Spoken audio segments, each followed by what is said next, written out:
Welcome to this tutorial. In this tutorial, we are going to explore how to install brackets on Windows. So brackets is basically the code editor which we are going to use in this whole course.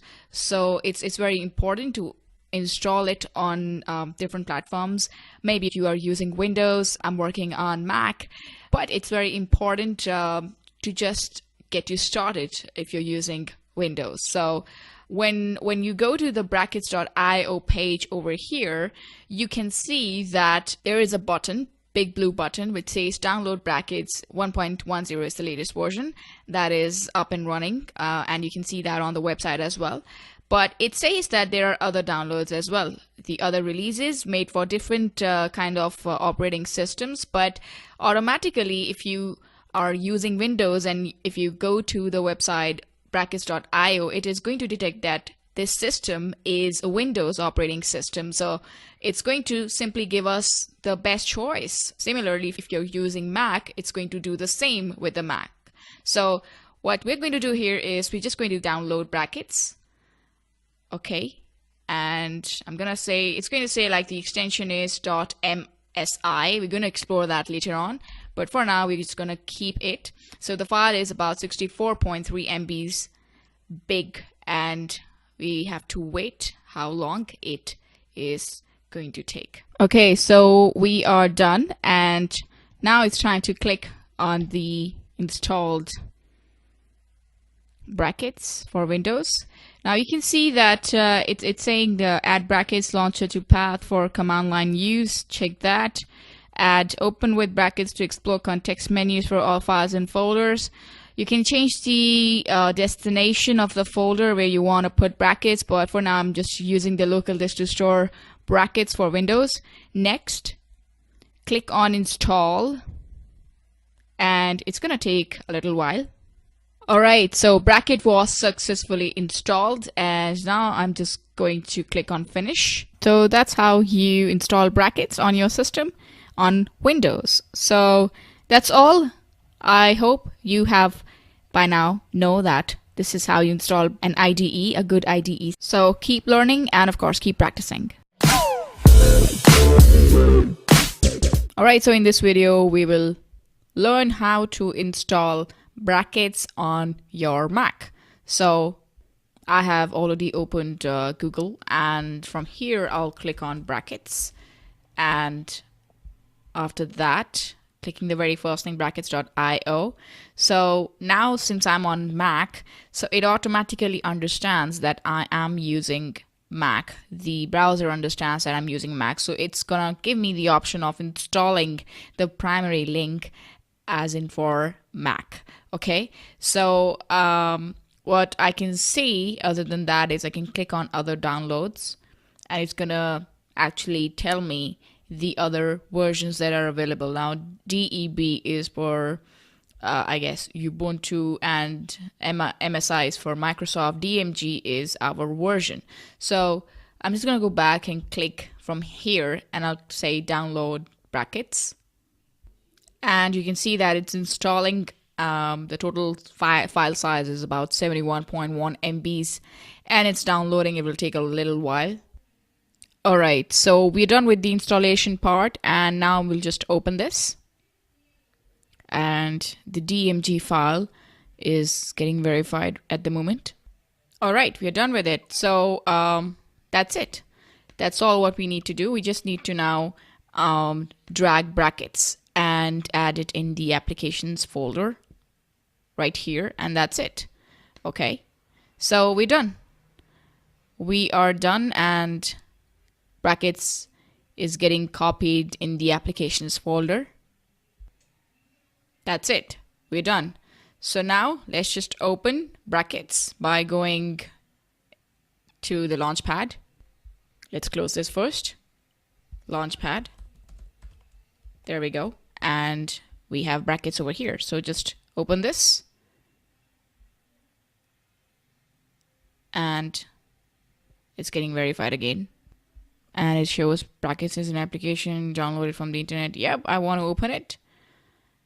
And there we go. So brackets is open now. And that's it.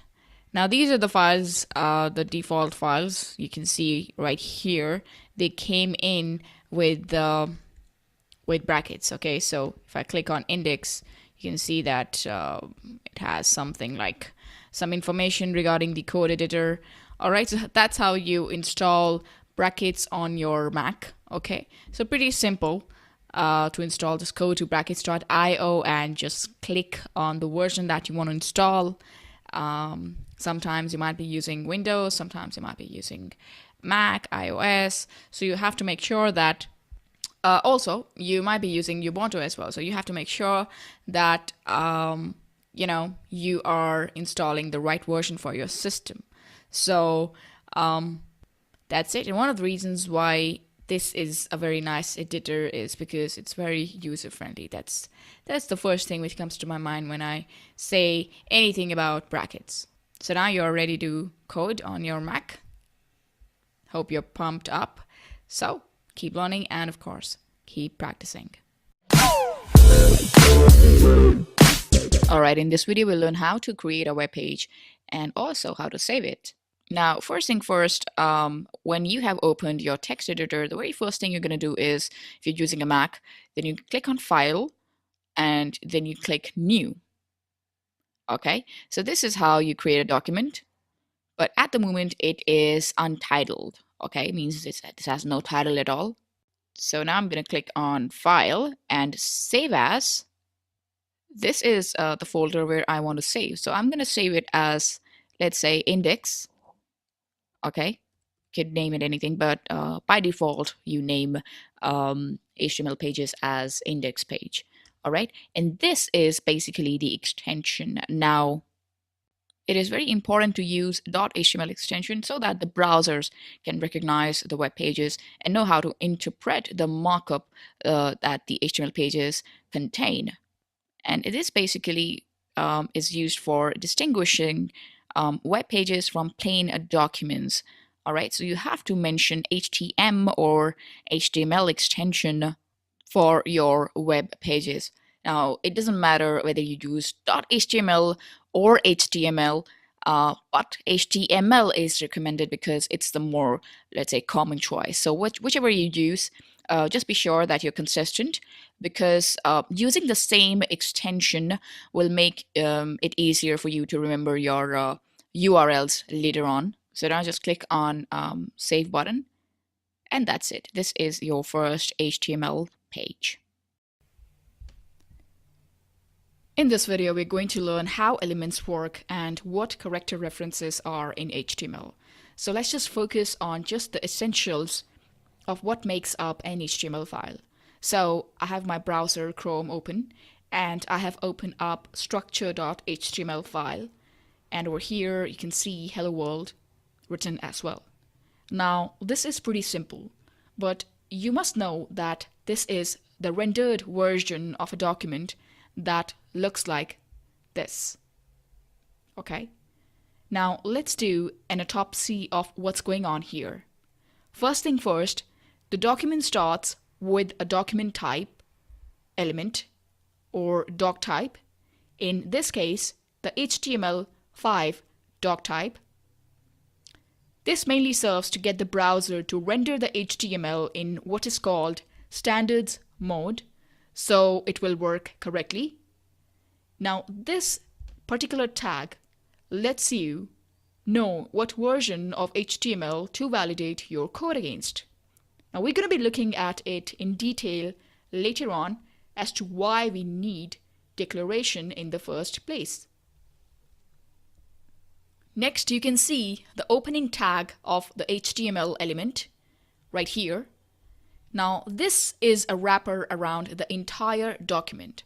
Okay, as you can see, there is a starting tag and there is a closing tag. Now the closing HTML tag, which is no different than the opening tag, except there is a backslash in front of the name of the tag. Now this is the last thing in any HTML document that you can see. The HTML element should always have or should always contain a language attribute. Most developers, they don't use language attribute but it's always a good practice to use it. Now, this language attribute specifies the primary language you're going to use for the page. For example, EN stands for English and FR stands for French. So it's up to you what you prefer. Now, inside the HTML element, there is the head element. Now, this is a wrapper that contains other information about the document, such as the internal or external styles and scripts. Now, of course, you can't see them right now because we're just going to look into it in detail later on. But right now, we just focus on what we can do with the head at the moment. Now, head includes the element title, which you can see right here. Now, this defines the heading in the browser's title bar, which you can see right here. This is the title of the page, which is declared in the code inside the title tag. Now, the head element should always contain a meta element with a character set attribute that identifies the character encoding of the page. Now, there are a lot of encoding options, but you should always use UTF-8 whenever possible. Now, after the head element, there is a body element, which is the wrapper around the actual or the original content, the one that is visible to the user's screen. In this case, a level 1 heading, H1 heading, which contains the text Hello World. And you can see it in the browser as well, that this is the only part that is visible to the user. And that's our HTML document in full. Now, we're going to be looking at all the things in detail in the coming up videos. So stay tuned. The history of the doc type declaration is a really long one. And the irony here is that the doc type is just one of those things that not every web developer understands exactly what it does. They just know that they need one. So what the doc type is supposed to do is tell the browser and user which version of HTML you'll be using so that the processing is done accordingly. I know this probably sounds confusing, so I just want you to remember this. You need to have a doc type declaration, and you want the doc type to declare the version of HTML that you will be writing. Now, for better understanding, let's have a look at old declarations of HTML, and you can find the link of the PDF of this lecture. Now, over here, you can see that these are the doc types declaration which were written in the past. Alright, now these are the old declaration you can see right here. We really don't have to use these anymore, but the reason I am showing you these is because if you're going to be editing documents that were created earlier or some legacy files, or you're going to open up an HTML file from another site to kind of learn from where you're going to see this stuff up top, and you're going to go, oh my gosh, what is all this stuff? Well, then you won't be surprised that there were different kinds of HTML, XHTML versions. Now, we have kind of gone over a little bit of that history now, but it's just for you to show so that you can have a little bit of idea. Now, the only one thing that we need to concern ourselves with is very simple and very basic declaration that simply says doc type HTML. It doesn't worry about versioning the numbers, and it doesn't worry about a document type declaration file to point back to. It just simply tells the user, hey, an HTML document is on the way. All right? So for the rest of this section, the very first thing that you are going to do is whenever you create an HTML page, you are always going to start with the document type declaration. All right, that's it. Now, directly after the opening HTML tag, you're going to find the document's head. Now, the head element is where you'll place information about the document, references to things like external scripts and styles, and additional instructions to the browser about how the document should be rendered. Okay? Now, before we get to adding the head of the document, we first remember we have to have the HTML tag. So let's create a document declaration in the beginning. Doc type HTML. That's our declaration. Now, after the document type declaration, I'm going to add an HTML tag along with the language attribute, which says my page is in English. And after HTML tag, I'm going to enter the head tag. There we go. So there are a couple of things that we want to go ahead and put inside the head tag. And the very first thing that we want to do is tell the user agents which character encoding to use for the page. So to do that, I'm going to use a meta tag. Now, when we talk about HTML syntax, there are tags which do not need a closing tag. Meta tags are like that. Meta tags don't need a closing tag.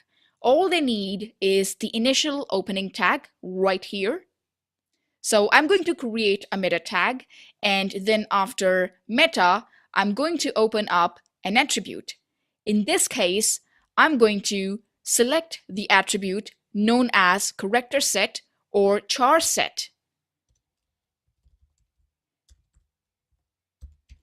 And I'm going to set the value of this char set to UTF-8, which is a pretty standard character encoding.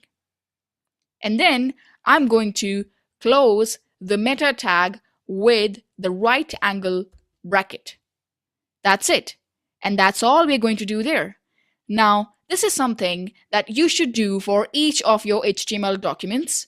Add a character encoding standard that is going to inform the browser which encoding to use. Now, there is another meta tag that HTML5 introduced to let web designers take control over the viewport through the meta tag. Now, what is a viewport? Well, the viewport is the user's visible area of a page, and it varies with the device and the screen sizes. And we have to see whether the user is viewing the web on the mobile phone or a computer screen. So in order for you to arrange your web pages rather mobile friendly or screen friendly, you should include the meta viewport element in all your web pages.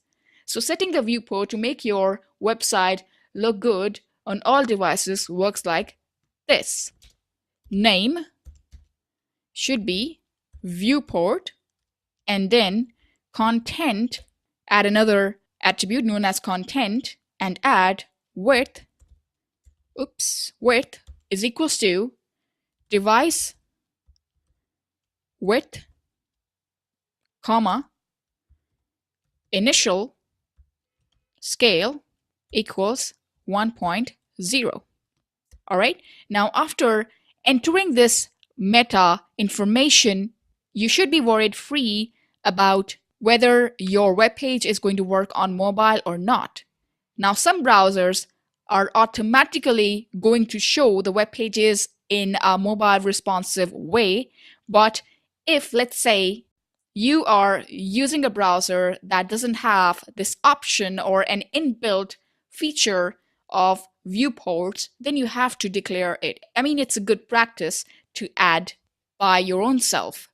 Now, you can use meta tag to define keywords for search engines so that your website could be found easily on search engines like Google, Yahoo, Bing, etc. So using the meta tag, you're going to be declaring the name, let's say description, and then the content, let's say whatever content you want to post, content, let's say Gahul tutorials. That's it. So if someone searched Gahul tutorials, your website will be using this information as a keyword for search engine, okay? Now let's say if you want to name the author of the web page or the designer of the web page, you can do that by using the same meta tag, but this time you're going to use the name as author. All right? And content, you can simply say, well, content belongs to John Doe. All right? Great.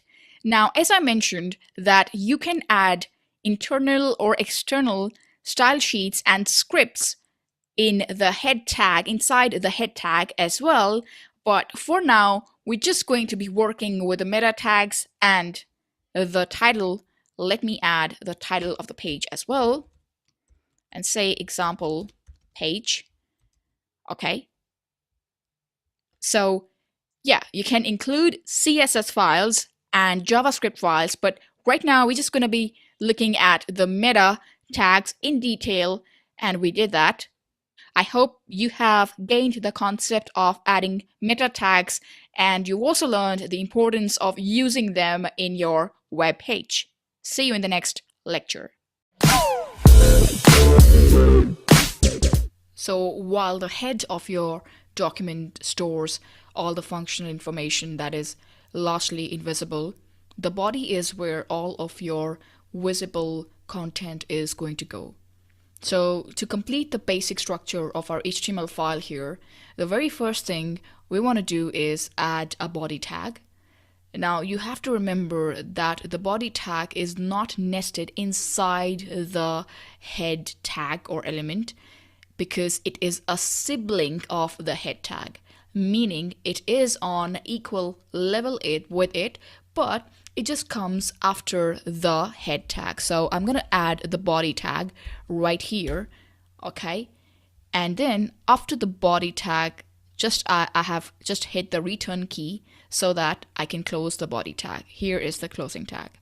Now, right after the body tag, the starting body tag, I'm going to add some text just below the body tag line. Let's say Gahul. All right. Now, if I save this and preview it in a browser, you can see that the only thing that reads on the page there is just the page content, which is Gahul. Now, it's really not formatted in any specific way, and I want to be clear about this. Now, CSS basically it just controls the styling and formatting of the contents of our page. But let's say that if you're not using CSS at the moment, then we just have to get the browser's default rendering, which in this case, the Chrome browser decided to put Gahul in just a simple text form. All right. Now, to give this text a more meaningful way, I'm going to add a paragraph text around it. So I'll go back to my code editor, and over here, I'll just cut it and add a paragraph with just the letter P and paste this text inside the paragraph tag.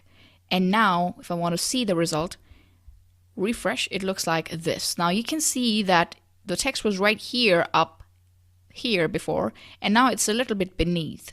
So the reason of that is now my text has a more meaningful way because it is rendered inside a paragraph right now on the browser. So if I go back to my code editor and let's say that I add some more information, let's say Gahul is a wonderful learning platform. All right. And if I type something lorem, hit tab, I have some more text. Now if I see the result, refresh it, it looks like this. Okay. Now there are tons of different things that you can do to the content you add on the page.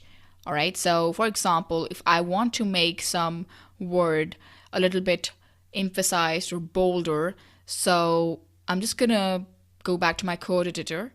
And let's say Gahul, I'm talking about Gahul, so I want to make Gahul a little bit bold. So I'm just going to add bold B, all right? And just going to cut Gahul and paste it inside or in between my bold opening and closing tags. Save it and run it to see There we go. So Gahul is right now, it's a bit bold than the rest of the text. Now let's say to make my page content a bit more meaningful, I'm just going to go to my code editor and add a heading before my paragraph and name it H1. All right, H1 stands for level 1 heading.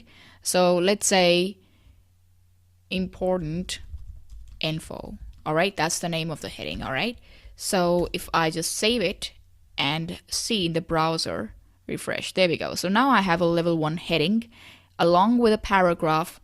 Okay, and in that specific paragraph I have one word that is highlighted in bold. So just like I said, that we can do a tons of things by using all kinds of elements that are present and that represents visual elements on the page. So regardless how simple or how complex your sites are going to end up being, this important structure, this foundation, the head and the body tags are always going to be the starting point of any of your documents. So this is whatever we have covered in this video is just a very basic of what we can include inside the body tag. We're going to cover a lot of things later in the videos, but just to give you an idea step by step that it's always important to know the foundations and then jump on to important and complex concepts. So I'll see you in the next videos. Keep learning and of course keep practicing.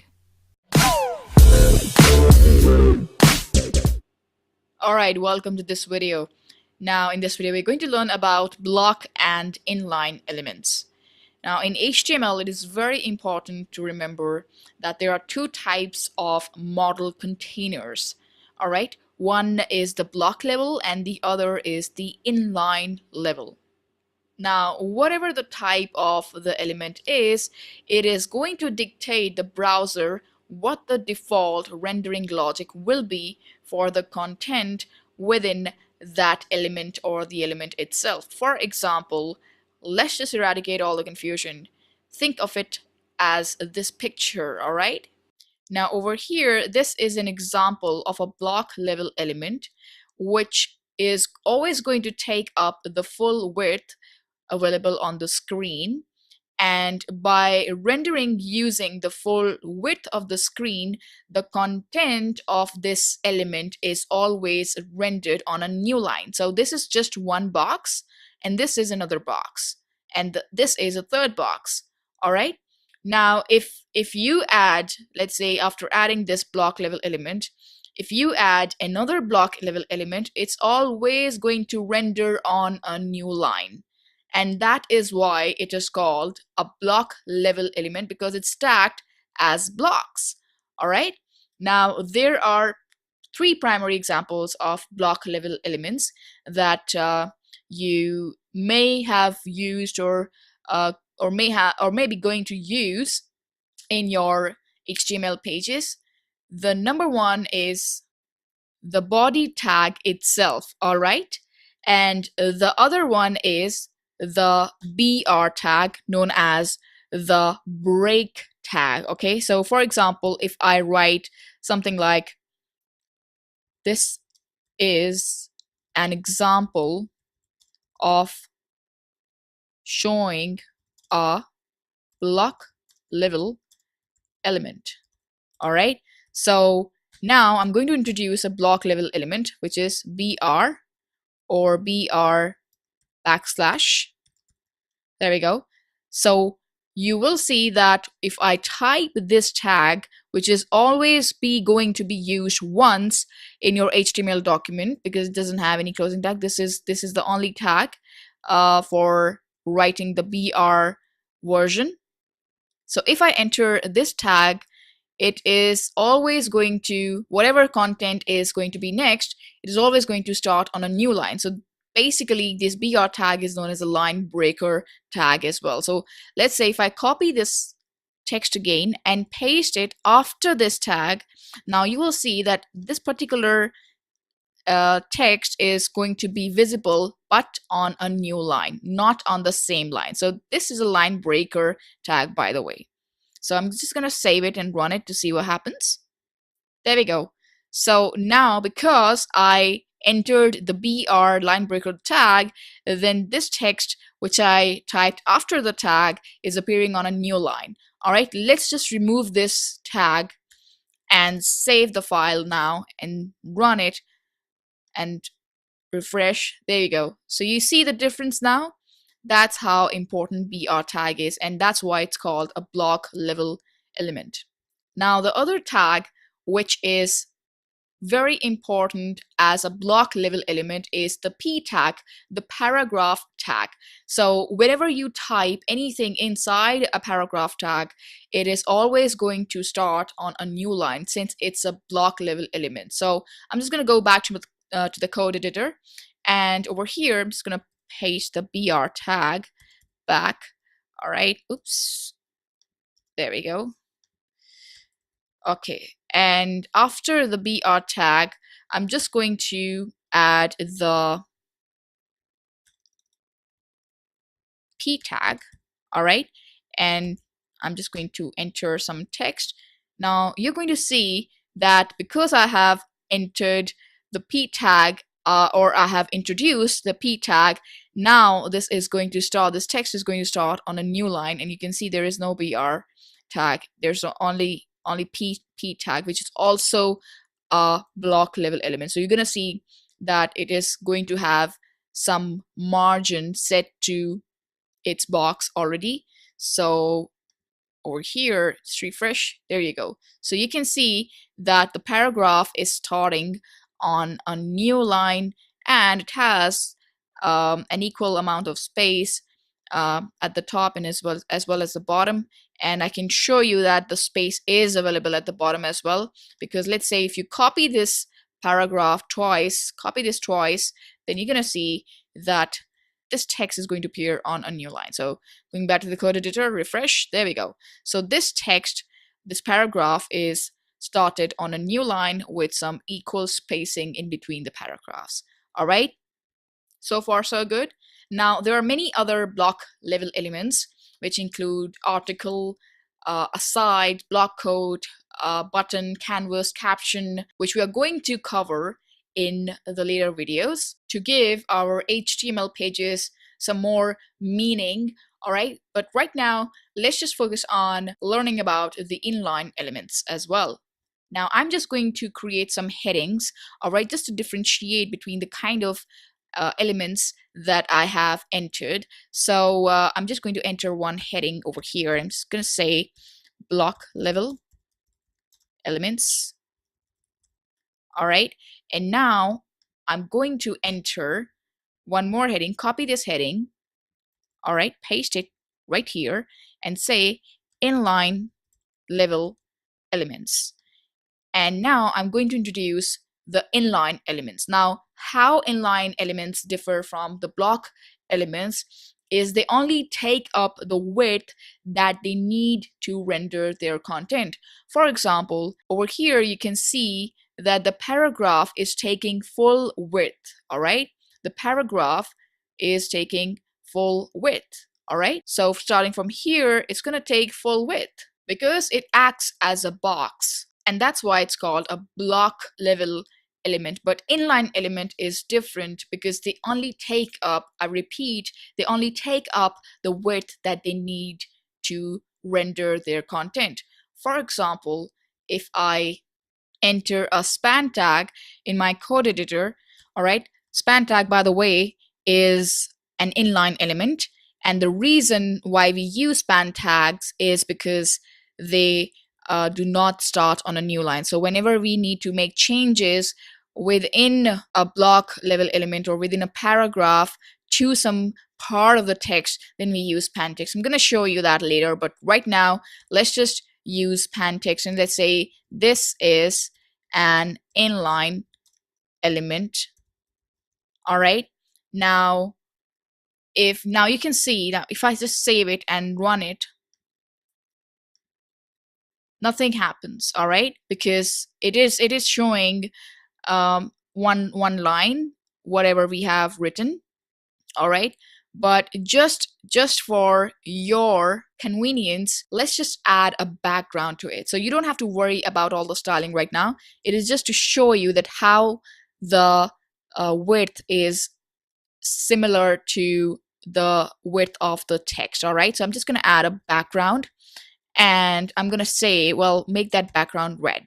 All right, so don't worry about the styling. I just want to show you what exactly is going on. So this span tag is only going to render the content width which is similar to the content width of the text that we have included in the in the span tag. So you can see that if you refresh it, it is not occupying the full screen. All right, it is not doing that. Whereas if you add a background to your paragraph, then you will see that the paragraph ends here, but it's still going to occupy the full width.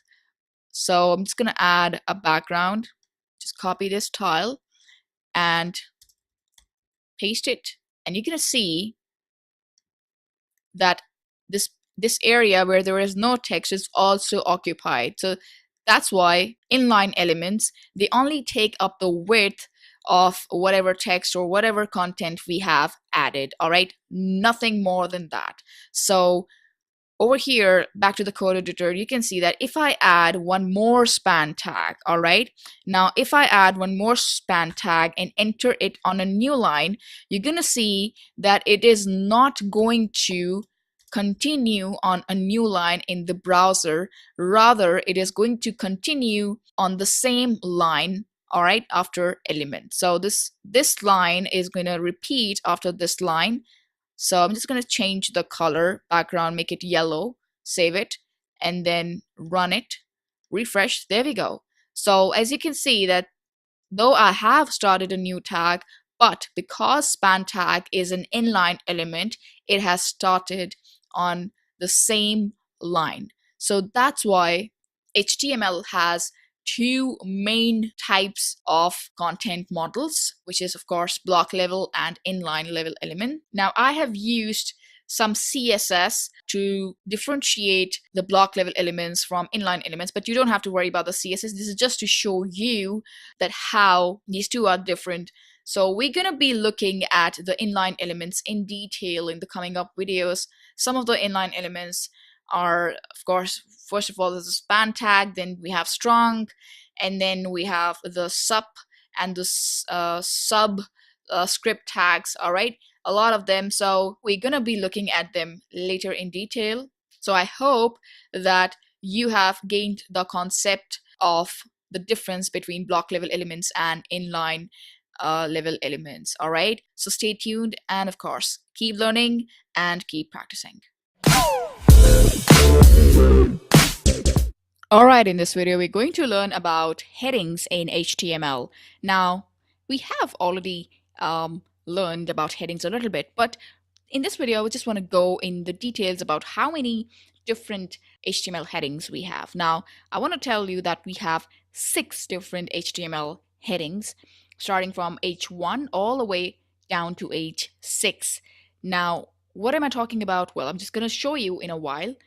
The H1 tag, which I'm going to use right now, is used for the biggest or the most important heading. All right, let's say that I want to give my page a title, and I said this is a blog. All right, so if I say, or particularly the whole blog, save it and then run it to see what happens. There we go. So by using the H1 heading, it is showing me the font in a bigger size. Now, if I write the same font, all right, copy this and paste it inside H6, then you'll see that I'm basically getting this result, which is the least important heading because it's hardly visible. So that is what headings are in HTML. The biggest one starts with number 1, that is the level 1 heading, and H6 is the smallest level heading, also known as H6 heading. Now there are other numbers, 2, 3, 4, 5, which also comes in between, And the text size, the font size, it becomes smaller as it moves down from H1 to H6. So if you want to remember it in a way. H1 is the highest level of heading, means the font size of H1 is always going to be bigger than the rest of the headings level. All right, so let me just paste other tags as well. The H2 tag, copy this and paste the H3 tag, copy. This is a whole block. Then H4 tag, copy again. And then finally H5, because we already have H6. There we go. Save it, and then you'll see that the text is, the font size is decreasing in a descending order. So there we go. This is a Google block with being the highest level of heading with the biggest font size. And then H2 becomes a little bit smaller, and H3 smaller than H2, H4 smaller than H3, H5 smaller than H4, and H6 is the smallest of them all. All right. So this is how you can utilize headings in HTML. Now, I just want to add one more thing here, is that whenever you use the heading tags, you have to always remember that all the browsers, this is Chrome for instance, right? So all the browsers, they have a different default value for different kinds of headings. But in Chrome, the font size for H1 is 32 pixels. All right, that means it may differ when we try to use H1 in Mozilla or Safari, because maybe the default value in those browsers is going to be a little bit different. All right, let's say it's like 2 points less or 2 points more, but I just want to tell you that default values for all these kind of headings may vary in different browsers. All right, but that doesn't mean that H6 is going to be a bigger going to come in a bigger font size than H1. The standard is going to be the same, with H1 being the biggest font, of being the biggest heading level, and H6 will be the smallest heading level. But again, I just want to repeat that the default values may vary in different browsers. So hope you have gained the concept of using headings in HTML. I'll see you in the next video. Till then, keep learning and of course, keep practicing. All right, so in this video, we're going to learn how to create paragraphs in HTML. Now, paragraphs are very important in HTML because they help us add the content, whatever we are intending to add in HTML. Now, the point is that even if you're adding some random text, all right, so first of all, like, let's just go to the lorem ipsum generator website, which is known as www.lipsum.com/feed/html, and there you can find some random text in between. And if I just save it and run it on the browser, you're gonna see the result that this is just showing me that it is a paragraph. But in reality, this is just presentational, but it has no, this text has no semantic value. And how I can add a semantic value to this text, or how I can convert this text into a paragraph, will be by adding the paragraph tag. So I'm just gonna add a p tag. All right, I'm just gonna copy this text, okay, and whoops, copy this text and cut it and paste it in between the paragraph tag. Now you can see that nothing is changed, except there is a bit margin at the top and as well as the bottom. If I add another paragraph, then you will see. And you have to note this point, that whenever you add a paragraph, browsers, they automatically add some white space before and after the paragraph. Let's say if I copy the same paragraph once more in my code editor, all right, just copy this whole thing, copy this and paste it once more here, save it and run it. There we go. So you can see that there is some space between the two paragraphs. This is this white space. The space is actually distinguishing that now this line is a separate block. All right, this text is a separate block and it's starting on a new line. So that's why paragraphs are block level elements because whenever you enter paragraphs, it is always going to start on a new line. Now, I want to add one more thing here. What people usually do is that they don't add the end tag, end p tag. But this is not a good practice. Why? Because when you don't add a closing p tag, then most of the browsers in the world, they don't do anything, all right? They will display your paragraph in the way uh, it is displaying now, all right?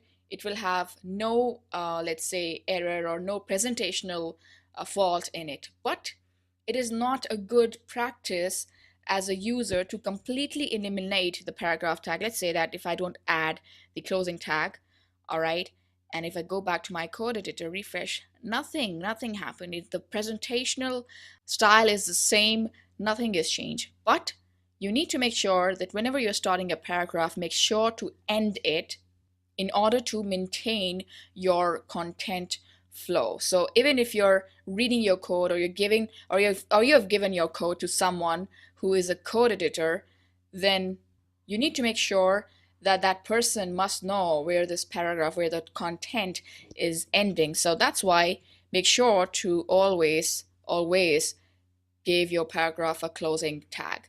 Now, there's another thing that I want to add is, let's say that you want to give a break, a line break between your paragraphs, all right? Not between your paragraph, inside your paragraphs, all right? Let's say that you want this vestibulum line to, word to start on a new line. And let's say if I just enter it right here and if I save this and see the result now because I have entered it on a new line, refresh it, you can see that it is not starting on a new line because HTML paragraphs, they don't count the extra spaces or extra line in HTML code. So we have to add an extra tag in order to break the line, all right, to start this word on a new line. So what I'm going to do is just going to take it back right here, and right before the vestibulum word, I'm going to add BR. All right, BR is known for break, line break. So if I just go back to my result, you can see that now the vestibulum is on a new line. All right, so that's how you can break the line by using the BR tag. Okay. Now you have to remember one thing in BR tag, that this is an empty tag, which means like the paragraph tag, it doesn't need an end tag. All right. Now what I'm going to do is I'm going to introduce a new tag, which is going to define the pre-formatted text. Now let's say I have a paragraph, all right, one more paragraph, and I want these three words to appear in three lines, all right? And I'm not able to do that. As you know, I'm not able to do that in paragraph tag because it doesn't count extra space, white space. So what I'm going to do is there is, and I don't want to add different, so many line breaks as well. So what I'm going to do is I'm just going to add a new tag known as pre, which stands for pre-formatted text. Now, what this text does is whatever is in between these opening and closing, this opening and closing tag, it is going to be displayed in the way it is in the code editor. All right, so whatever pattern we have on the code editor, the output is going to be the same.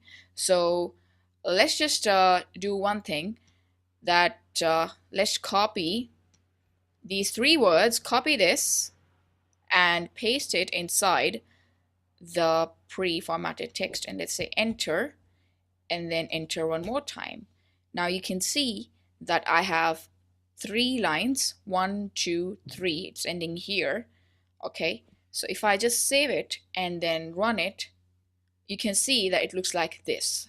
All right, so what I have done is I have done nothing except that I have simply added a pre-formatted text tag, which is displaying the text or the information content, whatever we have, in the way it is in the code editor. All right.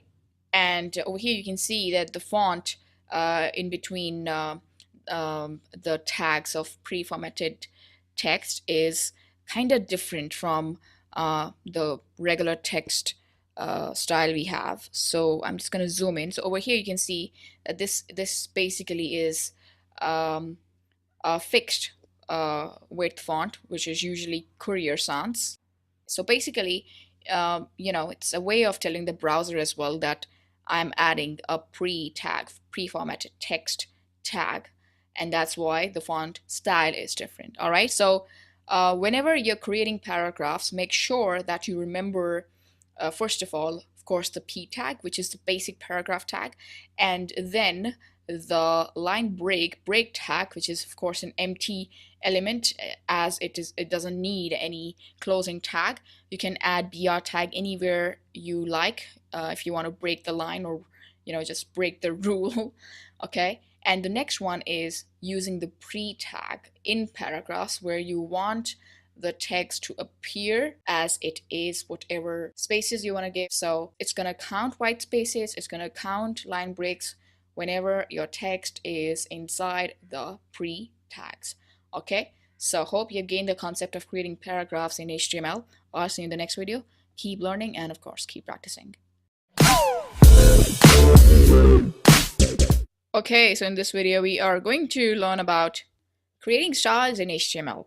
And now I know you have this thing in your mind, okay, when we talk about styling, well, doesn't CSS comes into the mind?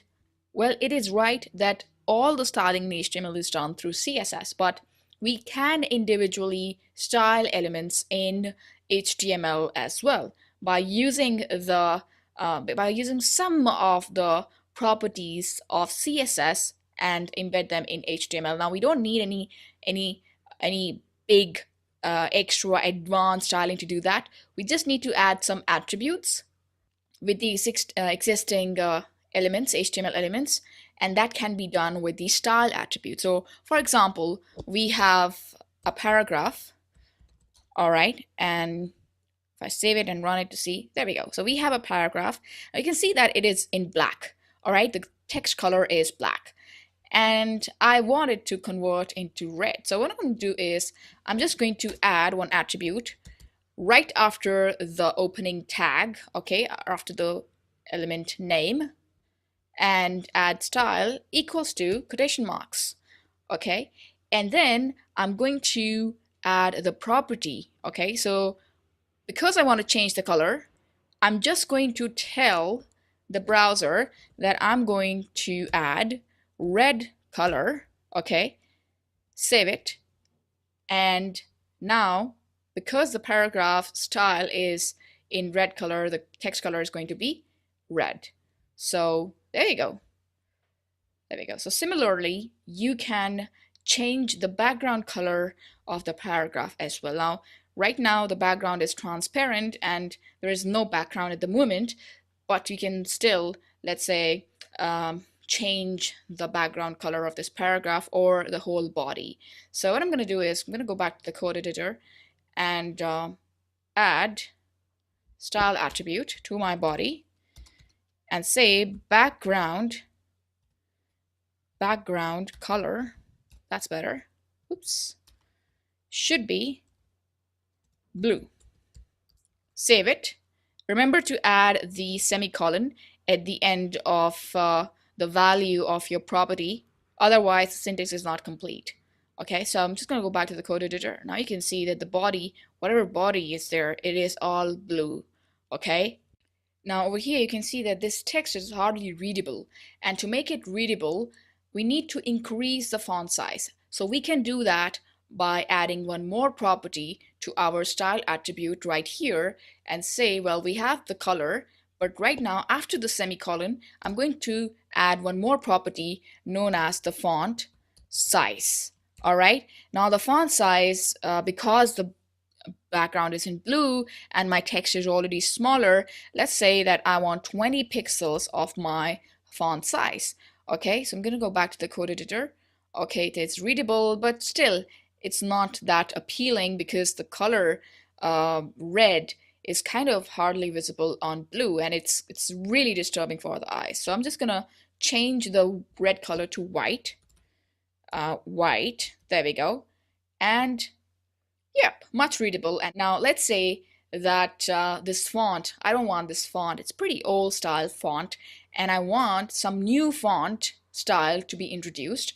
So what I'm going to do is I can do that by adding one more property known as font family. All right, font family decides what is going to be the font style of my text. So let's say I say monospace, okay, and type semicolon. Always remember to, add semicolon, and that's why I'm emphasizing a lot that without semicolon, your code or your style attribute is not complete. So I'm gonna go back to the code editor. Over here, you can see this is much fancy. It's much fancy, okay? Now let's say that you have one more paragraph like this, okay, and the font style is going to be different. So I'm just going to copy this, paste it one more time, and I just want to change the font family to Verdana. Okay, Verdana is also a font style. And there we go. So now you can see that this font style is different from this font style. And let's say that I want this text, this paragraph, to start from the right side. So I'm going to align the text by using the property known as text aligned. I'm gonna go back to my code editor, and after the semicolon, I'm going to introduce one more property, text align. This property decides that where my text is going to be positioned. So I'm saying right, and it's going to take me to the right. There we go. So now my paragraph is kind of on the right alignment. Okay, I can make this paragraph in center as well by simply saying center. So it's gonna come into center. There we go. So this is particularly in center now. Got it. Now I just want to add one more thing, and that is just to play around with the attribute style attribute one more time, and that is I'm going to add a paragraph one more time, and this time I just want the paragraph to have a bigger font size. So I'm going to say style and then say font size font hyphen size to be 48 pixels. It's going to be pretty big. And then, oh my god, there we go. So now my font is about 48 pixels, which is I'm just gonna say this is big. This is the biggest paragraph, and I just want to change the color to white. Okay, there we go. All right, so now you can see that this is how you can play around with the text and add different styles, different colors, different background colors, different font styles to your content. So this was style for you. We're gonna learn a lot about styles later on in the CSS section, but this was just for you to start looking at how you can add styles in your existing HTML code. All right, so hope you have gained the concept of adding style attribute and its properties and values. I'll see you in the next video. Till then, keep learning and of course, keep practicing. All right, in this video, we're gonna be formatting HTML elements. Now we've learned about adding style attribute to our HTML, and we also learned how to add paragraphs, line breaks, and pre-formatted text tags.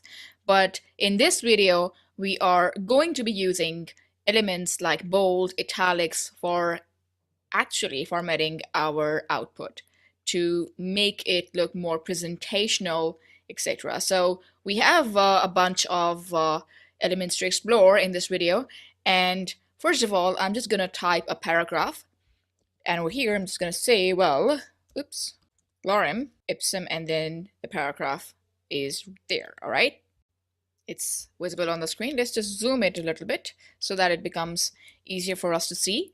Okay, so we have a paragraph. Now to make our text bold. All right, the first element that we're going to introduce in our paragraph is going to be the bold tag. So I'm going to go to the code editor, and let's say that I want to make lorem ipsum bold. So I'm going to wrap it inside the bold tag. Bold is not an empty element. It has an opening and a closing tag. Always remember that. So let's say I want lorem ipsum to be bold. I'm just going to paste it inside the bold tag and see now. There you go. So lorem ipsum is bold now, and it is different from the rest of the text. Now, there is one thing to remember here, that there is another tag to make text bold, and that is known as strong. All right, so I'm just going to make this word strong. Okay. Okay, so strong tag and bold tag. Now you're going to see on the screen that basically both of the tags, the bold tag and the strong tag, they are doing the same job. But there is a difference, a major difference between these two tags, bold and strong, though their output looks same and there is no apparent difference between these two tags. But what is the main difference is that, let's say you have a screen reader and you have put your page to be read by some voice. So what that voice is going to do is it is going to ignore or put emphasis on this text. All right, so it will just read it like lorem ipsum dollar sit amit. Okay, but if you emphasize or if you put the strong tag, then it is going to be recognizable by the screen reader, or it may say consecutor or something like that. All right, so this will be semantically right for the screen reader to use or to read the strong tag. So that's the only difference. The bold tag is just used for presentational purpose, whereas strong tag also has the semantic importance. So it is always better to use strong tag instead of bold tags. But just to show you, bold tag is also used to make word bold or different from the rest of the text. Now, similarly, just like the bold and the strong tag, there is another element known as the italic element known as the I tag, and the EM tag known as the emphasize tag. Now, the main difference between these two is, again, the screen reader is going to read the emphasize tags, not the italic tag. Italic tag is only used for presentational purpose. Let me show you an example. There you go. So let's say that you put minus resentence, this word, inside the italic tag, okay, and you put this word in the end or some word near it, rationa, all right, ration, inside emphasize tag. Got this, paste it inside the emphasize tag. Now you're going to see that the presentational effect is going to be the same, all right? They look same, all right? The presentation is same, but the semantic importance is varying here because the screen reader or whatever voice you select to read the text, it is going to emphasize on this word or this word inside the emphasize tag than the italic tag, which we are using for just presentational purpose. So if you want to, let's say, if you're not going to use any screen reader, then it is good to use bold or italic tags. But it is always a good practice to make your website compatible for each and every kind of tool in which screen readers is also in the list. Now there is another tag which is known as the small tag or the small element. Let's say that you want some word to be visible smaller than the rest of the word, then you're just going to wrap it inside the small tag. It is that simple. All right, so let's say small, okay, and your $K, you're just putting this, let's say, let's just make this word small, okay, and just go back to our code editor, refresh it, there we go. So $MQQ is kind of smaller than the rest of the text, and that's because we have encapsulated it inside the small tag right here. Now moving on, we have another HTML element known as the mark element that actually defines the text in a highlighted way, okay, or in a marked way. So let's say that I want to highlight some part of this paragraph. So I'm gonna just use mark text, all right, mark tag, and up till here, I'm just going to copy and paste it inside the mark tag and refresh. There you go. So this particular tag is used to highlight the text. Now, the next element that we're going to explore is the HTML delete element. All right. Now, this doesn't delete the text, but it just shows that this text is deleted or cut out. All right. So what are we going to do is we are going to add another paragraph and say that inside that paragraph, Google is a music learning platform. All right. Now let's say if I want to cut music and I just want Google is a learning platform. All right. So I'm going to use del, okay, and paste, cut and paste music inside the delete tags or the del tags, and then see. There we go. So it shows that this tag is being removed or it's not carrying any importance because it is a cutout. Okay. So you can use this tag when you want to show that there has been a correction. All right. So moving on, there is another tag which is known as the inserted tag, also defined by ins. Okay. So what this tag does is, let me just go back to the code editor. So over here, let me just add one more paragraph and say Google is my favorite amazing platform. All right. So let's say I want to underline the favorite or emphasize on favorite word. Okay. So I'm going to do that by adding inserted tag known as ins. All right. And cut and copy that particular word, which I'm going to be showing as the inserted text inside the inserted tags. Save it and then run it. There we go. Google is my favorite amazing platform. So if you want to underline something, you can use ins as your element. Now the next element that we're going to discover is the subscript tag. Okay, so subscript means, as the word defines, something that comes in the bottom than the rest of the text. And I'm going to show you an example. Let's say that if you're applying a scientific formula, if you're trying to show some scientific element on your web page, just like let me just create one. All right, so you say CO2 is carbon dioxide is a gas. All right, so that's it. But you want this 2 to be shown in a subscripted way that is a little bit down beneath the rest of the text, okay, so that it actually shows that we're talking about carbon dioxide and nothing else. So I'm just gonna paste this 2 inside the sub tag. All right, so cut this 2 and paste it inside the sub tag. So it's gonna go to refresh. There we go. So CO2 is a gas. You can see that CO2 is a bit subscripted right now. Now, just like the chemical formulas or the chemical compound names, sometimes you need superscript tags when you're writing some mathematical equation. So let's say you are writing something like 10 raised to power 3 is equals to 1000. All right.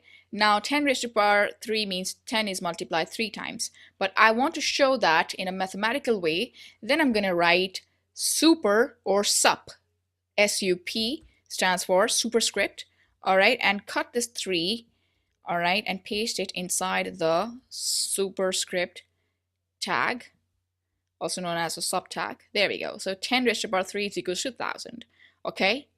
So you can do wonders with HTML formatting elements, and you can create amazing content without getting confused that, okay, where to add the superscript, when to add the subscript, etc. So now you know how to make your text bold, and now you also know what to do when you encounter some tool like a screen reader and you want that screen reader to put the emphasize on the words, you know which tags, which is the right tag to use. Okay, you can create your amazing content by starting, I think, with just this video, because this video is showing that you can format whatever you want. You can just start writing in HTML as quickly as possible. So I hope that you have learned the concept of formatting elements in HTML. So till then, keep learning and keep practicing.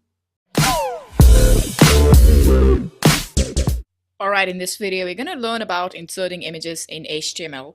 So we're going to take a brief moment to go over the basics of placing images on a page. And to actually explain this, we're going to use the image file, which I have currently added in my file directory. And I'm going to display that on the browser in a short while. So first of all, let me just create some paragraph. Okay, there we go. We have one paragraph, and then we have another paragraph, and then I want to insert an image in between these two paragraphs. Now, first of all, let's just see the result and then decide. There we go. So we have two paragraphs, but I want to see an image in between these two paragraphs. So I can do that by going back to my code editor, and over here, I'm just going to use an image tag known as img. Now, the important thing here to remember is that img, or the image tag, is an empty tag. That means that it doesn't need any closing tag. It just needs a backslash, and sometimes not even that. So what I'm going to do is I'm just going to use the source attribute. Source means where is the image, all right? This is kind of the address of the image.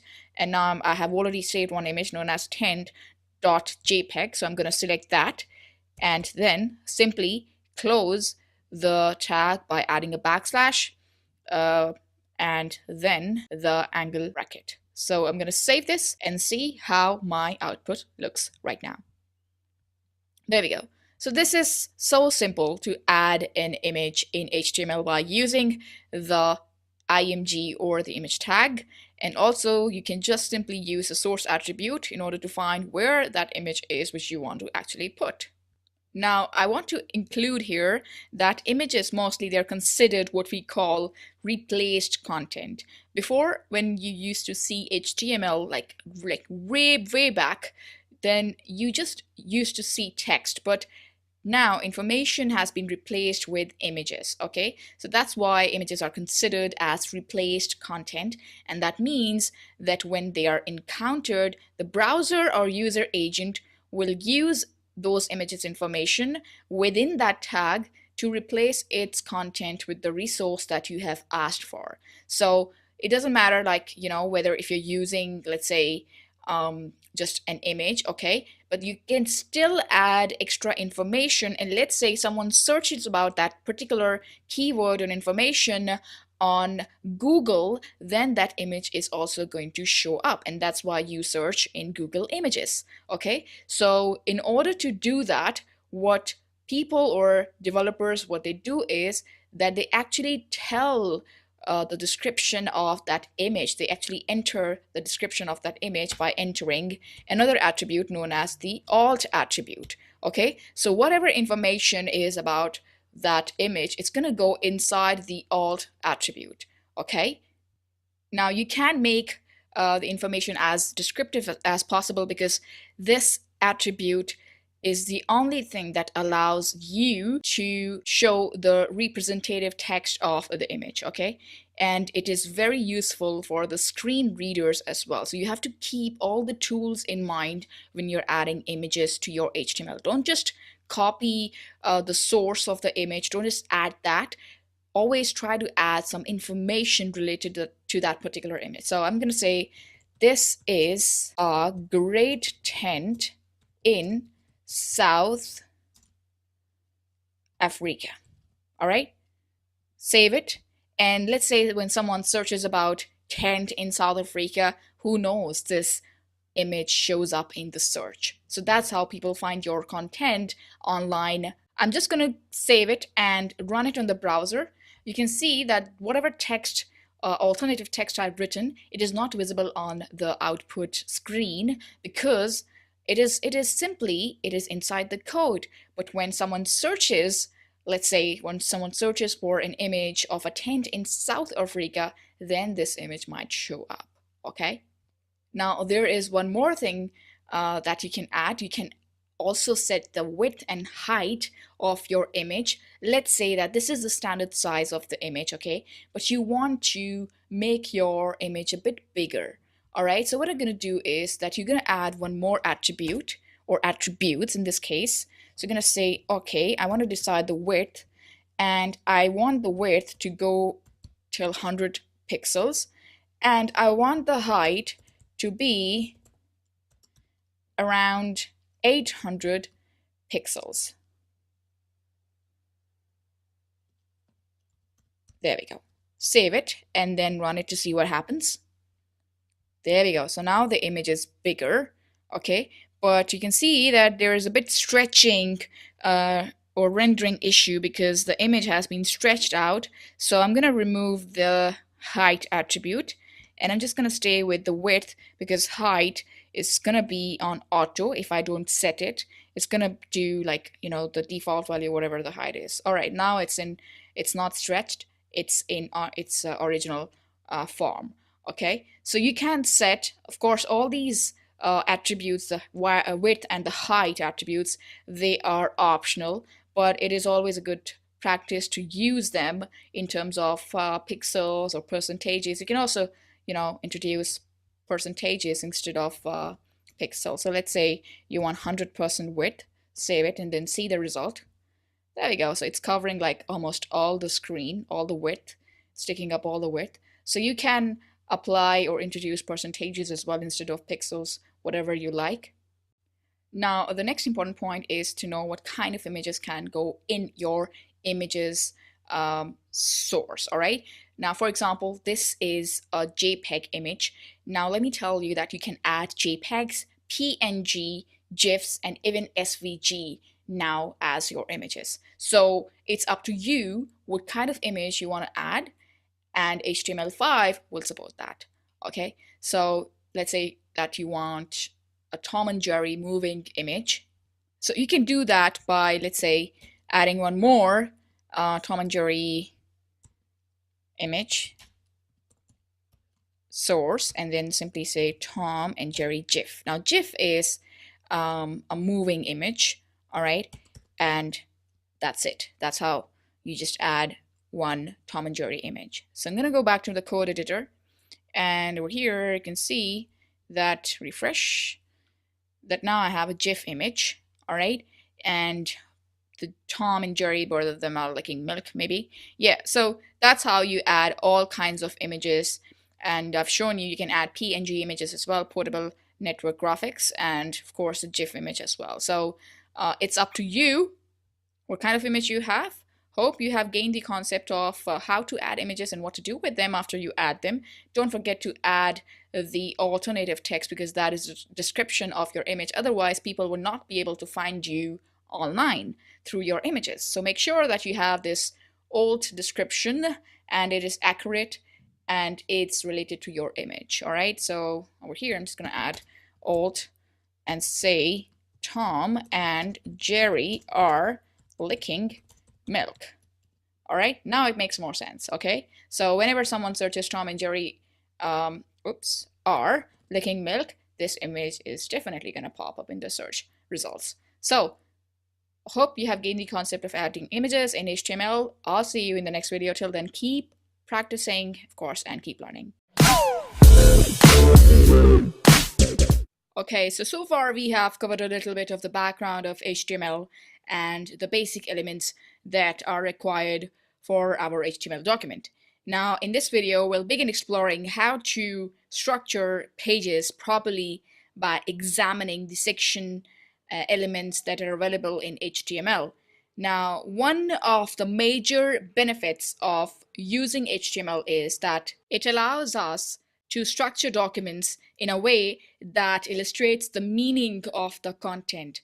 So this is often referred to as semantics, and it's an important part of the web authoring process. So most of the time, content in a web page fits within specific sections. Now, let's say, for example, TechCrunch.com. Now, you might have the company information up top in the header, which is this part, all right?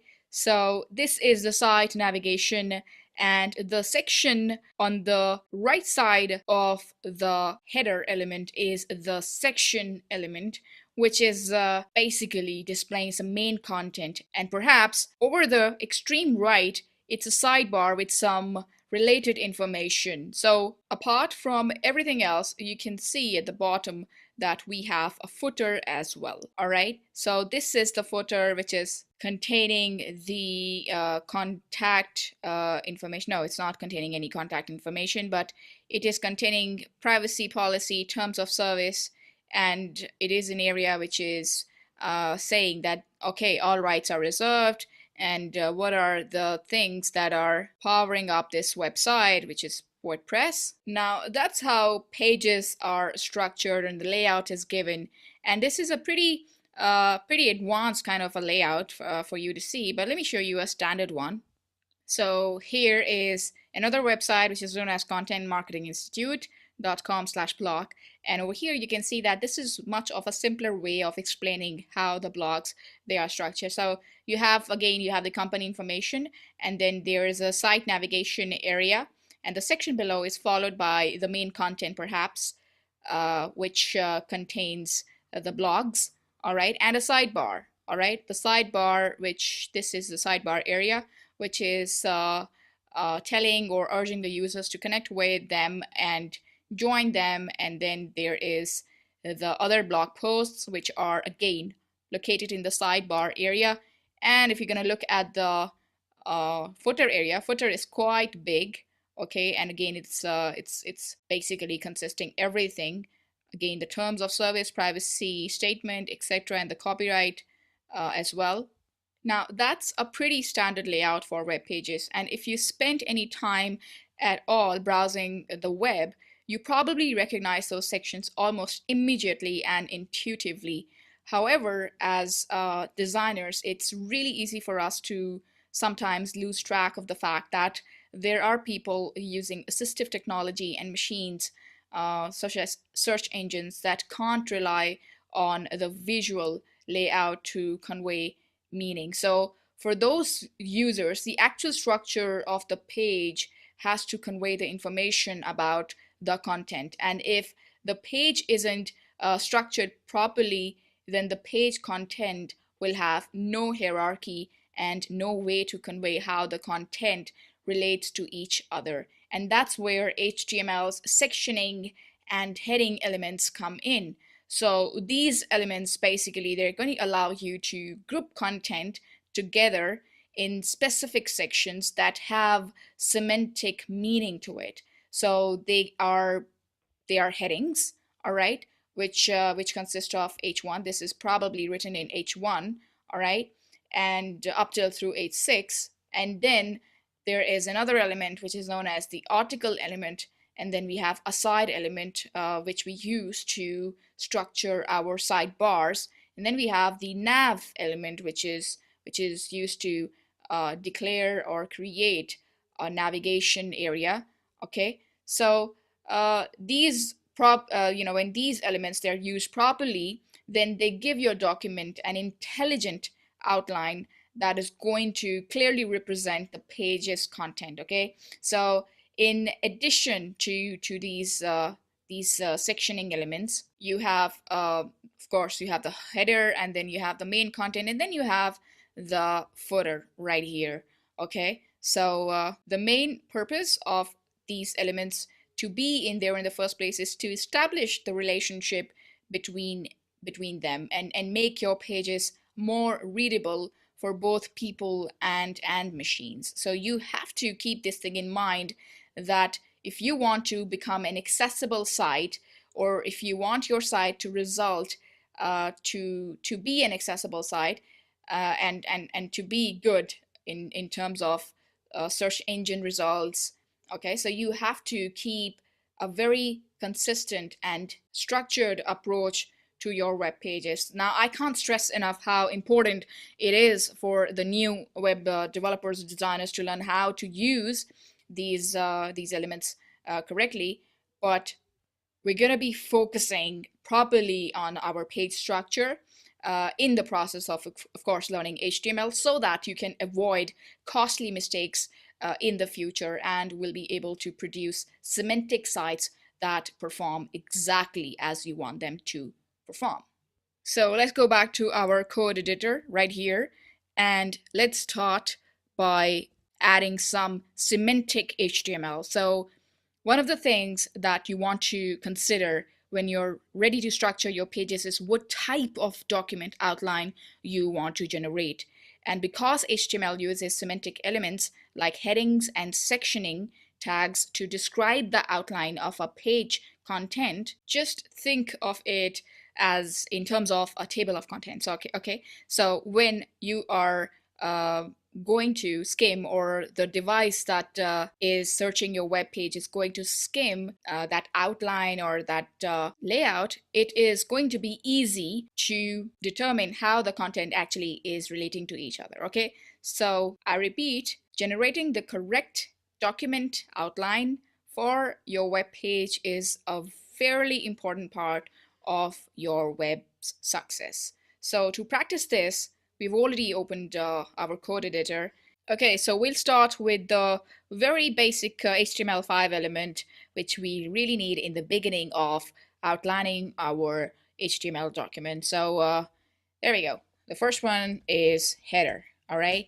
And header is basically used to contain the content that appears at the top of every page of your website, which includes the logo, tagline, search prompt, and possibly a navigational menu as well. So in most cases, the header element is best positioned as a direct descendant of the body element, just like here, all right? But it's also okay to place it inside the main element that we're going to cover a bit later on. So header includes information mostly about the logo and the navigation items. All right. Now the second thing is the main element. All right. Now the main element, let me just post it a bit here. The main element is the element between the header and the footer element to contain the primary content of your web page. The main element, you have to remember, cannot be before the header or after the footer. It has to be in the middle, and this basically contains the main content of your page. Okay. Now the next element is the nav element. Okay. Now the nav element should be always inside the header element, because that's where your logo and your navigational items are going to be. So make sure that your nav items are inside the header element. Okay, let's just create one more tag, unordered, and inside that let's create a list and a link, and then simply say href should be hashtag, because we don't have any link yet, but just to call up your link, let's say home, and then simply copy this list, paste it, and say about us, then services, all right, and then contact us. This is just a basic layout that I'm trying to give, but let's just save this, okay, and run to see what happens. There we go. So we have the links, all right, in an unordered. So always remember that whenever you're creating links for your navigational items, all right, so make sure that these are always unordered. Okay, so that's how you create a navigational menu. Make sure that it's inside the header, because that's where your top information about the page is available. Now here's the thing, you can also post, or you can also paste, sorry, links in your footer. Okay, and you can simply just copy the same navigational menu and paste it in your footer as well if you want to. Now this is a practice which is done by most of the web developers nowadays, that they post they paste the same navigational menu in their footer as well, just to make their website a little bit more accessible for the users. But the most important point is still to add it at the top inside the header element. Okay, so the next thing, article tag. All right, so I'm just gonna come out of the header element and I'm just gonna move inside the main tag, because that's where our main content is. So inside the main, I'm just gonna enter article. All right, now what article does is, let's say if your website includes blog posts, articles, or any other content that could just as well appear on another website as let's say a syndicated content. So make sure that you wrap that content in an article. Now you can use the article element just about anywhere other than nested within the header or the footer element, because article element in most cases will be a direct descendant of the main element over here, you can see, okay, or of a section element that again is a direct descendant of main element, which we're going to cover later on. So make sure that whenever you're writing a blog post, make sure that you're incorporating or encapsulating that in a main element or inside the main tag. So before we give so much importance to the main element, I just want you to have a look at the div element. Now, before the extension of the grouping elements in HTML5, the most common containers for groups of HTML elements was the div, all right? Because it represented a generic block of content and is designed to be used with the classes and IDs to give structure to documents. Let's say that you want to set the header apart in some way and you want to mark it up like something as this. All right, let me just add here for you something as this with ID of or a class of header. All right, so you could have created a header in HTML5 by just giving a class of header, all right, which actually semantically makes no sense, no matter how well chosen the classes or IDs are, because at the end of the day, it is just a block, all right? So it doesn't matter how you want to use that block, it is still a block. Of course, you can style that block to fit into your requirement, but following the new elements in HTML5, you have the opportunity to enhance elements by using the correct names and also by giving the semantic meaning. So if we just focus on the previous example, all right, so with a header, you are basically able to simplify the markup and important parts of your web page, for example, the navigational menu items. All right, so this basically is adding more semantic meaning to the page. Okay, now just like the div, all right, we have another element that represents a section or a part of a document as well, which is known as the section element itself. Now the section element is used to represent just a section of a document, and it is different from div, which is the most generic content grouping element, by the way, because div is just there to wrap up some content purely to make it easier for user to style the content, or to make it easier for even adding JavaScript to get a hold of it. For example, if you have posted a long form of ebook in HTML format, it would be reasonable to wrap each chapter in a section element. So let's say I want to enter the section element somewhere here, all right? And oops, there we go. And my first section is going to say chapter 1, all right? And then I'm just going to copy, paste, and then chapter 2, chapter 3, chapter 4. If I save it, all right, and run it, then you can see how this is going to be looking. So just consider this as something which is in 4 different sections. All right, now for over here it's line by line, but it is of 4 different sections because we have wrapped this text inside the section element. Similarly, if you want to use the article element, all right, I'm just going to give some space, then you can add one heading. It's just like a blog post. So you can simply say example blog post, all right? And then you can add a heading and then a paragraph. So whatever it is inside between this article tag, it is going to be semantically known as an article that may consist of a blog post or some information, but in the web standards, it is structured and has semantic meaning to it. So if I refresh this, you can see that this is how the article is structured. Now, don't worry about the styling part because the website that I have shown you has CSS involved in it, and it is a rich work of CSS, but this is just the structural part of it, the layout that the browser is reading right now. So moving on, we are going to discover one more element, which is known as the aside element. Now, the aside element is used to mark up related content such as pull quotes, sidebars, and ads. So all the recent posts, on the blog, whatever you see, this type of content it is always stored inside the aside element, and it should be related to the surrounding content. Let's say that this is the surrounding content. This is the article, all right, example blog post. So whatever article I'm going to be posting or have posted will go inside the aside element.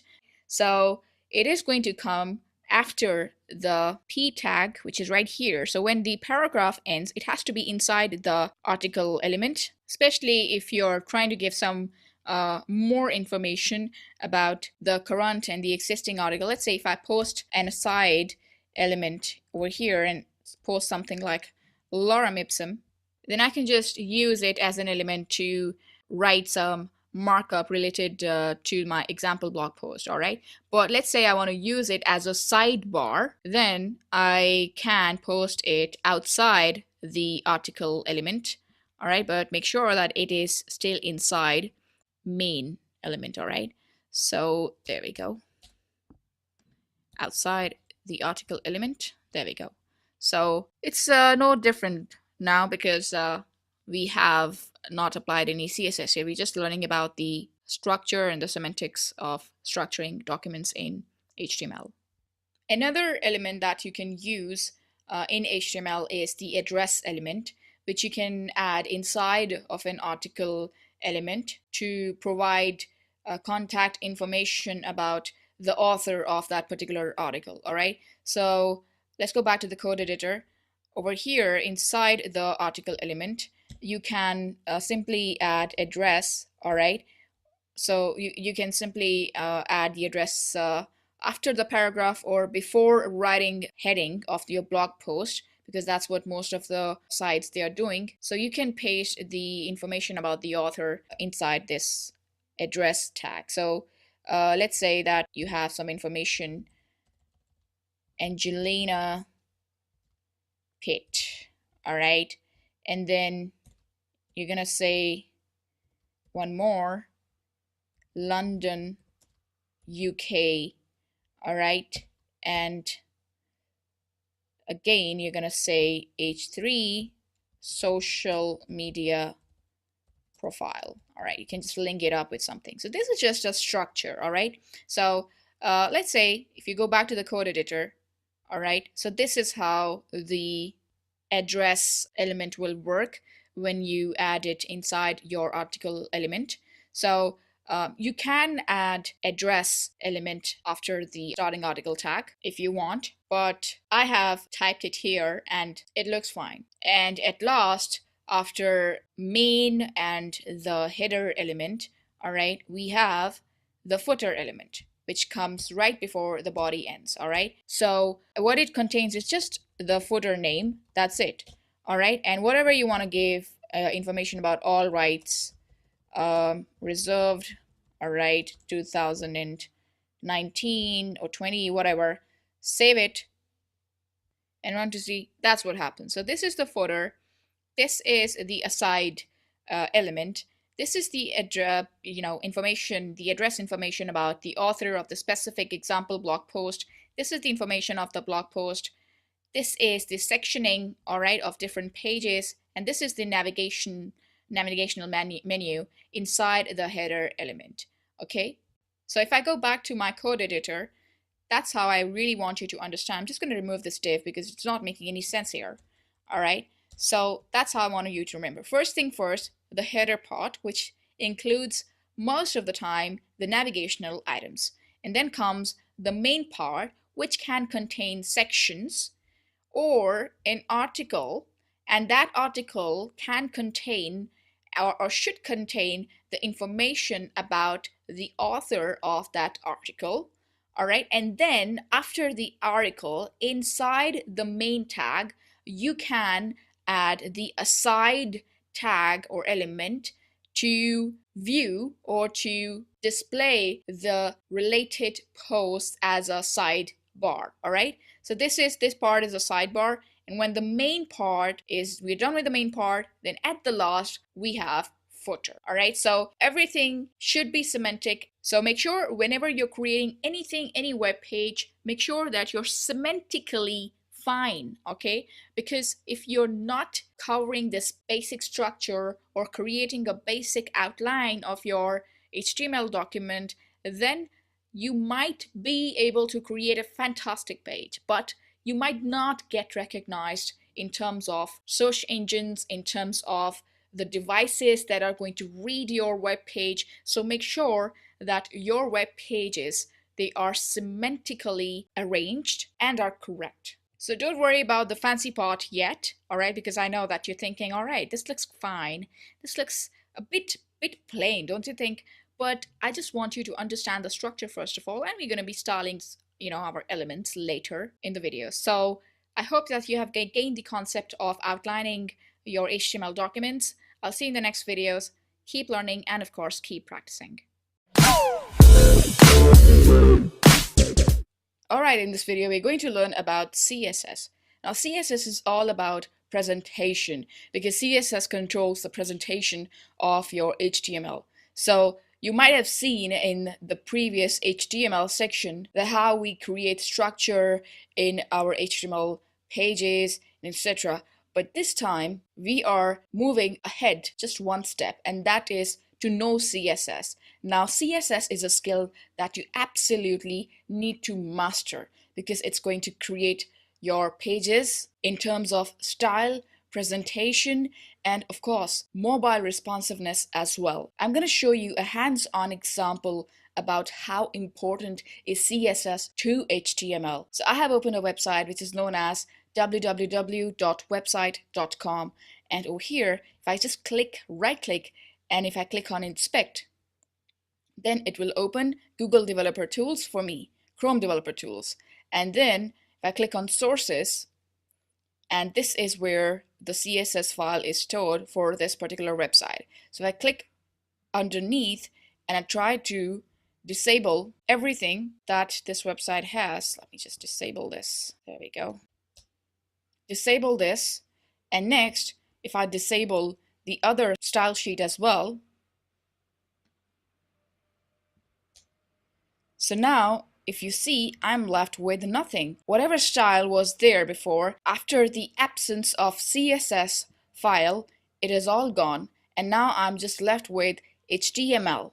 All right, so that's important. CSS is, it structures your style and add meaning to your content. Now if I just refresh the page, you're gonna see the website is back again, and that's only because there is CSS involved now. So now you have understand the importance of CSS and what it can do to your HTML pages. We're going to be learning more about CSS. I'll see you guys then. Till then, keep learning and of course keep practicing. Alright, in this video we're going to be learning about the browser style we have in the browsers that we use. So I have already created one file known as css-browserstyle.html, and you can also create one. You can, of course, you can find the same file in the lectures material. Now, moving on, what is a default browser style and why we are even discussing it and how is it related to CSS? Now, let's say if I type something, all right, if I type some content, this is really cool, and then if I type some paragraph that says lorem ipsum, and then again, if I type some heading H2, say this is absolutely dope. All right. Now if I just run it, you can see that I haven't applied any CSS yet, but still you're going to see that the browser has its own default values for the elements that we have created in our HTML right now. So if I save it and run it to see the results, there we go. We have the content, but if I just inspect the element, all right, and inside my element section, let me just grab it a bit. There we go. So you can see that the default margin has been already set by Google Chrome and whose value is 21.440 pixels. Then there is no border, there is no padding, but again, the margin by the browser itself has been set for our content. So what happens is this particular default browser styling can come into your way when you will style HTML elements yourself in CSS. So what you have to do is you have to either reset all those margin values, the border padding values, or you can try to override the values in your own CSS file, all right? So we're not going to be looking at how you can do that, how you can add a CSS reset file, but this video was just to show you that yes, browsers have their own default margins, padding, and CSS values set to them. You can also see in the computed section, if you click on the computed section, you can see that all the values, all the CSS properties have been set by the browsers, all right? So you can use a CSS reset file, which by the way, we're not going to cover in this video. We're going to cover it later on, which is going to make all these values null. So for you to start your scratch-free or error-free CSS journey, it's better that you use a CSS reset file. So I hope that you have gained the concept how different browsers have different styles inbuilt in them. Of course, Mozilla has own styles for its HTML elements, and Safari has its own styles, of course. So we just looked at the Chrome right now, and it was just for you to understand that even if you don't apply CSS, yet there is going to be a default CSS applied by the browsers that you're using. So I'm going to see you in the next video. Till then, keep learning and of course, keep practicing.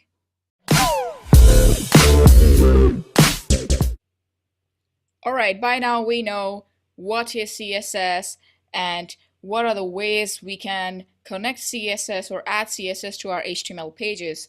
Now, the next thing is to understand about the CSS syntax.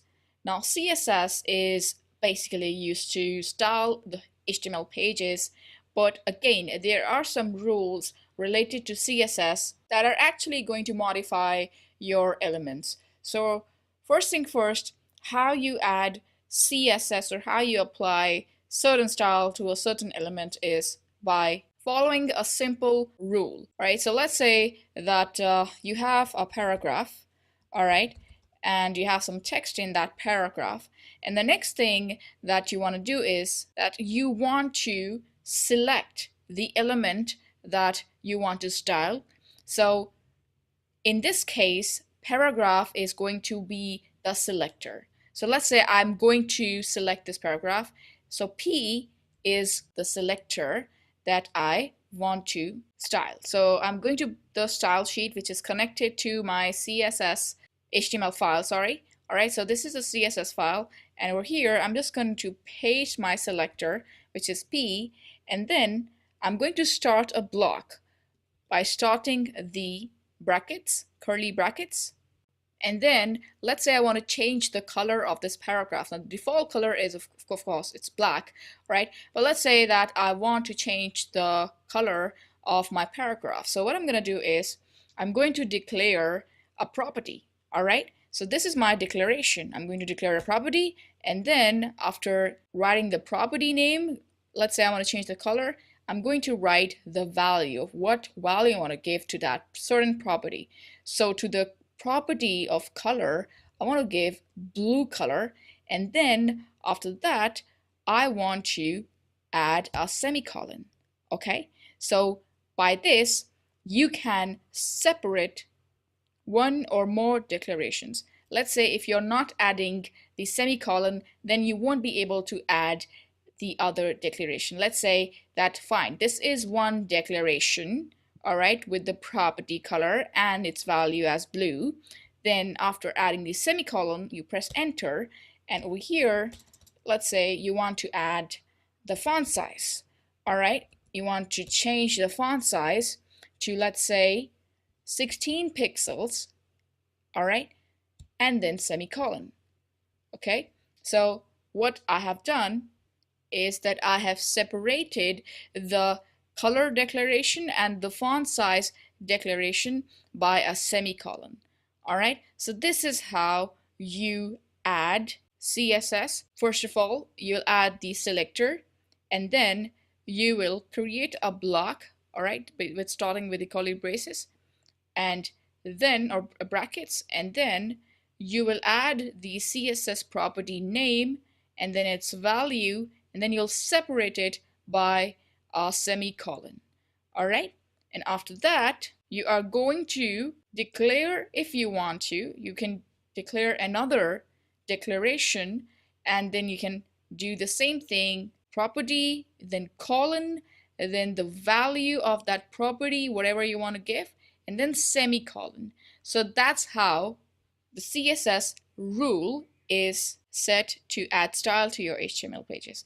Now, I want to add one more thing. Let's just refresh. Let's just save it and refresh our page and see what happens in the result area. There we go.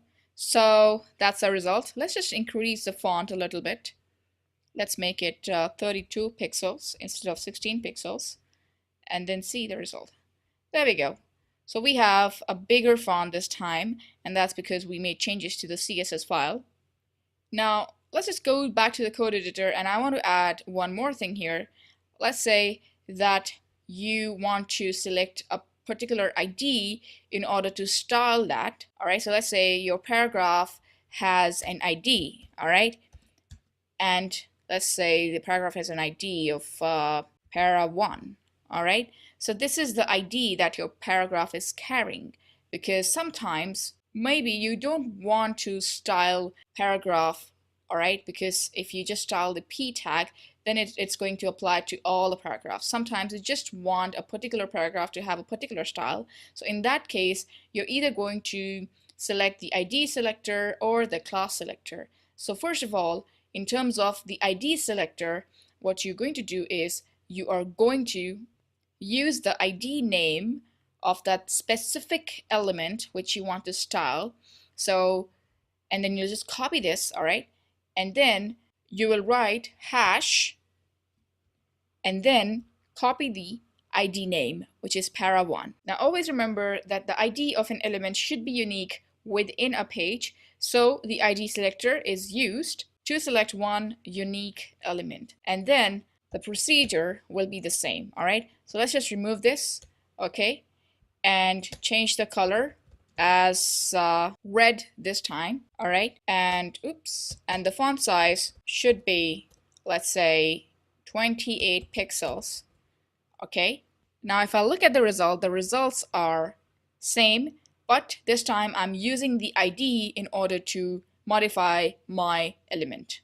Now always remember that whenever you're writing or giving a name to ID, that ID should not start with a number. All right, it can include a number later on, but it has to start with alphabet better. Now similar to the ID selector, you can select classes as well for styling your elements. Okay, so let's say that you have a class, all right, which says center. All right, and what this class is going to do is, I'm going to tell you in a while. Just save it first of all and go to the style sheet, and over here, when you're trying to modify or style your class elements, all right, then what you want to do is you will add a dot, okay, and then write the name of the class. Just like for the ID, we use the hashtags. For the class, we need to use the dot, all right, and then followed by the name of the class. Now, after writing the name of the class, I'm going to start the curly brackets. I'm aligning the text as center. If I save it, then you will notice that my paragraph will be centered now. There we go. So now you can see that the text is aligned in center.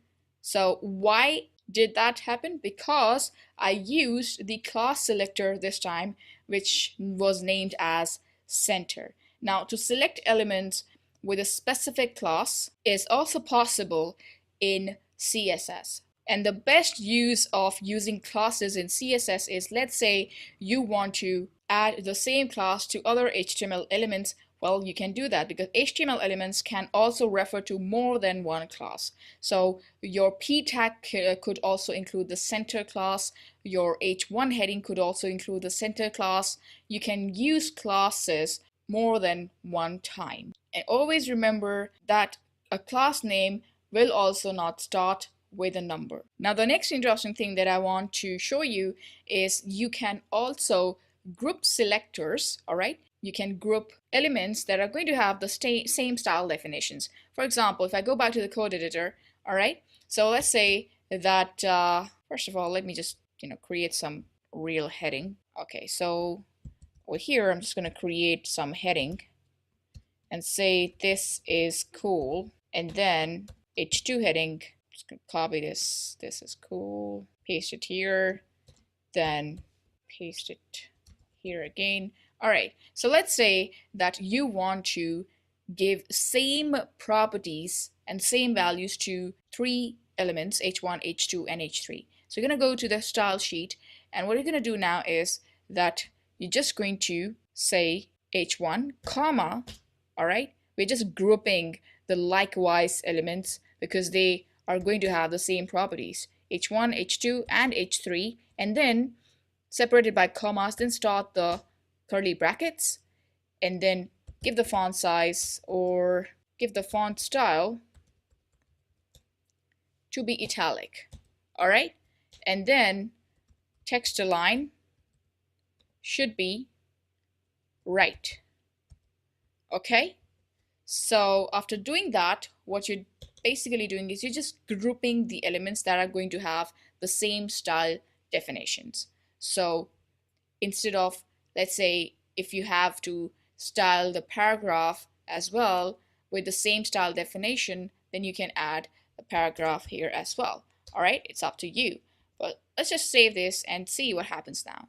There we go. So now, as you know, that we have text aligned on the right because that's what we asked the CSS to do for us. Also, the font is italic. So that's the beauty of CSS. You can group elements together in order to style them if they are carrying the same style definitions. That is going to save a ton of time and energy. And lastly, I'm going to explain you how to add CSS comments. So just like the HTML comments, CSS also has comments. And because we really need the users to understand the code, because let's say that when they edit the source code at a later stage or a later time, they must understand what the code is all about. So comments are basically, they're ignored by browsers, and that's because they have a certain syntax that is involved in writing them.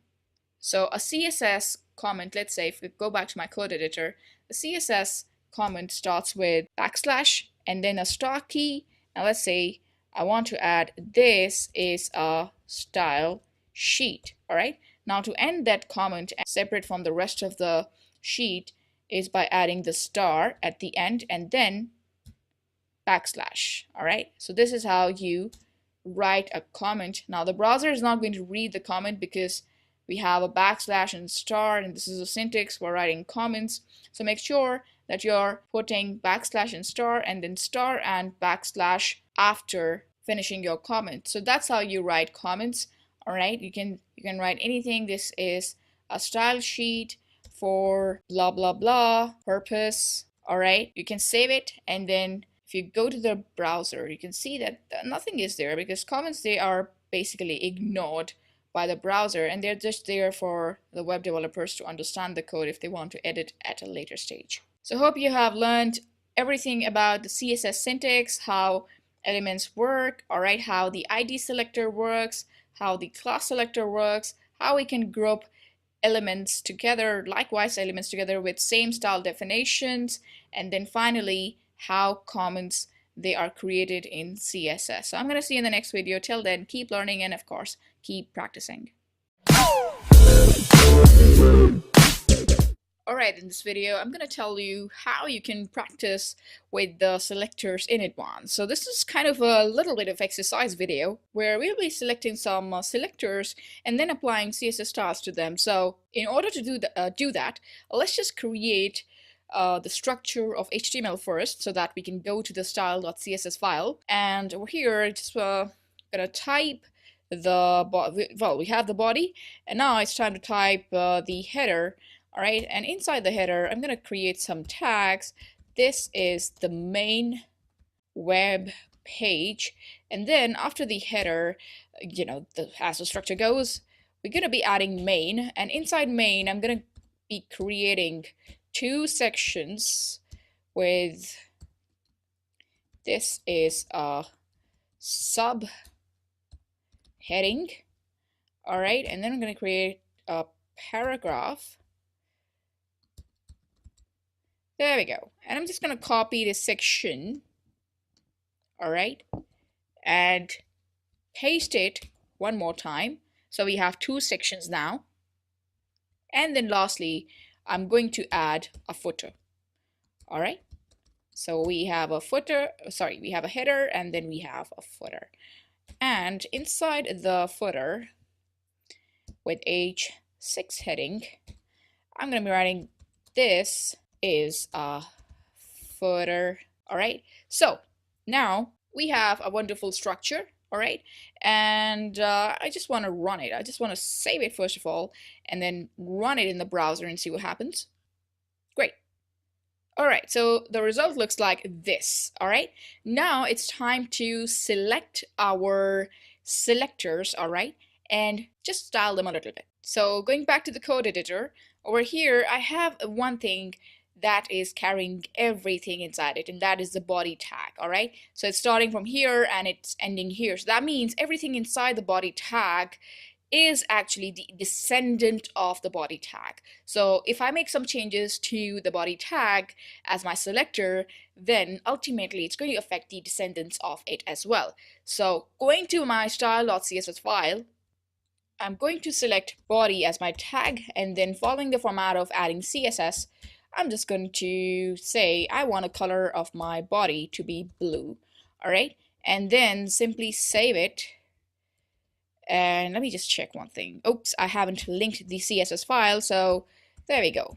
Link and style sheet, and then href style.css. There we go. All right, so my style sheet is linked right now. So if I go back to my result, then everything is blue, okay? And that's because I have added the blue colors to the body tag, which is my selector. All right, so what happened here is everything which was inside the body tag, it has gone blue. That's because these tags are the descendants of the body tag. All right, so let's say that I want to make H1 brown. All right, but I just select the header instead. All right, so because H1 is the descendant of the header tag, since it's inside the header tag, then it can turn blue. The H1 can turn blue, and I'm going to show you how. All right, so if I just go here and say header color brown, all right, if I save it and then run it, you're going to see that yes, before everything was blue, but now since I have specifically added header as my selector and whatever is inside the header, it has turned brown. All right, so you can do multiple things and play around with the selectors in the style sheet. Now let's say that you want to give these subheadings, all right, only the H2 headings, a color of orange. So I'm going to go back to my code editor and actually see, okay, so my section is having H2 heading. All right, I have two sections and both of them have H2 headings, but they also have a paragraph. So let's say that if I select section, all right, and try to turn the color of selection into orange, then it is going to affect the whole elements, whatever they are inside these section elements, turn orange. But because I need the H2, just the H2 to turn orange, then I'm going to select just H2. So copying H2, going back to the code, style sheet, sorry, and I say color should be, there we go. All right, so save it and then run it to see what happens. There we go. So now whatever was there in H2, okay, it has turned orange. And that's because I've specifically selected H2 to turn orange. Now, you can also change the font style if you like. So let's say that, I'm gonna go back to my code editor. Let's say that you want the header font size to be, let's say, 42 pixels, and you want the text alignment to be at the center, and also you want the font style to be italic, or no, the font family. In this case, the font family to be monospace. All right, if I save it and then run it to see, all right, this is how my web page looks like right now.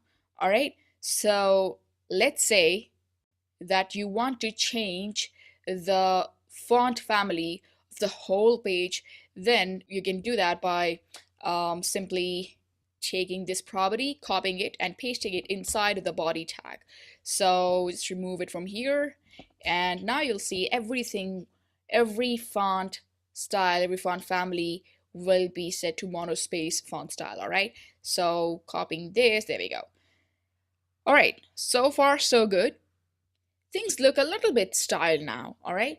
And that's because we are testing extensively and practicing selectors in advance. Now, I just want to make the heading a bit catchy. I don't want this as a main page. I would say this blog. All right, I'm just going to write blog. Oops. Blog, that's it.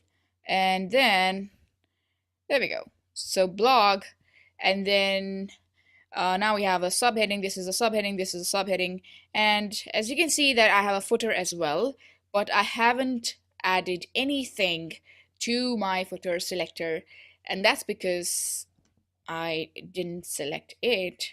All right, so I just want you to understand that yes, you can select the elements directly and you can make them as your selectors and then make changes to them by doing something like this. All right, but you can also add, as we have earlier discovered, that you can add IDs and classes to your elements as well, and you can change their styles from CSS. So let's say that you want H2 to have a specific class, all right, but then if, let's say that if you have a mood to use H2 again, but this time you don't want the H2 to have the same orange color, then it will be very difficult for you. So what happens here is that you can give it a class.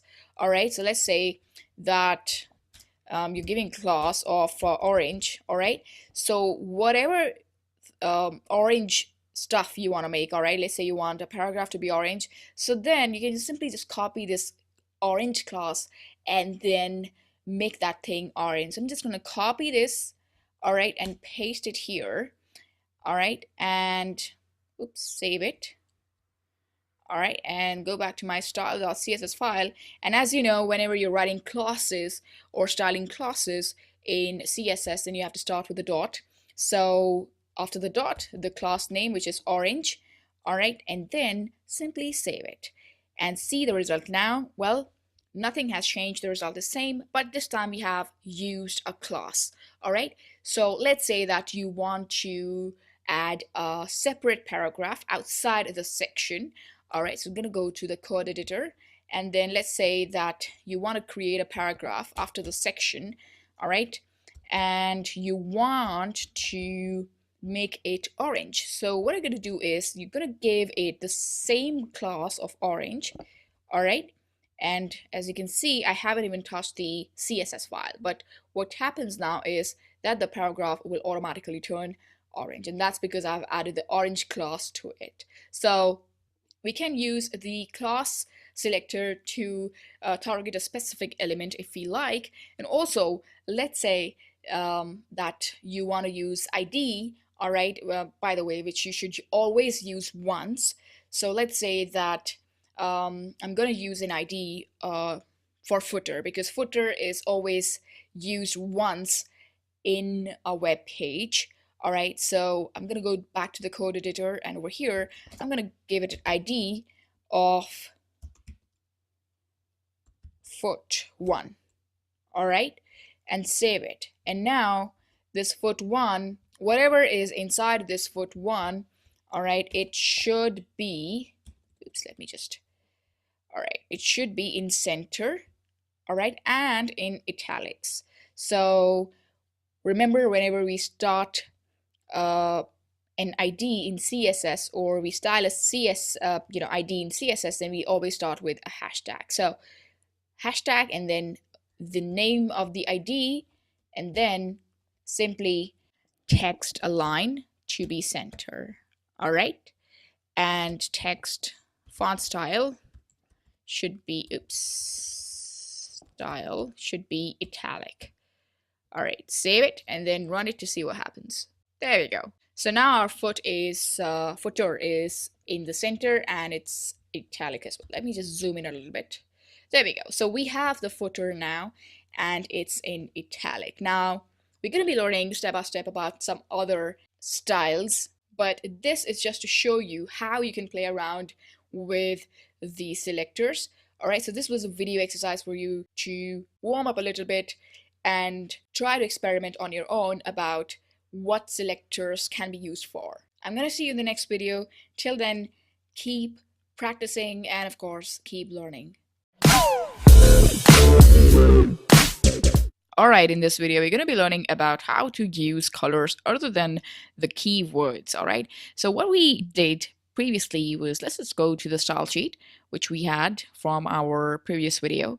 Alright, so what we did here was we were just using or giving color names by their actual names. That was a keyword, alright? But there is more than one way to declare a color.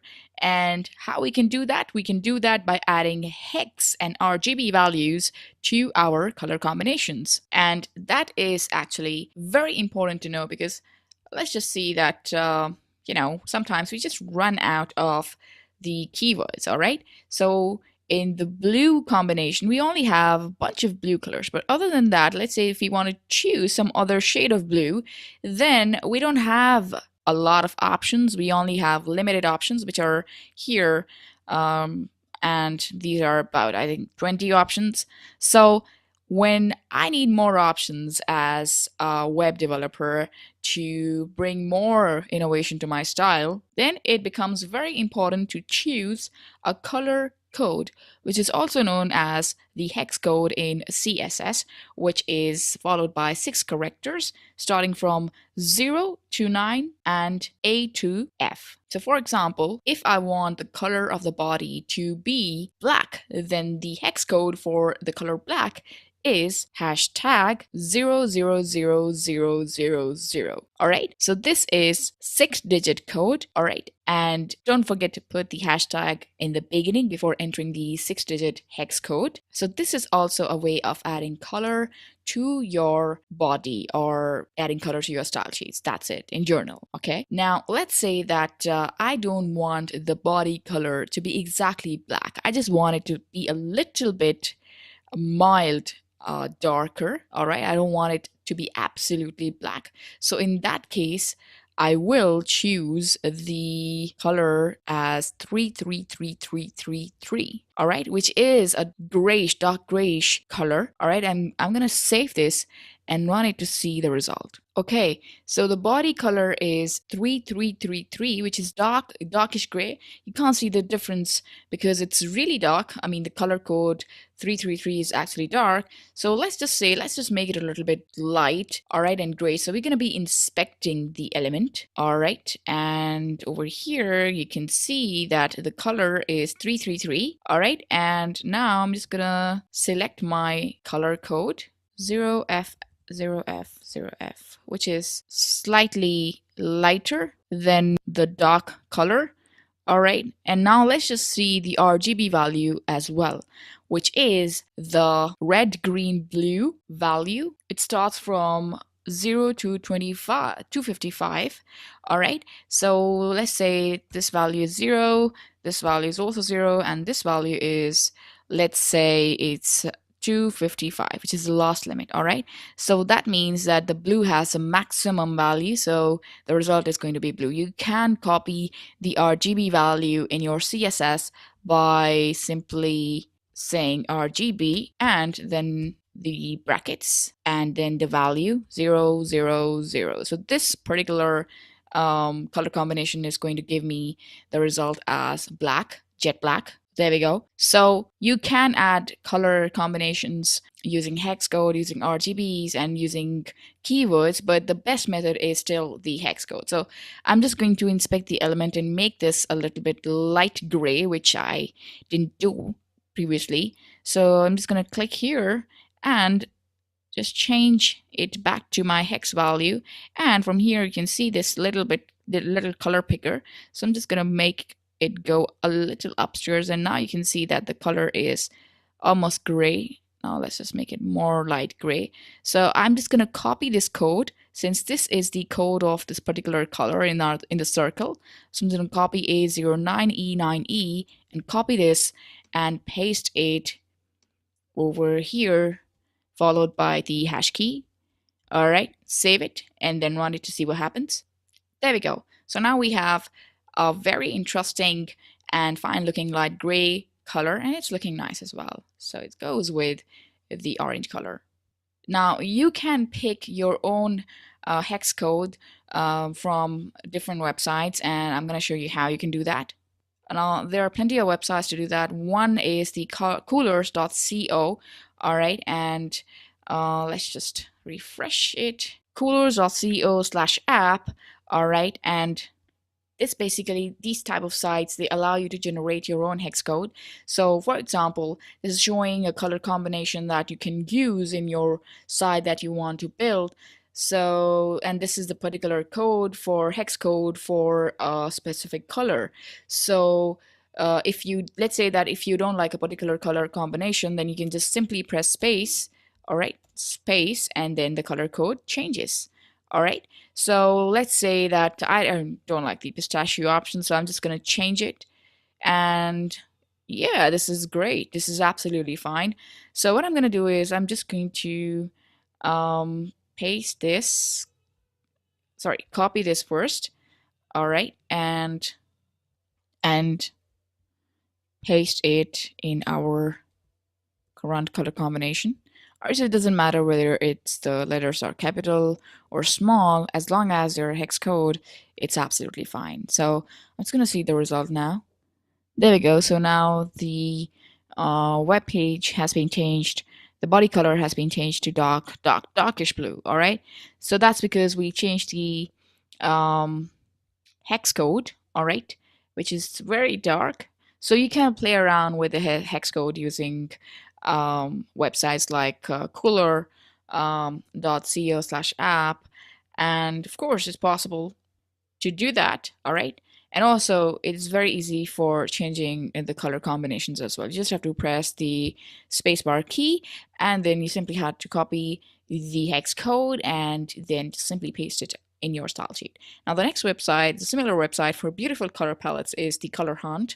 All right, where you can get actual color combinations for setting up your websites. All right, so there's are a lot of interesting color palettes which you should use, but maybe on a later stage when you're absolutely familiar with CSS and how it can enhance your site's beauty. And I'm just showing you how you can use different websites so that you can bookmark them on your journey to become a full stack developer. Now, the next website that I'm going to show you is Color Palette Ideas. All right, so this is something that is kind of not so directly involved with adding colors to the web site. All right, but this is just an effort to actually take out some colors from the existing pictures that we see on social media on day-to-day basis. So people, I mean, the people who are behind this site, they are creating color codes out of the pictures that are being posted on the social medias.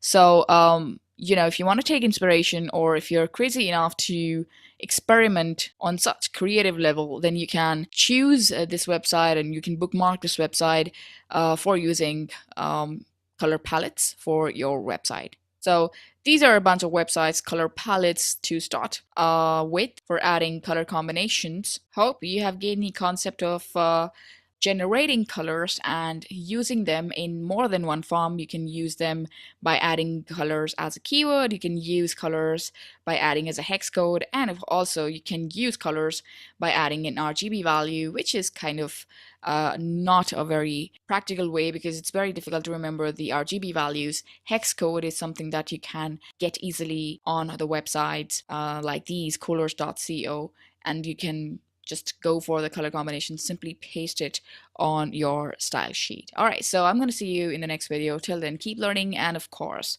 keep practicing. Alright, in this video we are going to learn about typography in CSS. Now, typography is something that is related to your font which you use in your web pages. So in order to be good at typography and understanding the font properties, such as the font family properties, font sizes, and how to style the fonts, we use typography for that. All right, so there are a lot of properties, by the way, which are involved in typography, and we are going to see that step by step. So right now, if you can see, if I go back to my style sheet, you can see that I don't have any font property, or sorry, font family right now, and I have just basically relied on Google Chrome browser to set a font family automatically. All right, so let's say if I go here, you can see that the current font is somehow, it looks like Times New Roman. We're going to be finding out by inspecting the elements. All right, so we're here. If you click on Computed, once the Elements tab opens, just click on Computed next to Styles. And over here, just go to Font Family. There we go, font family. Yes, it is Times New Roman. All right, so these are the built-in computed values which are there, present there already in the Google Chrome browser. All right, so what if I want to set my own font family? All right, so where I should go and how to add fonts to my CSS. Now, there are two ways to add fonts to your web pages. One is that you download a font traditionally, just like you do in your Mac or Windows, and install them in the font directories, etc. And then you can fetch them in your CSS files, and also maybe in the folder somewhere which contains your CSS. But that's an old way of doing that, and that's why I'm not going to discuss it more. I have a new way of actually adding fonts to your web pages, and it's absolutely going to work fine. Now what I'm going to do is I'm going to link the font to my HTML page, just like I have linked the style sheet in my HTML page, so I can link the font file as well. Now we can find a lot of fonts online, and we can just simply copy the font links from the web, and in order to run those fonts on our content page, we just need to have an internet connection. All right, so if you're watching this video, then probably you definitely have an internet connection. So that's, I think, 99.99% people on planet Earth have internet connection. That should not be a problem while running your pages. All right, so what happens is, let's just go to the browser. I have opened Google Fonts. All right, the URL says fonts.google.com. If you go there, you can find about 858 font families, and you can select any one you like. For example, I want the Roboto font family. So in order to select this font, I'm just going to click on this button, Add. All right, now it says that the family is selected. If I click on the family selected text, It's going to show me all the details, and also the link that I was talking about, it is right here. So I just need to copy this link in order to add Roboto font, and then I just have to specify the font family in my CSS, all right, by copying this bunch of line. Okay, so I want to do one more thing here. I just want to click on customize before embedding it and select everything that is given. All right, now I'm going to tell you what are these. These are font weights, all right, and it's always great to select all of them just in case, when we will explore the font property later in this video, we need to be sure that all these font weights are already present in the link that we are going to copy. So over here you can see that all the weights are present, and now in order to add the font, we just need to copy this link and paste it in your HTML head section. All right, so before doing that, I'm just gonna write a comment and says Google font Roboto. All right, there we go. So that's my comment, and there we go. So Google font Roboto has been added. Now in order to specify this font, I just need to copy this line, all right, and paste it in my CSS right here. Okay, so if I save it, says font family colon Roboto comma sans serif. All right, it has defined everything that is related to the particular font Roboto. Okay, so if I save it and then run, let me just minimize this, refresh, there we go. So you can see that now my font has been set to Roboto and it has been shifted from Times New Roman. Okay, now let me just reset the zoom in option. There we go. Okay, so this is how my current web page looks like. Yeah, that's fine. Okay, so far so good. All right, now the next thing that we should explore is the font size. All right, font size plays a very important role in typography as it decides how big or small your font size should be. So let's go back to the code editor. Now in CSS, all right, the font sizes, they can be measured in more than one units. Now the standard unit and the most widely used unit is pixel, all right, and that's because naturally the screen is made up of pixel units, all right. All the dimensions that you see, they're made up of pixel points. So that's why font sizes are also mostly represented in pixels. Now in order to do that, I just need to write the property font size, and then I can say, all right, I need 16 pixels, all right, as a standard size for the body. So if I save it and run it to see, then it should look like this. All right, yep, there we go. So it should look like this. All right, I think it's saved. Okay, yeah, so the font size is in pixels right now. All right, now the other better way is to represent your font size in another unit, which is known as EM. Now EM is a unit which is widely used by all the developers around the world since after HTML5 and CSS3 took over. And the reason is because EM is a scalable unit. That means that it's automatically going to set itself according to the screen size. And because it is set to be a very mobile friendly unit, that's why a lot of web developers around the world, they do not use pixels anymore. And that's why you can see that I've added EM already as my header's font size. All right, now there's another unit which is known as REM, which is quite near to EM, but we are not going to cover that because since EM and REM are almost quite similar in nature, so we're just going to be differentiating between using pixels or using EM. All right, now the only difference between pixel and EM is that pixels, pixels is not a scalable unit, all right? It's just a dot on a screen, and it's not going to scale itself, when the screen goes mobile friendly, all right? Where on the other hand, EM is a unit which is scalable, and it will automatically adjust itself if the content encounters itself on a mobile screen.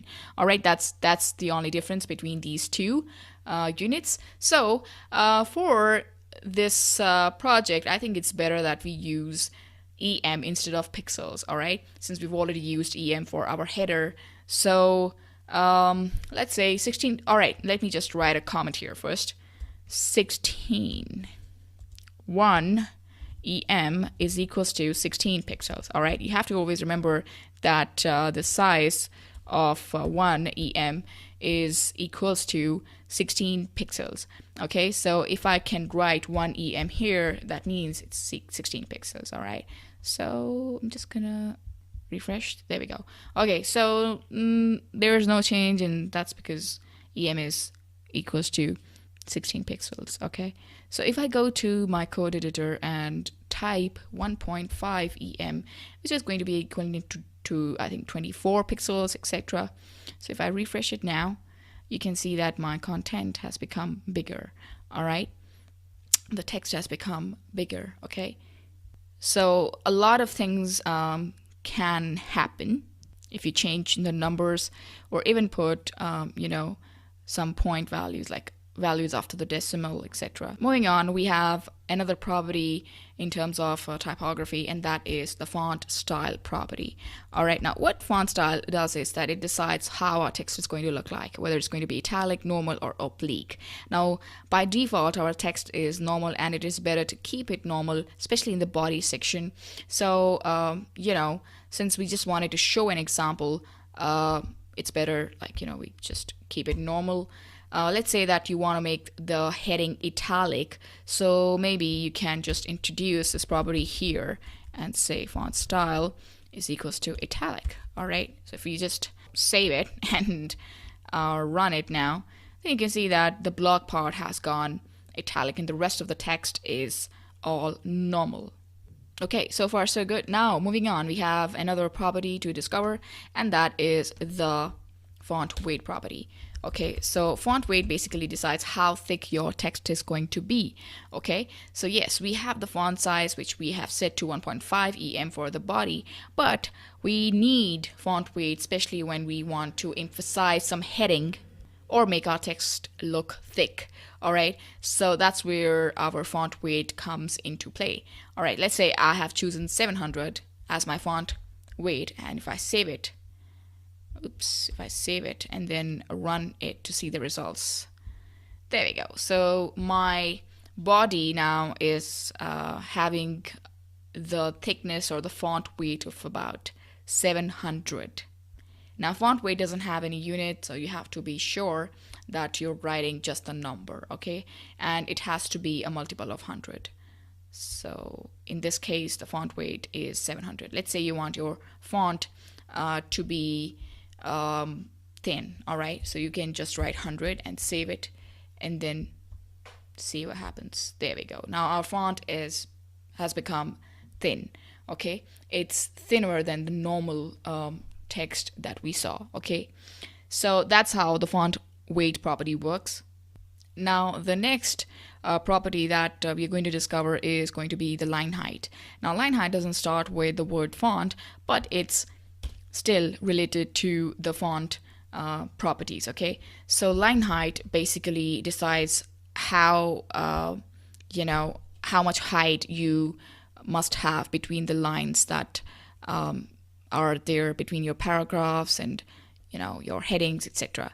So line height, you can either choose inherit or normal, etc. But let's say you want to specify the line height. Let's say you want to give a value of 2 EM, all right, which is equals to 32 pixels. Okay, so 2 EM. Now you can see that if I refresh the page, there we go. Now I have more space between the lines, all right? And that's because I have added this feature called line height, all right? Now, next thing is going to be the text decoration, all right?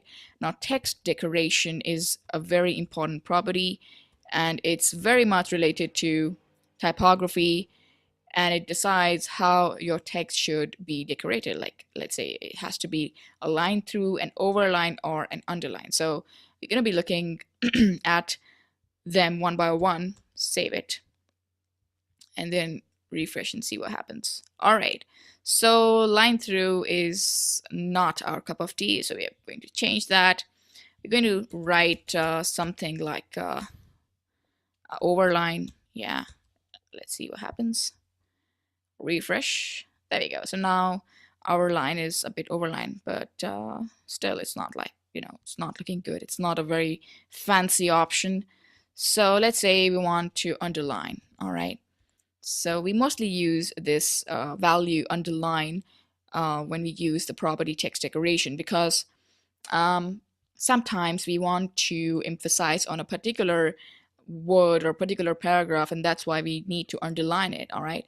So if you refresh the page, you can see that yeah, we we can use this feature as much as we want, especially when we have information that needs to be emphasized or is critically important. So you can use this property text decoration whenever you want to underline something that's extremely important. Okay, the next property is the text transform property. Okay, now text transform property basically is a shortcut of making your text go lowercase or uppercase.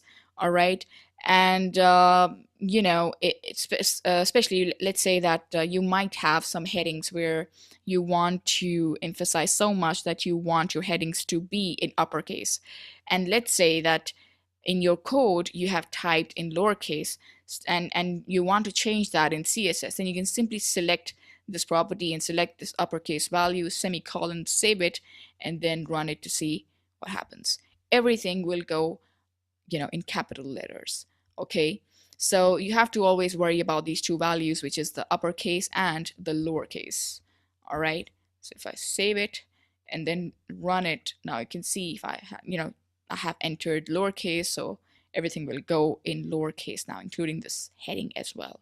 All right, so okay, so now you have one more option that is extremely important as well, if you want to use. Okay, so if rather than using lowercase or uppercase, you can use the capitalize as well. Now capitalize, what it does, it just capitalizes the first word, the first letter of every word.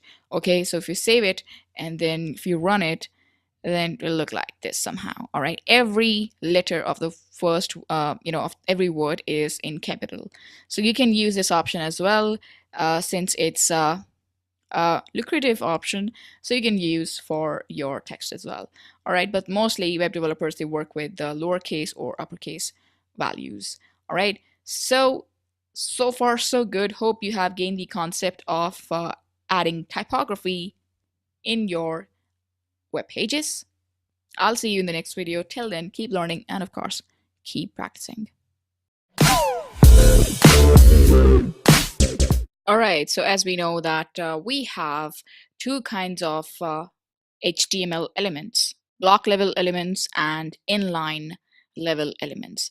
Now, each has a set of their own default behaviors, which define how these elements are displayed on a web page. Now, block level elements are by default the same height as the content contained, all right, like between the tags, etc. But they do take up the space or width of its container.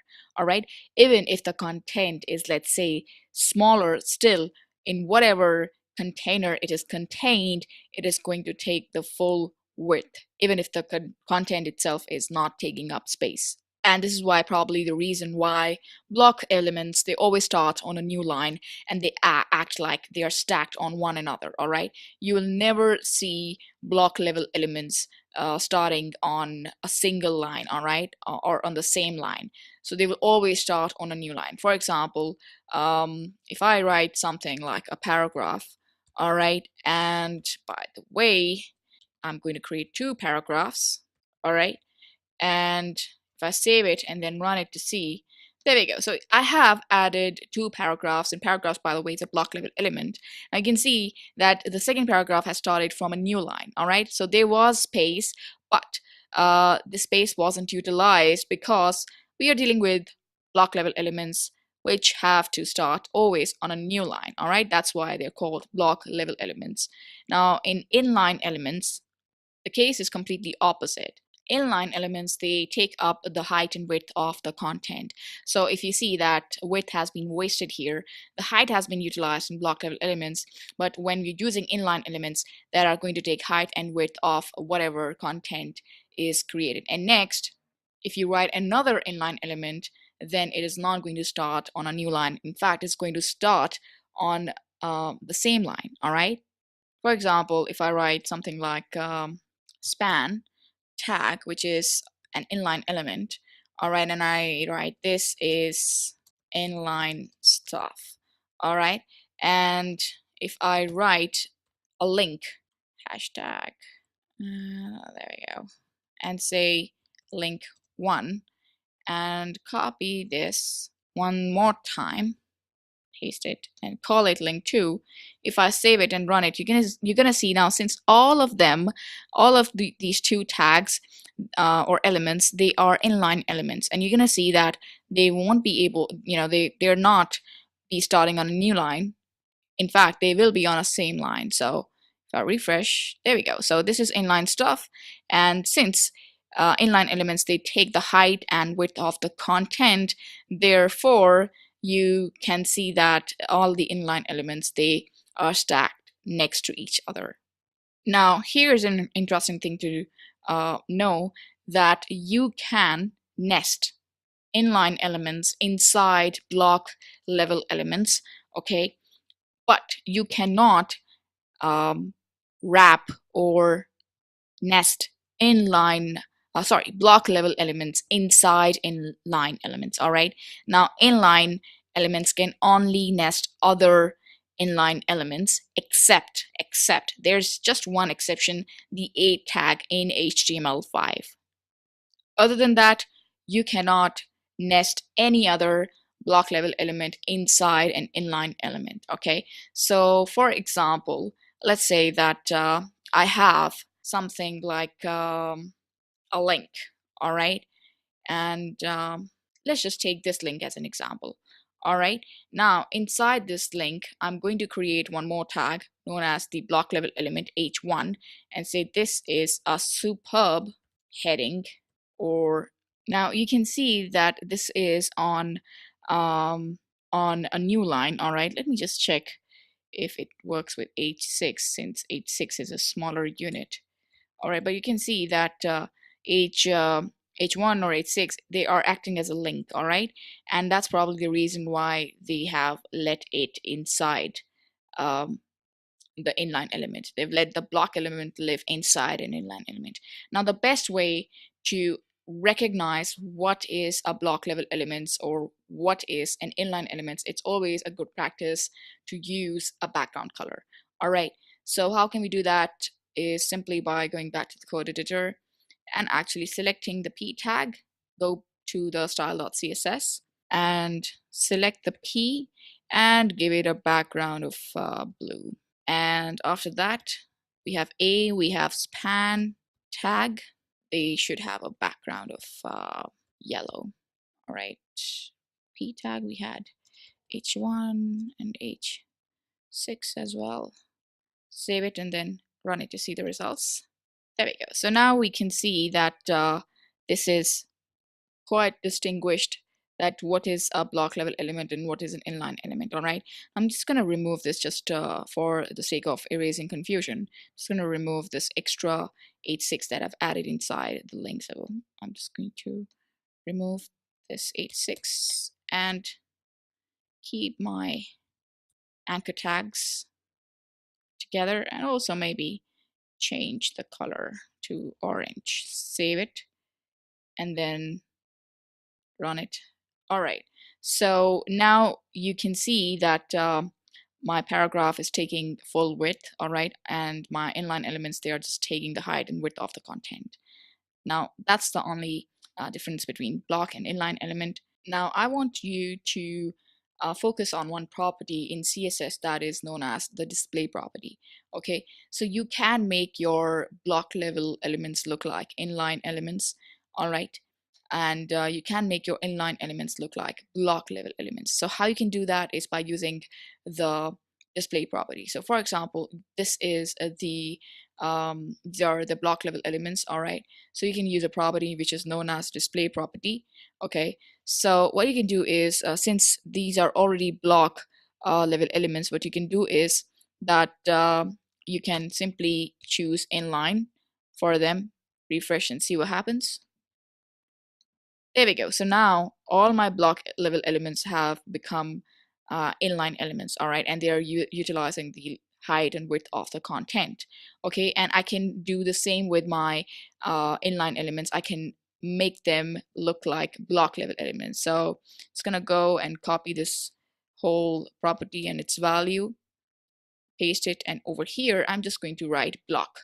Okay, so save it and run it. Now you can see that my inline elements, they are looking like block level elements, but you can see that there is no space between them, and that's because by default width and height have no effect on inline elements. Okay, now let's try out one other value in using the same display property.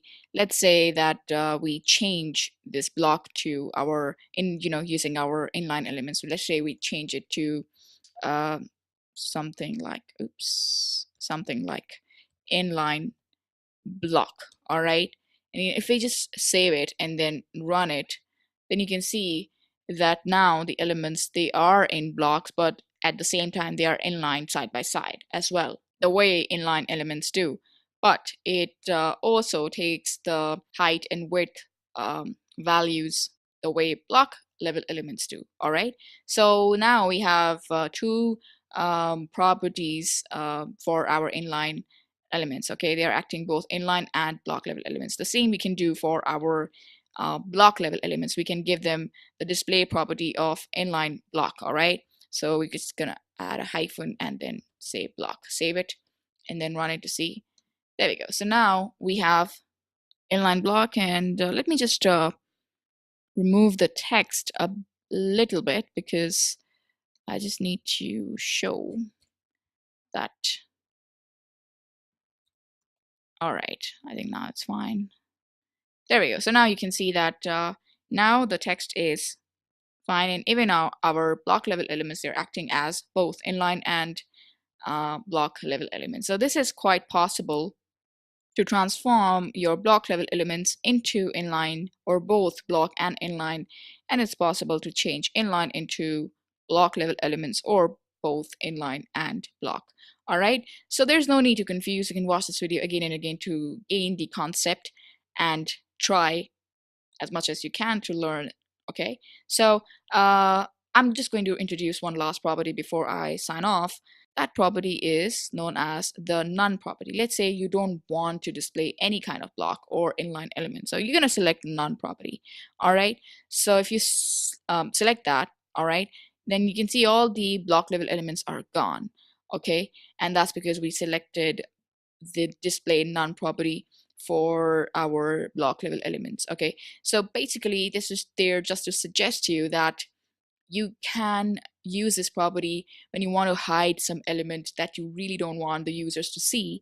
So you can simply type this property display colon none. All right, so I'll see you in the next video. Till then, keep practicing and of course keep learning. Alright, in this video we are going to learn about the box model in CSS. Now, every element in HTML is contained inside a box.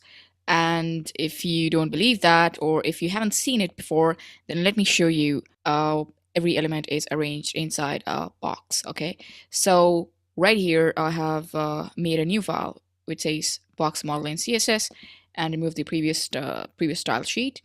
So that we can add some new styles. All right, so I'm just going to create a heading, which h1 tag that says box model. All right, and underneath that, I am going to create a paragraph. All right, that says some lorem ipsum random text, and save it. All right, now I just want to run it in the browser and see what happens. Okay, so now you can see that there is a simple text box model and having some lorem ipsum generated text. All right, but every element h1 is inside a box and the paragraph is also inside a box. Now, how do we find out that whether it's inside the box or not? Well, we are going to give a border. All right, so what are we going to do is we are going to pick h1 and p, and we are going to give it a property of border. That's it. And then decide 1 pixels. Then we want that border to be solid. Okay. And then after writing solid, we are going to write the color, which is going to be black, since we want our border to be visible. All right. So if I save it and then run it to see, there we go. So now you can see that everything is in a box. Now, since we have given it a border, now you can see that every element in HTML comes with a border. So if I, oh, sorry, it comes with a box, all right? So if I generate some more paragraphs, all right, then you can notice that all of them will be, let me copy this once more. All right, twice maybe. That's fine. Save it and then run it to see. There we go. So now you can see that since I have given it a border, it says, okay, fine, this is a box. And indeed, every element in HTML is contained in a box. Now, that's what we need to learn, the box model and how it works. Now, the box, whatever HTML element is there, the box model is not just limited to the border. It has some other major things involved to it as well. And what are those things? Well, this is going to be critically important for you to understand. That's why I've opened one picture that says, okay, now you need to focus, all right? Now, this is the content, all right? So in our case, if you see that, all right, this is the content, okay? And if this is the content, and if this is the border, which is exactly after the padding. Now, after even after the content, there comes a part that is responsible for giving spacing inside content, all right, and that is known as padding. Now, after the padding comes border. Now, since our padding is set to 0, that's why you can't see any space between the border and the content, all right? Now you can only see the border, and after the border we have external spacing, which is known as margin, all right, which handles the external height and width spacing of the content, all right? Now I'm going to show you what exactly I mean, all right? You just have to think of these all the elements together as one rectangular box which has some layers, all right? So content is not enough. We have padding, which is internal and is used to adjust the space inside of the element, all right? And now let me show you a example. Let's go back to the CSS file, all right? Now we know that the border is set to 1 pixel. Fine, great. Now let's just add padding, all right? Padding, and let's add padding. If you're going to add the padding to all 4 sides, these are the 4 sides, 1, 2, 3, and 4, all right? Now, if you want to apply padding to all the 4 sides, then you're going to simply write padding, colon, and then the value, whatever padding you want to apply. So in this case, let's say 2 pixels, all right? And since we want the spacing to be accurate, so I think it's better to use 2 pixel, the pixel unit, because pixel unit is exactly accurate. So I'm just going to save it and then run it. Now you can see that the padding has been applied to to the element inside, all right? And let's just run it to see what happens. There we go. So now you can see that there has been some padding, all right, being done, which is 2 pixels. Let's just make it a little bit more so that you can see the visible difference. Let's make it 10 pixels. Save it and then run it. There we go. So now you can see that the internal spacing has gone a bit more, all right? And then, you can see that the internal spaces has been equal in proportion. This side, the height and the width, they are 10 pixels apart inside the element. All right, now to check it, we're going to inspect this particular paragraph, and over here you can see that Google has a box. All right, Google has a box that tells what kind of padding, how much padding has been applied, whether there's a border or not, and whether there's a margin or not. Now, this is our content right here. All right, this is the height and width of the content given, just the content. And after that comes the padding, which is responsible to adjust the space inside the element. All right, you can see that all four sides are having 10, 10, 10 values. Let's say that you want to give separate values to the top and the bottom, the right and left, then you can do that by simply adding padding top. Well, you want it to be 20 pixels. All right, padding bottom, you want it to be 30 pixels. All right, padding right, well, you want to be 50 pixels. And then padding left, you want it to be 100 pixels. All right, now if you see now the result, and if you just refresh it, there we go.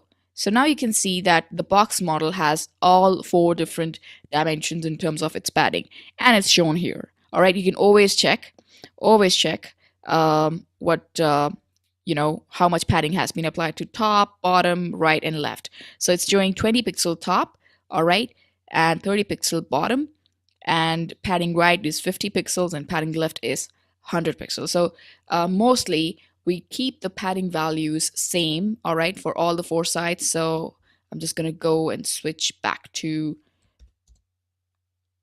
20 pixels. All right. Yeah, refresh. There we go. So now we have 20 pixels value on all four sides. And the border is not used for spacing. It's rather used to color your content. But you can still adjust the thickness of your border, all right, and you can change the color of your border as well. So in this case, I chose black, and if I go back to my code editor, if I change it to 10 pixels as border and change the color to, let's say, orange, all right, save it and then run it. There we go. So now you can see that the border is 10 pixels. All right. And the answer to that is right here. All right. The border is 10 pixels and 10 pixels on all the sides. All right. Now, similarly to the padding, you can select border on each side, and you can select, let's say that you just want the border to be at the top and bottom and not on the right and left. So what I'm going to do is that you're going to select border top, all right, and similarly copy this and paste it, and then simply choose bottom. All right, there we go. Save it. Now you can see that only the border has been applied to top and bottom. So if I refresh it, there we go. Now you can see that there is no border on right or left. Okay, so similarly you can remove the top and the bottom as well. Now you get the idea. All right, the point was just to make sure that you get the idea. Now the next thing, which is very important, is the margin. Okay, now just like the padding, margin adjusts the space around or outside of an element. Okay, so just like the padding, which has been done, or the space has been adjusted inside, margin adjusts the space outside the element. All right, so what happens is when we choose margin, let me just make it normal. All right, let me make it normal, and let me make it 5 pixels. There we go. And now let me add margin. All right, so when you add margin, let's say that you want the margin to be 20 pixels. Okay, if you go back to the code editor, now you can see that we have moved a little bit from top, from bottom, and from right and left 10 pixels apart externally. All right, so that's done because we have applied the margin. I'm going to show you a live example. Let's just inspect this box. All right, and then you can see that the margin is right here. Okay, let me just zoom in a little bit. There we go. So the margin is right here. And if I increase the margin, you can see that it is coming towards the center. All right. And the spacing is happening on all four sides externally, not internally. You can notice that the spacing is happening in outside the box. All right. And that's because I'm adding margin. So whenever you need to add margins, just like when you type a document, you set a specific margin to your documents, the CSS is also carrying out a similar operation, but it has some semantic to it. All right. So you can set a margin externally, and if you want to have an internal spacing, to distance the content from your border, then you can apply padding as well. All right. So let's just keep the margin to be 20 pixels. All right. If you go down, let me just reset. There we go. So if you go down, I can see that the margin, this orange box is outside the border. All right. So the spacing that you are seeing right now is about 20 pixels. Not about, it's exactly 20 pixels. All right. So we have a 20 pixel border, and we have a margin, and we have a border of 5 pixels solid orange. And then we have padding, which is internal adjustment for space around the element.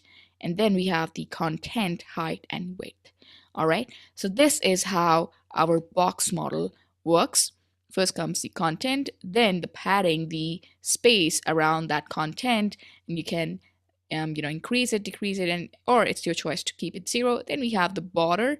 It's up to you to give your element a border. And then lastly, we have margin, which is going to adjust the space outside of an element.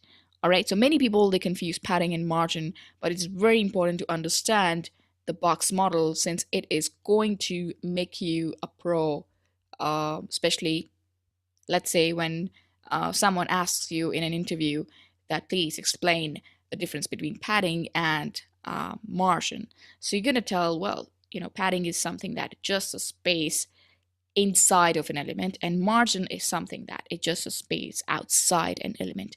All right, so padding, whenever padding words come, always remember it's inside the element, and the margin is always outside the element. All right, so I hope you have gained the concept of the box model.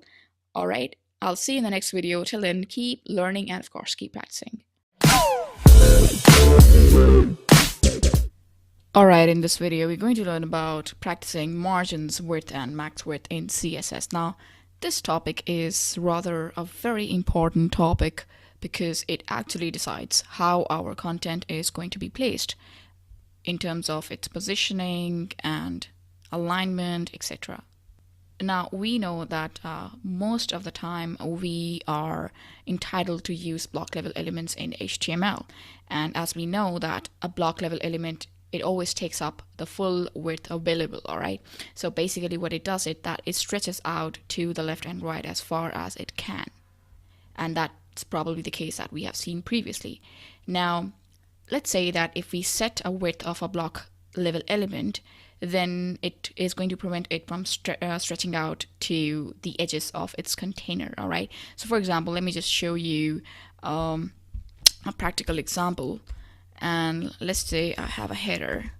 All right. And inside the header, I have a heading which says this is a heading. All right. Level 1. All right. Or a level 1 heading. Yeah, there we go. All right, so if I run it and see the result, it looks like this somehow. Now, to make it more convenient for you, let me just give a background to my header so that it becomes very clear for you that what am I talking about. All right, so I just want to give a background of, let's say, purple. Okay, and color, whatever the font color inside it will be white. All right, the color code of white is triple F. Save it and then run it. There we go. So now you can see that since my header is of background purple color, but you can see that the heading, all right, the level 1 H1 tag, it is stretched out to the left as far as it can, all right. And let's say if I add one more thing, and that is a paragraph, all right, that is going to make even more sense. Okay, so for here I'm just going to add a paragraph, lorem ipsum tab, and add some more text inside that paragraph so that it makes more sense. Okay, saving it and then running it to see that you can see that it is stretching out to the maximum level. All right, ignore this margin right here. It's just because these are the pre-calculated values, so of course we can change that, but you should not worry about it right now. What I really want you to understand is that if we do not set a specific width of our element, then it is block level element, then it is going to stretch out to the left, all right, or right, as far as it can. Now, if we set the width of a block level element, what it does, it will prevent it from stretching out to the edges of its container. So let's just do that. Go back to the code editor, and we have H1 and P tags. So we're going to be changing their widths, both of them, and make it about 300 pixels. Now we'll see what happens.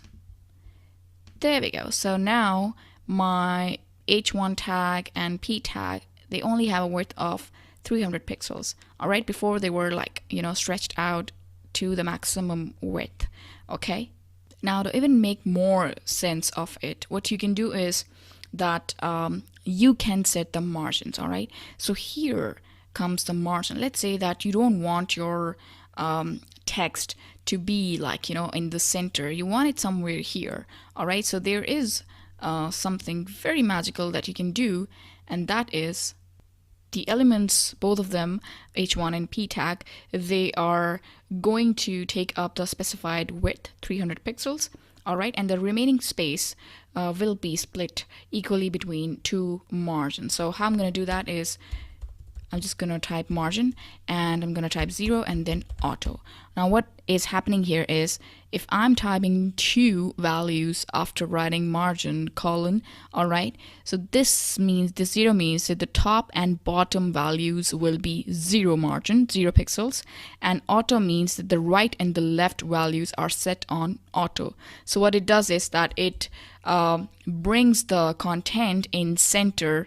Remember that the content is positioned in a center position, all right, but it doesn't mean that the text is centered aligned. Only the elements are aligned centrally, and they are going to take this specific width, but they're just going to move in the center. All right, so let us check the result. There we go. Brilliant. All right, now what I want to want you to understand is that you can do one more thing. All right, and that is, let me just show you something that can happen. All right, and that is, let's say that if you are taking the screen on mobile, all right, or you're making it mobile friendly, then it's a good practice that you always contain your whatever elements that you want to give margin of 0 and auto inside another tag. All right, so that you don't have to like specify H1 and P again and again. All right, so you can add one more container div, okay, and give it a class of, let's say, auto. All right, now this tag should end just before the header tag. All right, you cut it, and it should end just before the header tag. All right, so now what you can do is, instead of asking the H1 and P tag to have a width of 300 pixels, what you can do is that you can simply add the auto class. All right, and that's it. If you go to the browser, then you can see the result is the same. There we go. All right. So the point is that instead of like typing elements again and again in your CSS, it's always better to use the auto class. Let's say that you have the same block in your code somewhere else, and you can apply the same auto class to them. All right. So that actually makes your content very easy to read and even, use in terms of code, etc. All right, so if I just change 300 pixels, a very small width. So if I change the width to a standard 1170 pixel width, all right, and save it and then run it, then you can see that yes, this bunch of the block is taking it's 1170 pixels wide, all right. But let's see what happens if I just try to make it mobile friendly. You can see that all the words, they are disappearing, all right, and you can see that the text is going out of the range, all right, and it's not wrapping. So it's just like, I'm just missing out on the information. And what is happening right here is you can see that I can only see the information if I scroll on the right, all right. So this is not what I want. Okay, and that's the problem with the div. It can occur because when the browser window is smaller than the width of the element, then the browser then adds a horizontal scroll bar to the page. And in this case, the window, it became smaller than the width of our element. Okay, so in order to remove that error or width issue, we can use one more property, which is known as max width instead, especially in this situation, because it is going to then improve the browser's handling of small windows. Now, this is important when you're making a site usable on small devices like mobile, etc. All right. So let's say that, if I just change it to max width, all right, instead of just width. So now you can see that everything is okay now. All right, everything is fine now. So even if I just try to make my screen bigger, then you can see that the text is wrapping up automatically. So it says that the max width should be 1170, but if the mobile screen goes smaller, then it has the ability to wrap itself inside the div container, which is set to the class auto. Now, of course, you can add your padding as well. All right, whatever padding you want, you can set that to, let's say, padding overall should be, let's say, 1.5 EM. Okay, and then if you see the result, there we go. So now our content is not like touching to the edges, etc. So the space that you're seeing right now, it's basically the margin which is pre-built in the Google Chrome browser for its elements. All right, so don't worry about it. Of course, you can remove it as well, but right now I just really want you to focus on the width, all right, the max width, and how you can make your content come in the center and make it use the desired width that you have set. All right, in our case, in an ideal case, please use max width property so that you do not have problems when you are switching your site on mobiles. All right, so you have to keep a lot of things in mind when you are making content blocks for your website, whether that website is going to look good in terms of screens which are smaller than a laptop, etc. You can change the width of your content if you like. You can just make it 960 pixels as well, save it, and then run it. There we go. So even if you like, if you make it go smaller again for a mobile site, then you can see that nothing, the content is not going out of the box. It is still inside the box because the max width has been set to 960 pixels, and any other width less than that is going to wrap itself inside the container auto. All right, so that was the whole point of explaining you about margins and width, max width in CSS. So hope you have gained the concept. of practicing all these three important things in CSS. I'll see you in the next video. Till then, keep learning and of course keep practicing. Alright, in this video we're going to learn about floats, which is another property that can be used to rearrange how elements are displayed. Now let's go over what the natural page flow looks like first. Alright, so we're here in my code editor. I've already typed a few lines. Now by default, block level elements, alright, they are displayed on top of each other and they take up the 100% width as well, which you can see right here.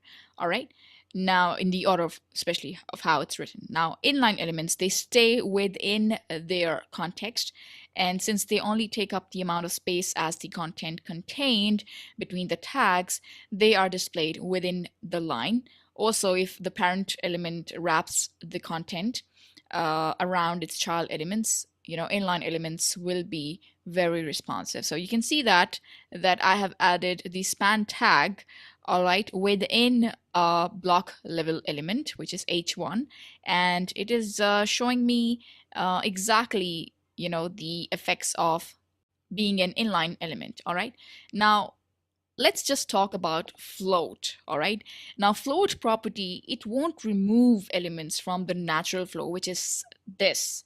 All right, but it will change it by aligning blocks to the left or right of its container. Now this will change the natural flow because the elements following the floated elements will be disrupted and there will be a lot of disruption. Now let's just try out whatever I'm saying in an example. All right, so let's just remove this, okay, and create a container, div class container. All right, and inside that container I'm going to add a paragraph lorem ipsum. All right, and before that paragraph I want to add one image. All right, so 10.jpg, and keep the width of that image. I just want to give you an example, so I'll just keep the width as 200 pixels. There we go. Save it and then run it to see the result. There we go. So now you can see that the paragraph is a block element by nature, and that's why it is floating right after the inline element, which is image. All right, but I want the paragraph to float left to the image. All right, so what I'll do is I'll just go back to my code editor and go back to my style sheet, and over here I will say image, all right, float to the left. All right, so when I'll float my image to the left, then you'll see that the paragraph will automatically come to the left of the image and it will just move up and flow next to the image. All right, so since the content is no longer underneath the image, it is going to move up and flow next to the image once I set the image to float to the left. All right, so now let's add some more text to understand some more things. All right, now let's add some more things. All right, lorem some more text. Save it and then run it.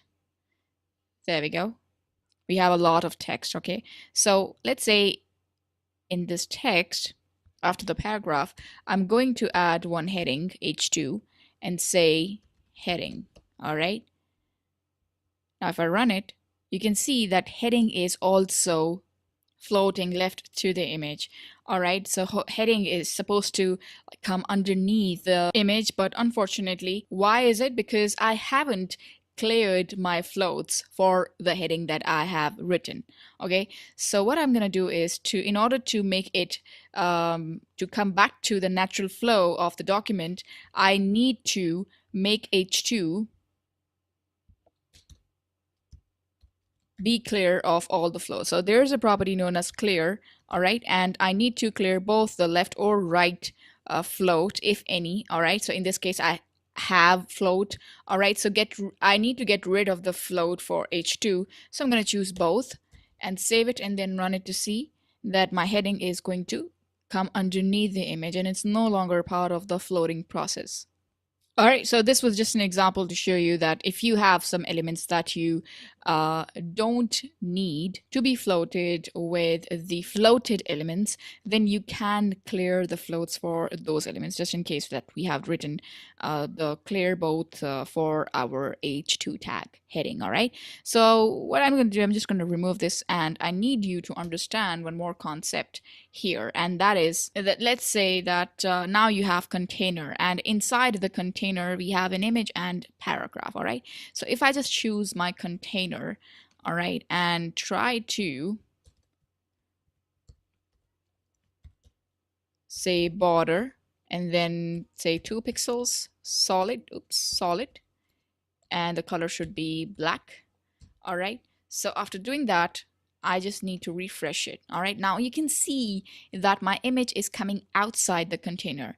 Okay, whereas if you see the code, all right, my image is inside the container. Now why this is happening is because parent elements, they do not recognize the height of floated elements, and they will only wrap around non-floated child elements, which is in this case just the paragraph. All right, so the paragraph is the non-floated element, and that's why it is only able to wrap around the non-floated child elements. All right, so if I just minimize it, all right, then you can see that my image, all right, once my screen is bigger, my image is coming out of the border and it's crossing the border as well. All right, so that's because that's because that the parent element is not recognizing the height of floated element. All right, so let's say if my image is bigger than 200 pixels. All right, let's say if my image is 250 pixels, save it and then run it.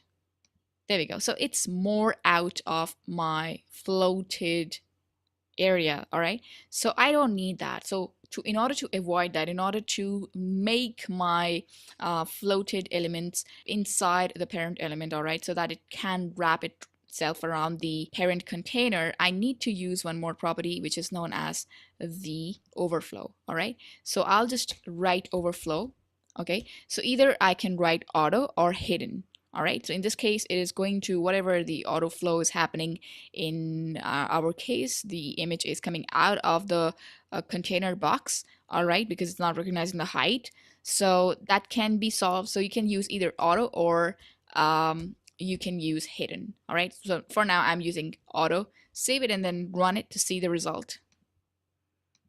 There we go. So now you don't have any problem like before. All right, before our parent elements, they were not recognizing the height of floating elements, and that's why the floating elements were coming out of the box. So now that problem is solved. Even if you increase the height now, all right, even if you make it, let's say 400 pixels, save it and then run it, then still the image is inside the container box. All right, and that's because the overflow is auto. All right, so if I just try to minimize it, then you can see that everything is normal again. All right, so it's still inside the box, it's not coming outside the box regardless of the height of the image. Now you can add the padding to the image if you want, or a margin as well. So go back to the code editor, and over here you can just apply margin. There we go. Yep, there we go. So now I have some more space. All right, you can also apply some padding if you want. Okay, so that's how you add floats to your web pages. All right, and make sure that when to use clear property and also the overflow property, especially when your image or whatever thing that you have floated. All right, so when your floated element, in short, is oozing out of your container, all right, your parent element, then you need to make sure that you're giving an extra property to your parent element, which is known as overflow property, and make sure to set it to auto or hidden in order to avoid any disruptions. All right, so I'll see you in the next video. I hope that you have gained the concept of floats, and also we have done a little bit practice as well. So I'll see you in the next video. Till then, keep learning, and of course, keep practicing.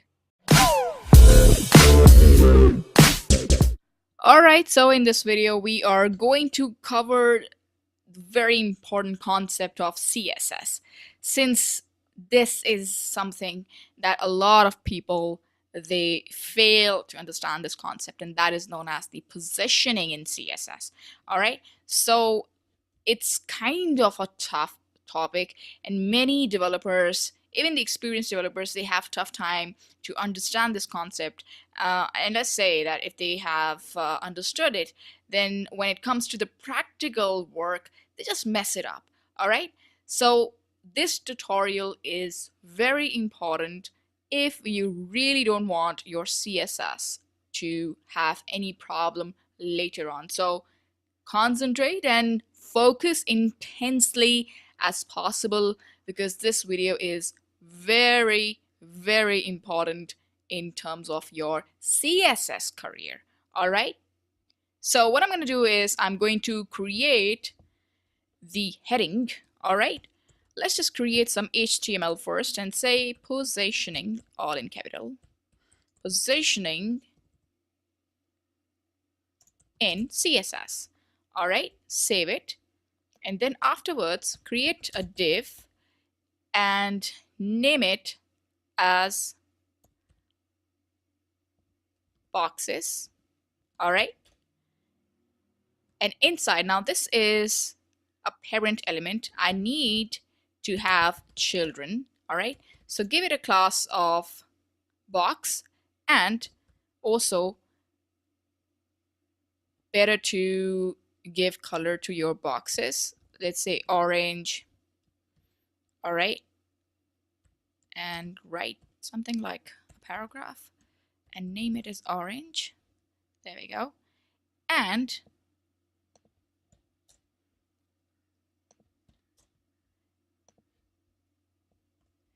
copy this div. All right.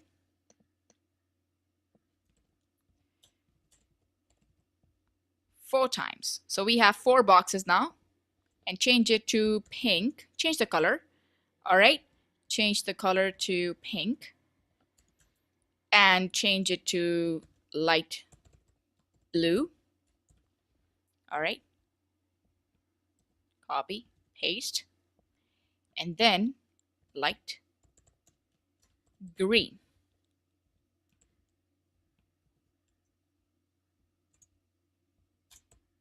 All right, save it. Now let's create the CSS of whatever we have added.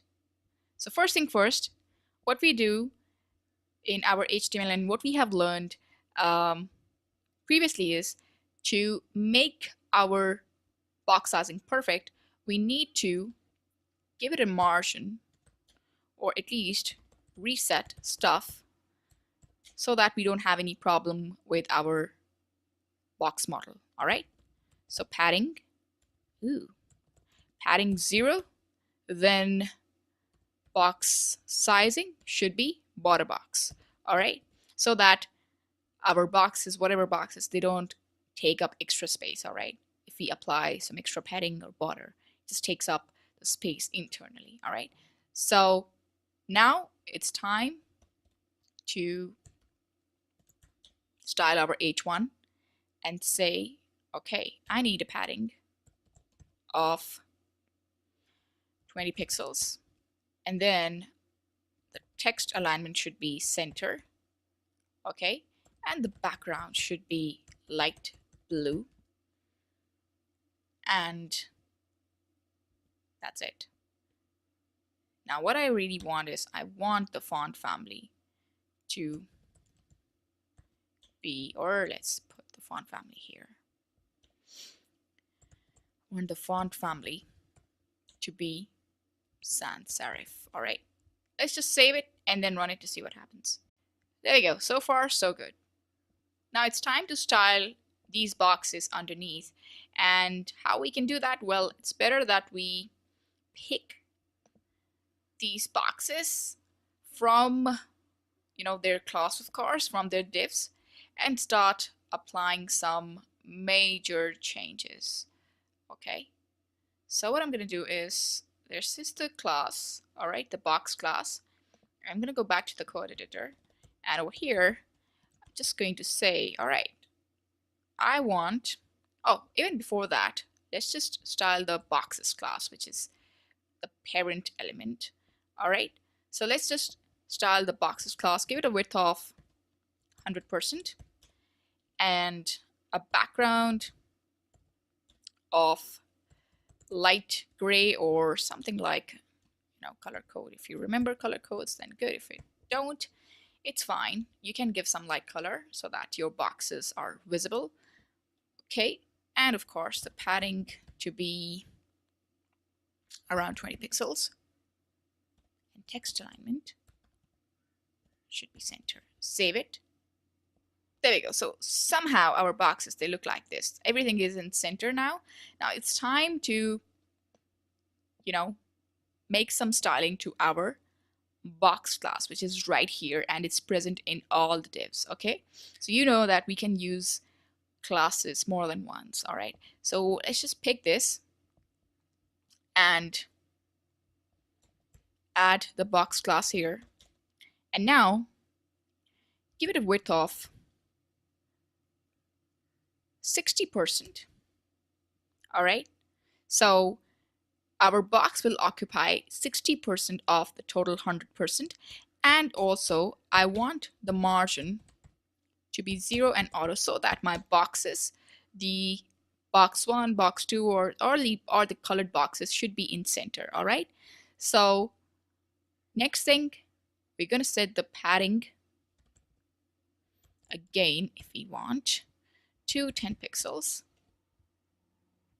or even more. Let's find it, 2% padding. All right, and font size should be 28 pixels. Font weight should be bold, and that's it for now. Let's just save it and run it to see the results. There we go. So we have orange, pink, light blue, and light green. Now it's time to give the background colors to our classes, which we mentioned here. All right, so we'll pick the orange class and give it a background of orange. All right, so there we go. You have orange, and then the background of this should be orange, of course. Then we have other class, which is known as the pink class. All right, and we're going to give pink a color of background of pink. All right, and then we have light blue. We're going to give it a background of light blue. Oops. And last but not the least, we have light green. All right, so we're going to pick light green and give it a background of light green. All right, so if we go and check it out, there we go. Oh, something is wrong. I hope my spellings are fine. Oh, there we go. So remember, your classes cannot be case sensitive, so it's a good lesson for us. All right, let's just refresh now. Nothing happened. I'm afraid. Why? Light green. Oh, there we go. Yes, shouldn't be case sensitive. All right, and that's exactly what we did here. So now let's just run. Still nothing. Have I saved the file? I guess so. Oh, there we go.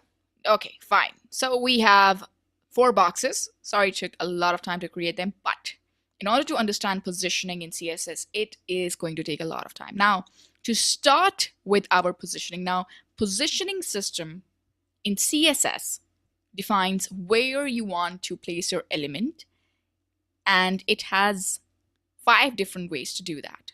First way is the static position, in which you can see everything. So let's say that if I add static position, all right, to any of the classes, all right, let's say position is static, all right, so if I save it and then run it to see, you'll see nothing has happened because everything by default is static. And static means, well, nothing. All right. So if I go back and enter the another type of position, which is inherit position. Now, inherit position basically is a type of position that is inheriting everything from the parent element. So, which in this case is the body, all right, and the body is set to normal positioning, static positioning. So, inherit positioning system also, it's pointless if your parent element is having a static position. All right. Now, where the difference is and how we can create difference and how we can use position for our own benefit. Now, if you go to CSS, all right, and if you simply remove it, all right, let me just remove it and add one position system, which is known as relative positioning. All right, if you save it, then when you enter the relative position, basically activates the 4 positions. All right, the top, bottom, left, and right. All right, so these properties are activated and you can give any value to them. Okay, so these properties, top, all right, bottom, okay, left, left, and then right are activated. All right, so I'm not mentioning anything, but I really want you to understand that, think of it in terms of the directions. All right, so you can move your element, all right, by defining the position of the element, whether it's relative, absolute, fixed. All right, you activate all 4 directions, top, bottom, left, right, and then you can decide what to do. All right, you want to move your um, element 10 pixels top, all right, or 30 pixels bottom, all right, 40 pixels left, or 200 pixels right. Now if you go back, we have changed the orange box, which was having an orange background. Let's see what's happening with that element. There we go. So now you can see that the orange box is apart from where it was before. It was somewhere here before, all right? So it has moved from its original position to where we have set its direction to. It has moved top 10 pixels, bottom 50 pixels, I don't know. Let's just inspect the element. There we go. So we have moved our box 10 pixels top, all right, 30 pixels bottom, and left 40 pixels right. It's up to you. You want to use 2 properties or 3 properties, 1 property. Well, it's up to you. But my job is just to tell you that once you set the position, all right, once you set the position system, whether it's relative, absolute, or fixed, you activate all these 4 directions and you're free to move your element. Okay, so you can notice that the space which was allocated to the orange box is still up there. All right, so let's say if you want to eliminate the right position, all right, just completely eliminate it, all right, and you want to move left, all right, just eliminate bottom as well because it's not making any sense right now. All right, so you want to move left, let's say 300 pixels left. All right, you can notice that these 3 elements, they're not stacking up or taking away the space of the orange box's spot. All right, and that's because the position of this box is relative to its origin. All right, so it can move even away from the page or out of the page, all right, but it's still going to be relative to its previous spot. All right, so yes, you can use it to overlap. Let's say that you are using it to overlap pink element, all right, but you can see that the pink element is not moving upwards in order to take the space of the orange spot. The orange spot space is still there and it's still available. All right, so that is called relative positioning. Now let me move to the next positioning system, which is known as the absolute positioning system. Let me just remove all these values And this time, what I want is, I will also remove the position, this relative position. This time, I want the pink, let me refresh and see if everything is back to normal. Yeah, now I want the pink box to have an absolute position, and I'll explain everything, okay? So pink box is having an absolute position, all right? Just add this and see the result. There we go. So what has happened here is that the pink box has taken the space of its nearest element, all right? And that's happened when you position an element in an absolute form. It just takes up the starting point of its nearest element, all right? So in order to avoid that, you need to see that what is going to be its nearest position. So you always have to add top colon 0 and left colon 0 to see where it's absolutely placed at the moment. So if you go to this, there you go. So after entering 0, top 0 and left 0, you can see that the pink box has moved up and to the absolute position of the browser starting point 00 right here. Let's say you want this box to be the starting point of the pink box. All right, so what you'll do is you'll go to your code editor and you will type the exact absolute position and paste it in here. All right, so you'll paste this position here and you'll decide, okay, I want boxes to be the starting point for my pink background. All right, so I want my pink background to start 0 0, but the origin point should be the box. All right, and therefore you have to add the position absolute in order to do that. So if I go to my code, there we go. So now you can see that the absolute position has become the box's div.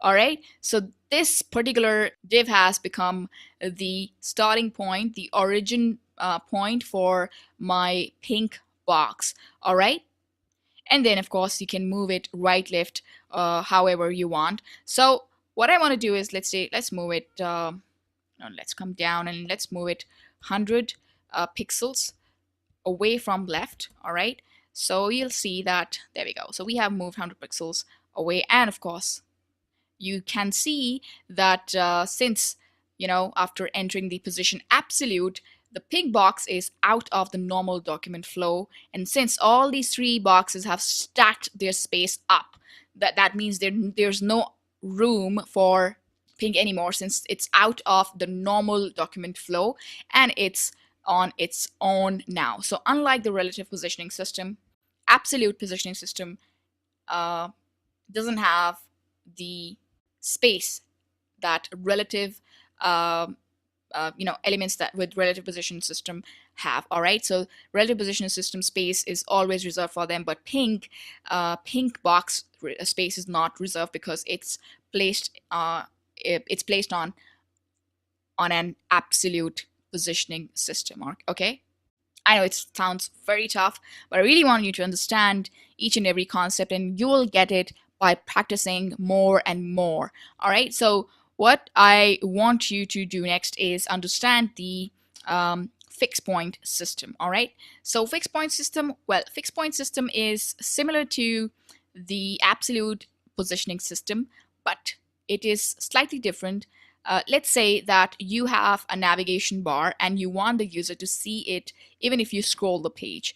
All right, so what usually happens is that when you scroll down, your menu disappears because menu is always at the top of the page. But if you scroll with a fixed nav bar, all right, or the fixed header, then you can see the header with navigational links at every spot. Even if you scroll down, it's going to be there. All right, so that's what web developers do. They just stack their navigation bar up on the fixed position so that it's accessible to the users even if they are at the bottom of the page, looking out for the footer. All right, so let me explain it to you. Let me just go back to the normal stuff. All right, and let me remove this as well. All right, so it's time to make our light green box something, give it a position of fixed. All right, so what happens is, let me also increase the height of the box's class so that I can show you the example of scrolling down. All right, so I have made the light green box fixed, and now you can see that it's out of the normal document flow. It's fine. It's fine. All right. But if I scroll down, you can see that light green box, it scrolls down with me. All right. So that's how you position elements in a fixed way.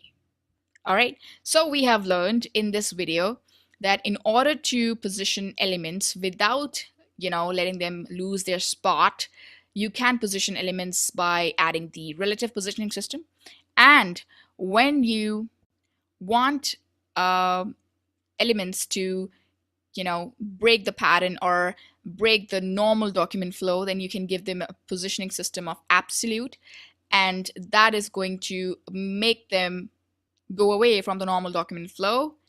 And then you can, decide what is going to be their nearest parent element by giving them a value of position absolute as well. And lastly, very important, which we're going to use the most, is the fixed positioning system, which we are going to use for the nav bar. So it doesn't matter wherever you are on the page, if you have the fixed positioning system, then you can access the link, and that particular element is going to go with you at every point. All right. So I hope this whole thing makes a lot of sense to you. Let me just copy this code, all right, and paste it inside the style tag so that it's accessible to you, since it's very important. All right, save it, and then I just need to cut it. There we go, save it. Yeah, still working. All right, so I'll see you in the next video. Till then, keep learning and of course keep practicing. All right, so in this video, we are going to learn about two very important concepts in CSS, and that are the reset CSS file and normalize CSS file. Now, what do we mean by reset? Well, let me tell you that the point of having the style sheet is to style our element, all right? But sometimes what happens is, due to different browsers, all right, let's say Chrome has its own style, and if you use Mozilla Firefox, and when you look at displaying your result, then you get that feel that, okay, this is slightly different from what I saw in Chrome. And that's okay, because all the browsers are having their own default CSS settings, all right?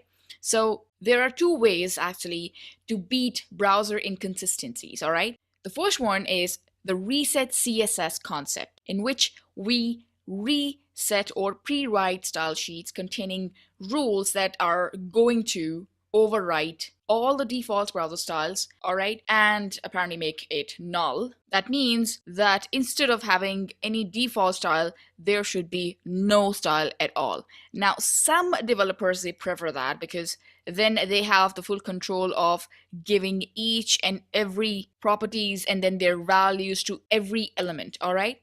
Now, mirweb.com/eric-tools/css-reset is the link where you can go. I'm going to paste that link in the resources, but I just want you to understand that, yes, there is a way of making your style, even the browser style, null, and almost putting it back to zero, all right? So in short, just making your elements unstyled and then having the authority to give them your own style, all right? So many developers around the world, they use this file to create their own framework, all right? So yeah, this is very interesting. Now, if you scroll down a little bit, all right? So this guy, Mirweb, Eric, all right, Eric Mir, he created a file, all right, and that file contained all these values. Now what you're going to do is you're just going to copy the CSS, All right, just copy this CSS and there we go. Oops. Copy this CSS and go to your code editor and simply paste it in your current style sheet. Save it and make sure that that style sheet is linked. All right. Now I have already typed a heading, whole, and then a paragraph, and then another paragraph, and another paragraph. All right. Now I just need to see the result. All right. So there we go. So now you can see what I was talking about. Every value has been nulled. All right. So all the default browser styles, it's gone because of this particular style sheet. Because what's happening here is that everything, every value of possible HTML element, it has zero margin, zero padding, zero border, and the font size is 100%. That is all the elements are going to have just one font size. And from here onwards, after this CSS file, I can decide what sort of value I should give to my H1 paragraph, or I should give any value at all. All right. So this particular style sheet is used when you want to create a new framework. All right. But there is a very important point to notice here is that it is this, if you use a style sheet, all right, go ahead if you want to, but it's going to actually increase a lot of work for you. All right. Because if you reset all the elements and their default values to 0, all right, so you have to then give each and everything a value again. Now that's quite a lot of work, don't you think so? Okay, so in order to overcome that, we have another alternative, which is known as the normalize CSS file. Now I have already opened the GitHub page for the normalize.css file, but if you want to read more about what is normalize.css file, you can click on this link and just read about it. Now it says that normalize.css is a small CSS file that provides better cross-browser consistency in the default styling of HTML elements. All right. So what is our major problem when it comes to creating HTML pages, so that our HTML pages look consistent in all the browsers that it's running on? All right. So that's our main point of worry. Now, what normalize does is, this is also a pre-written style sheet, all right, which contains rules, but its aim is to create consistent default styles rather than removing them, all right, like the reset file. So what reset file did it, that it removed all the styles and it just brought everything back to 0, which is not our intention when we are going to use the normalize.css file. Rather, I'll be more happy to add normalize.css file and make sure that whatever output I'm getting on Chrome, I should get it on Safari, I should get it on Mozilla and any other browsers. All right. So what basically this file is going to do, it's going to make one default styles for all the browser. All right, to maintain the cross-browser consistency. And I'm going to show you an example right away. So first of all, let's just I have already downloaded the normalize.css file. Now you can come here, all right, and click on the download button and then simply select everything.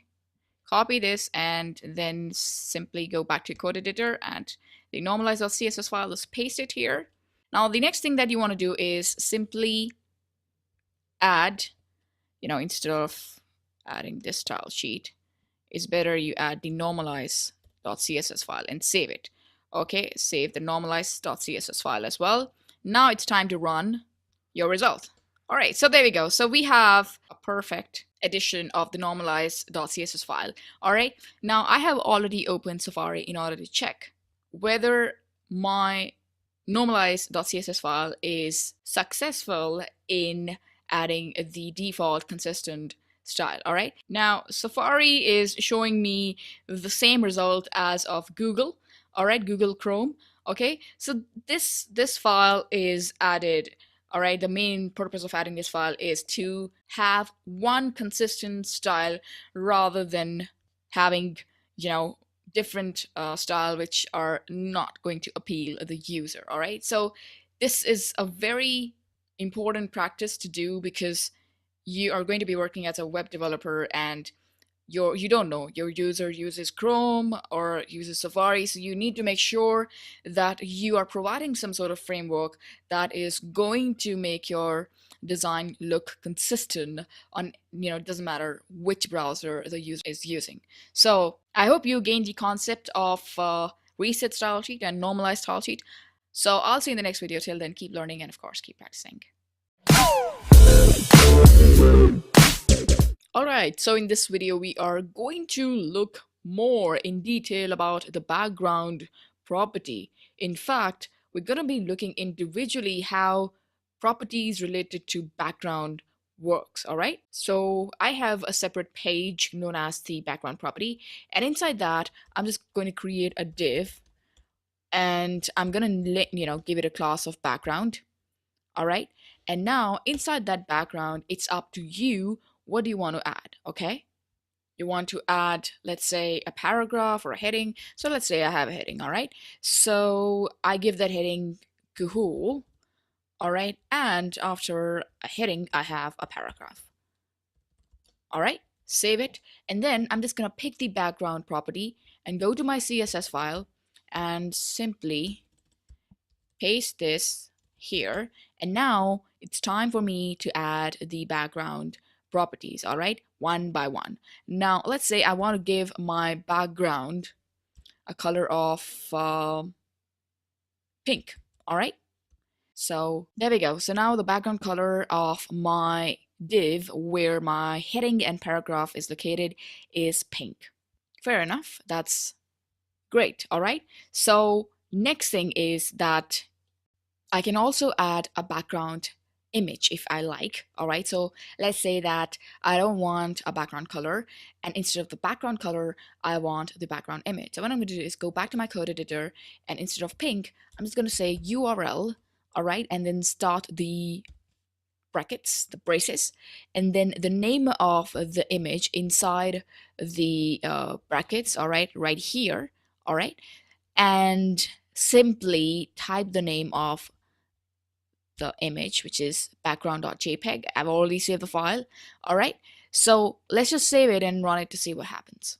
Okay, so far so good. I have the background now, but you can see that the background is repeating itself, and at this point you can't even see the background properly. So that's because we haven't given a specific height to our background. So let's do that.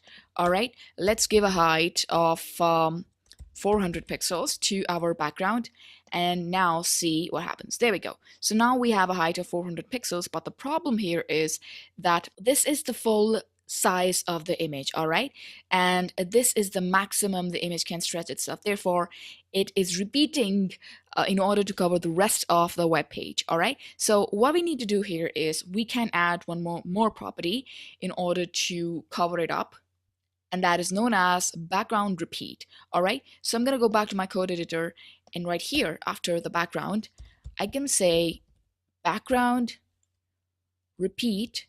All right, and set my background repeat to the value of no repeat.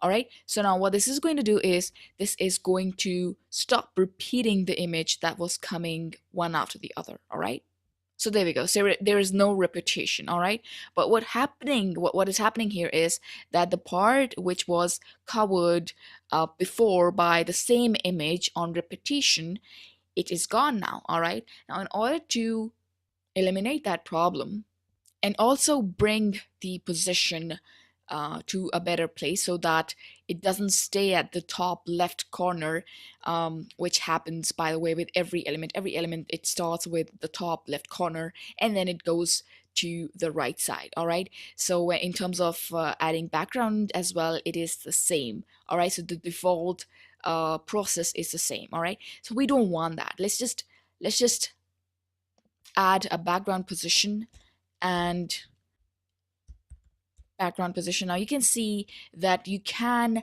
add background position to bottom, center, left, right, top. All right, so you can use two values depending on what you want to use together. Let's say that you want your image to start from the top right corner rather than the top left one, so you can simply say top, all right, and then select right and semicolon, save it, and then run it to see the results. There we go. So now the image, you can see that the image has moved towards the top right. All right. So in our case, I would like to bring the image to center. All right, center and center, and see what happens.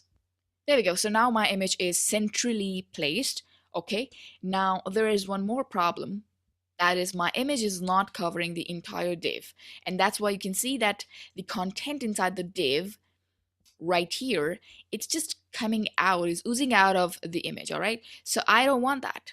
So what I'll do is I'll add one more property in my CSS file, which is known as the background size, all right? Now this property determines how my image is going to contain inside the container in which it is, all right? So in this case, it is contained inside the div, all right? So I'm just going to say that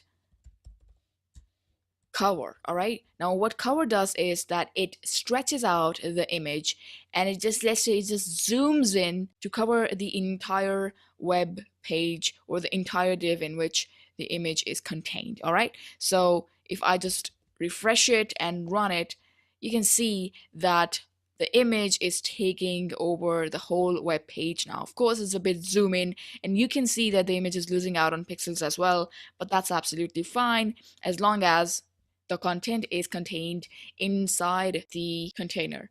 All right, so the next thing which I want to show is the background attachment property. All right, so let's add it and then see what happens. Now if I put my background attachment to fixed, all right, let's say, then you can see, you can have a feel of having a parallax effect. It just fixes the background. All right, now I'm going to show you what I mean when the background gets fixed. Now let's just go back to the code editor, and let's just copy this div several times. All right, let's say until we are able to scroll the page. All right, so 4 or 5 times we have copied this div, and now let's go back to the result and refresh. There we go. So if I scroll down, you can see that the background is there. All right, the page is scrolling, but the background is not moving. All right, so this type of effect is pretty much in nowadays, and it's used widely by the web developers. The content is fine. The content is like going from the top of the image to the bottom, but the image is still there. All right, and this is possible because I have added the background attachment to the value of fixed. So far, so good. Now, these are all the main components of the background property. So whenever you want to add a background to your HTML pages, your landing pages, whatever, you can always start with these major properties related to background so that you don't have any problem. All right, so I hope that you have gained the concept of adding a background and the properties related to it. I'll see you in the next video. Till then, keep learning and of course keep practicing. Alright, so in this video we are going to learn about adding transparency and gradients to your background images. Now, adding background images behind text can add some flair to your page, but sometimes it can make the text hard to read. Now let's just work on an example in order to understand why we need transparency and gradients to our images. Alright, so I'm gonna go to the style sheet, add the background class. Alright, which is right here. Okay, so we already have a class, okay, and I have some heading and text. Save it, all right, and then I'm just gonna add a background of background.jpg. All right, also I'm gonna have a font family of sans serif and a line height of about 1.5. All right, also I want my background repeat to set to no repeat so that my background doesn't get repeated. All right, so now let's just have a look at how my web looks like. Okay, so we have our text, which is just oozing out of the image, but that's okay. We didn't add any width, so I'm just gonna add a width to my div and say I want a width of, let's say, 600 pixels. Okay, with my background position to be center, center. All right, and now I'm going to see the result. All right, perfect. So if I just try to, put it like that, you can see the result, but you can hardly see the text. All right, so let's say that if I add the text alignment to be center, all right, and the color of the font should be white, triple F. Okay, so you can see that, yeah, the text is fairly visible, but again, it's not a perfect solution. So let's say in order to add some extra layer of transparent color, all right, which will have some better readability option, all right, let's just add another div and add it just after the main div, class of transparent bg background, all right, and end that div just before the final background div is ending. All right, so there we go. Save it and then add this transparent bg class in CSS, all right, and add a background color, all right, or background. So what happens is when you add a transparent layer, okay, of any color, then you always do that by adding an RGBA value, all right. So by writing the RGBA value, you will assign three colors combination, the red, green, and blue, and A stands for the alpha transparency, all right. So what alpha mainly does is, in the value of alpha is between 0 and 1, with 0 being the most transparent number and 1 being the most opaque, all right. So I'm just going to add some value, let's say 0, 0, and 0 with an alpha transparency of, let's say, 0.5, which is somewhere in the middle. All right, I'm going to show you what I mean. So you can see that this is the color combination I'm going to get, which you can see in the square. All right, so I will have my image, but again, I will have some transparency applied to it so that I can see the text easily. So now you can see by adding the RGB value, all right, you can see that I can see the image, but at the same time, there is an extra layer of black color with some transparency applied to it. All right, so you can do that with your images as well. All right, so that you, let's say that you have to add some quotation. All right, so in order to do that, you can always add an extra layer of a background by adding the transparency as well. So over here you can see that this is the color, all right, and the RGB value is 000 with a transparency of 0.5. Let's say if I increase this value, all right, to 0.8, you can see that it's more black now. So if I move to 0.2, it becomes lighter. If I keep it 0, it becomes the same as of the image. All right, so that's how you add transparency to your images. But remember, that is only possible by adding the RGB value, okay? So moving on, you can apply padding to your transparent background as well if you want. So let's say you want a padding to be about 1 em, all right? You can do that. There we go. So now you can see that the image and the text, it looks more perfect. Now moving on, we need to discover the gradient as well and how to add gradient to your background. So for gradient, what you need is you can add multiple background options, okay? That means you can add multiple background within a single class. So what I mean by that is, let's say if you don't want this transparent BG, all right? So I'm just gonna, comment it out, all right? Just gonna comment it out. There we go. So if you don't want this transparent BG to do anything, and instead you want to add a linear gradient or a gradient to your background images, you can do that by adding incredible syntax, which is known as, let me just remove this.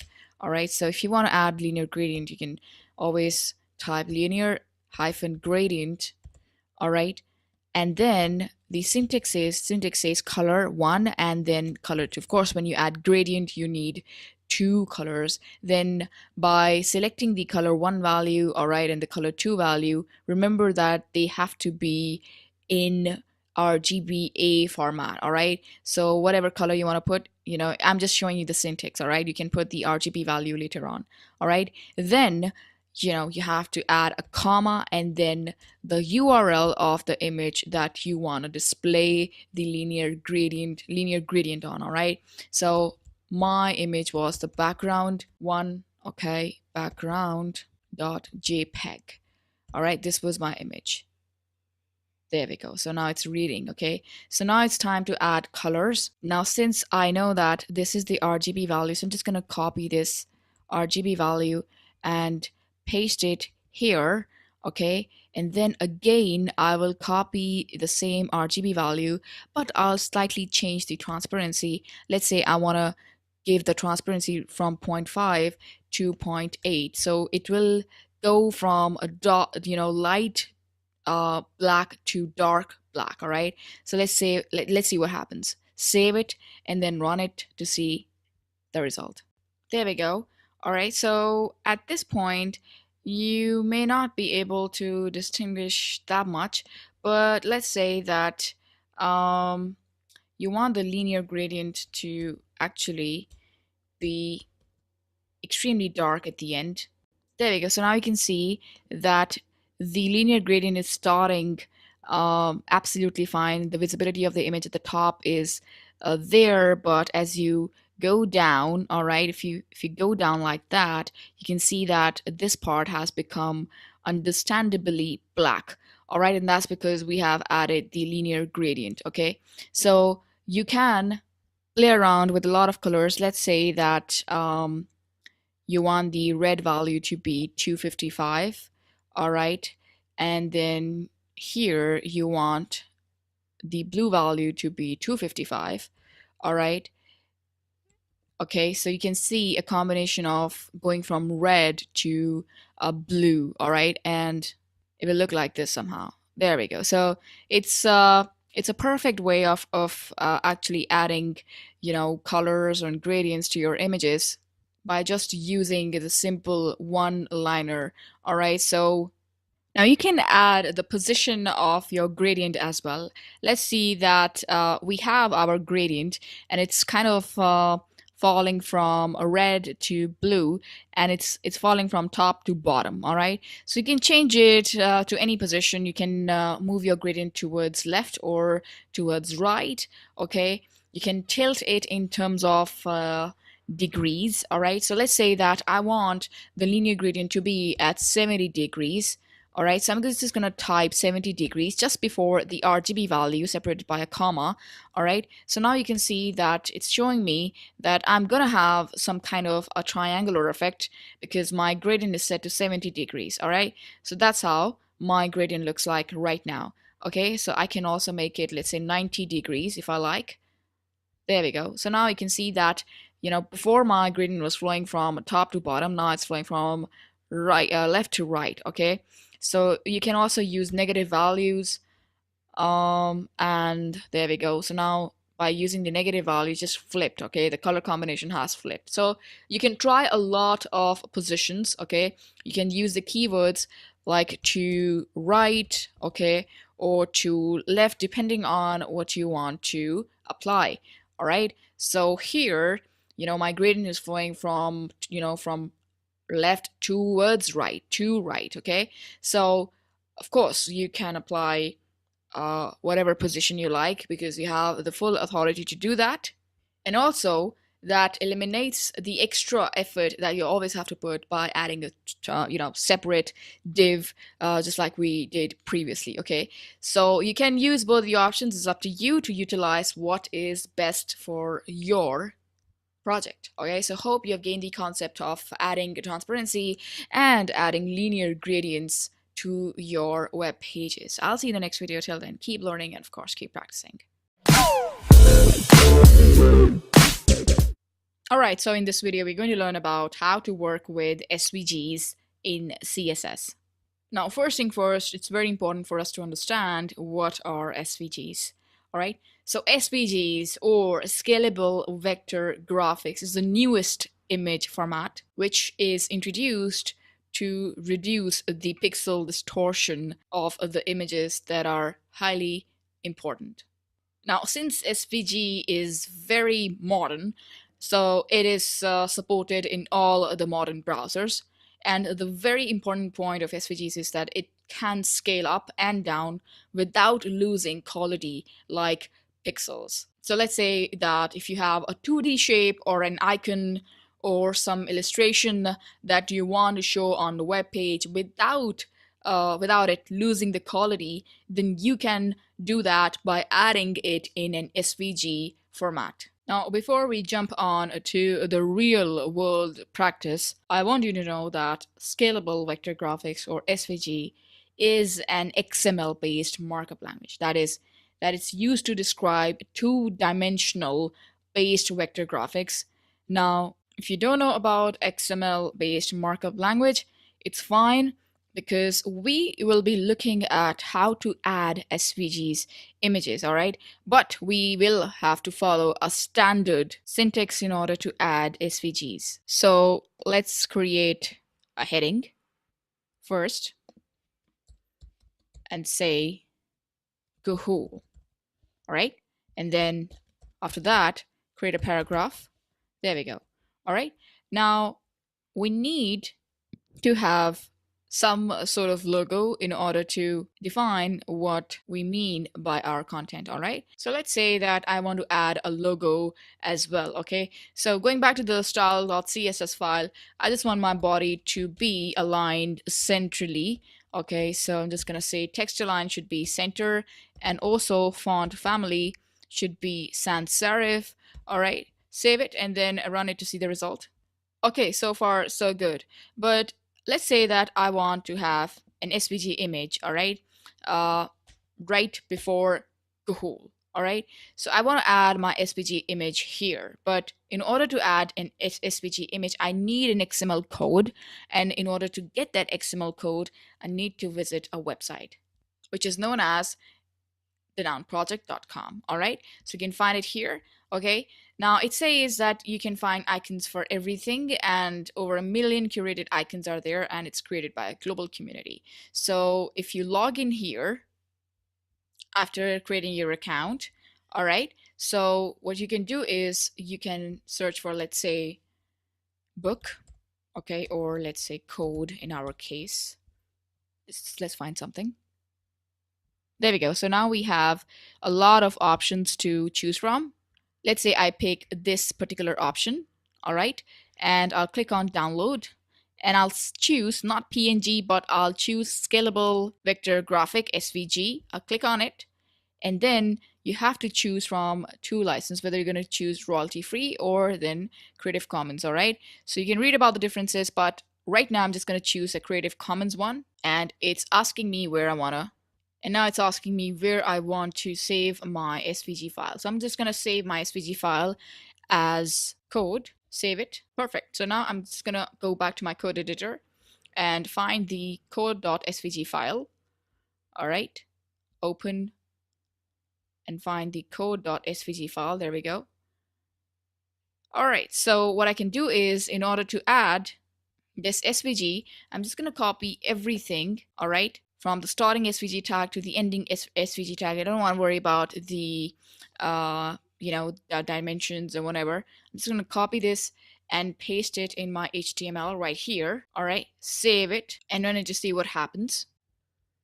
All right, there we go. So now we have our code icon, okay, just as we desired, and it looks very, very fine. Even if I, let's say, if I zoom in, all right, you can see that nothing is losing at all, and everything is scalable vector, and it's not rasterized anymore, just like ordinary image, which usually lose out on pixels.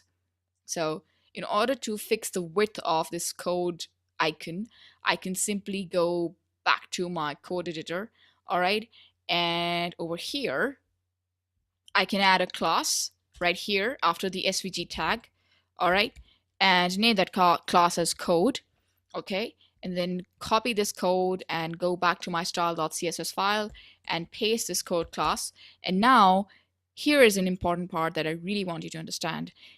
Instead of adding background in our scalable vector graphics, we use a property known as fill, all right, that changes the color of your SVG image, okay? So instead of background or color, we're just gonna use the property fill and then the name of the color. Let's say in this case, blue or green, maybe, all right? And then also because we can see that our icon is pretty big right now, right? So we need to decrease the width in order to fit with our current content, size, so that it looks like a part of it, not apart from it, okay? So let's say I want a width of 100%. There we go. All right, and now I'll just see the result and see what happens. Oops, nothing. Have I saved the file? Oops, I haven't saved the HTML. All right, so now you can see, there we go. So now you can see that it's perfectly visible to add and see SVG image, all right? So it's something that the developers, they were working on for quite a while. But the good news is that you can use SVG images and icons anywhere you like, and you can play around with the width, you can play around with the colors. All right, so I just need to remove this little detail that you can see right here. So I'm just going to go back to the code editor and remove this text right here. Okay,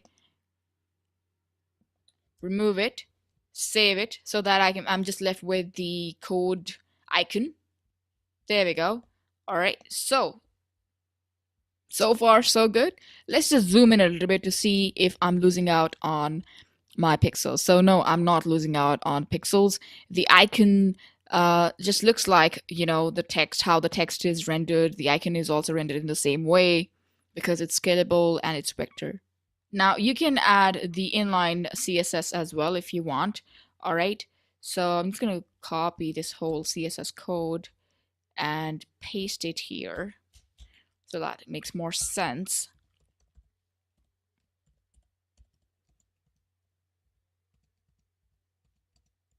There we go.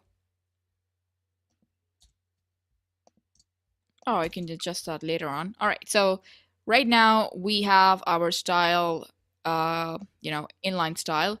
I'm just gonna remove the external style and see if that works. Yeah, it works. So that's how you add SVG images to your web pages, okay? Now, before I sign off, I really want you to understand one more thing. That is, if you try to add height to your SVG image, okay, through the SVG image class, which is code, all right?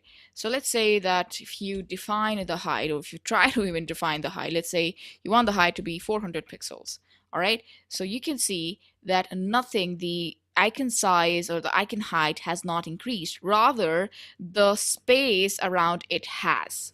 So because we really don't need to increase or decrease the height, we can adjust the size of the image through using width, okay? So we should really not look for adding the height option, okay? So I'm just going to remove the height option. Let's say I want my code icon to be a little bit bigger, let's say 200 pixels, all right? So now you can see that it is bigger, okay? The code icon is bigger. So depending on how big the icon you want, all right, you can, resize the width at any time you like. So I hope you have gained the concept of adding SVG images to your web pages. I'll see you in the next video. Till then, keep learning and of course, keep practicing. Alright, so in this video, we're going to learn about transitions in CSS. Now, previously we have learned about adding the hover effect, okay? Now, what the hover effect does is that it just changes the element's background color state, all right? Let's say you put your cursor over the button, the background color state gets changed abruptly, all right? But let's say if you add transition, okay, so by adding the transition property, you can actually control the time that it takes to make that switch, that shift, all right? So let's say that you have two buttons, all right? Button 1, all right, and Just gonna copy this, paste it here. All right, and then give classes button1. All right, this should be button2. All right, and then just give it a name of okay, of course I have to add the link as well.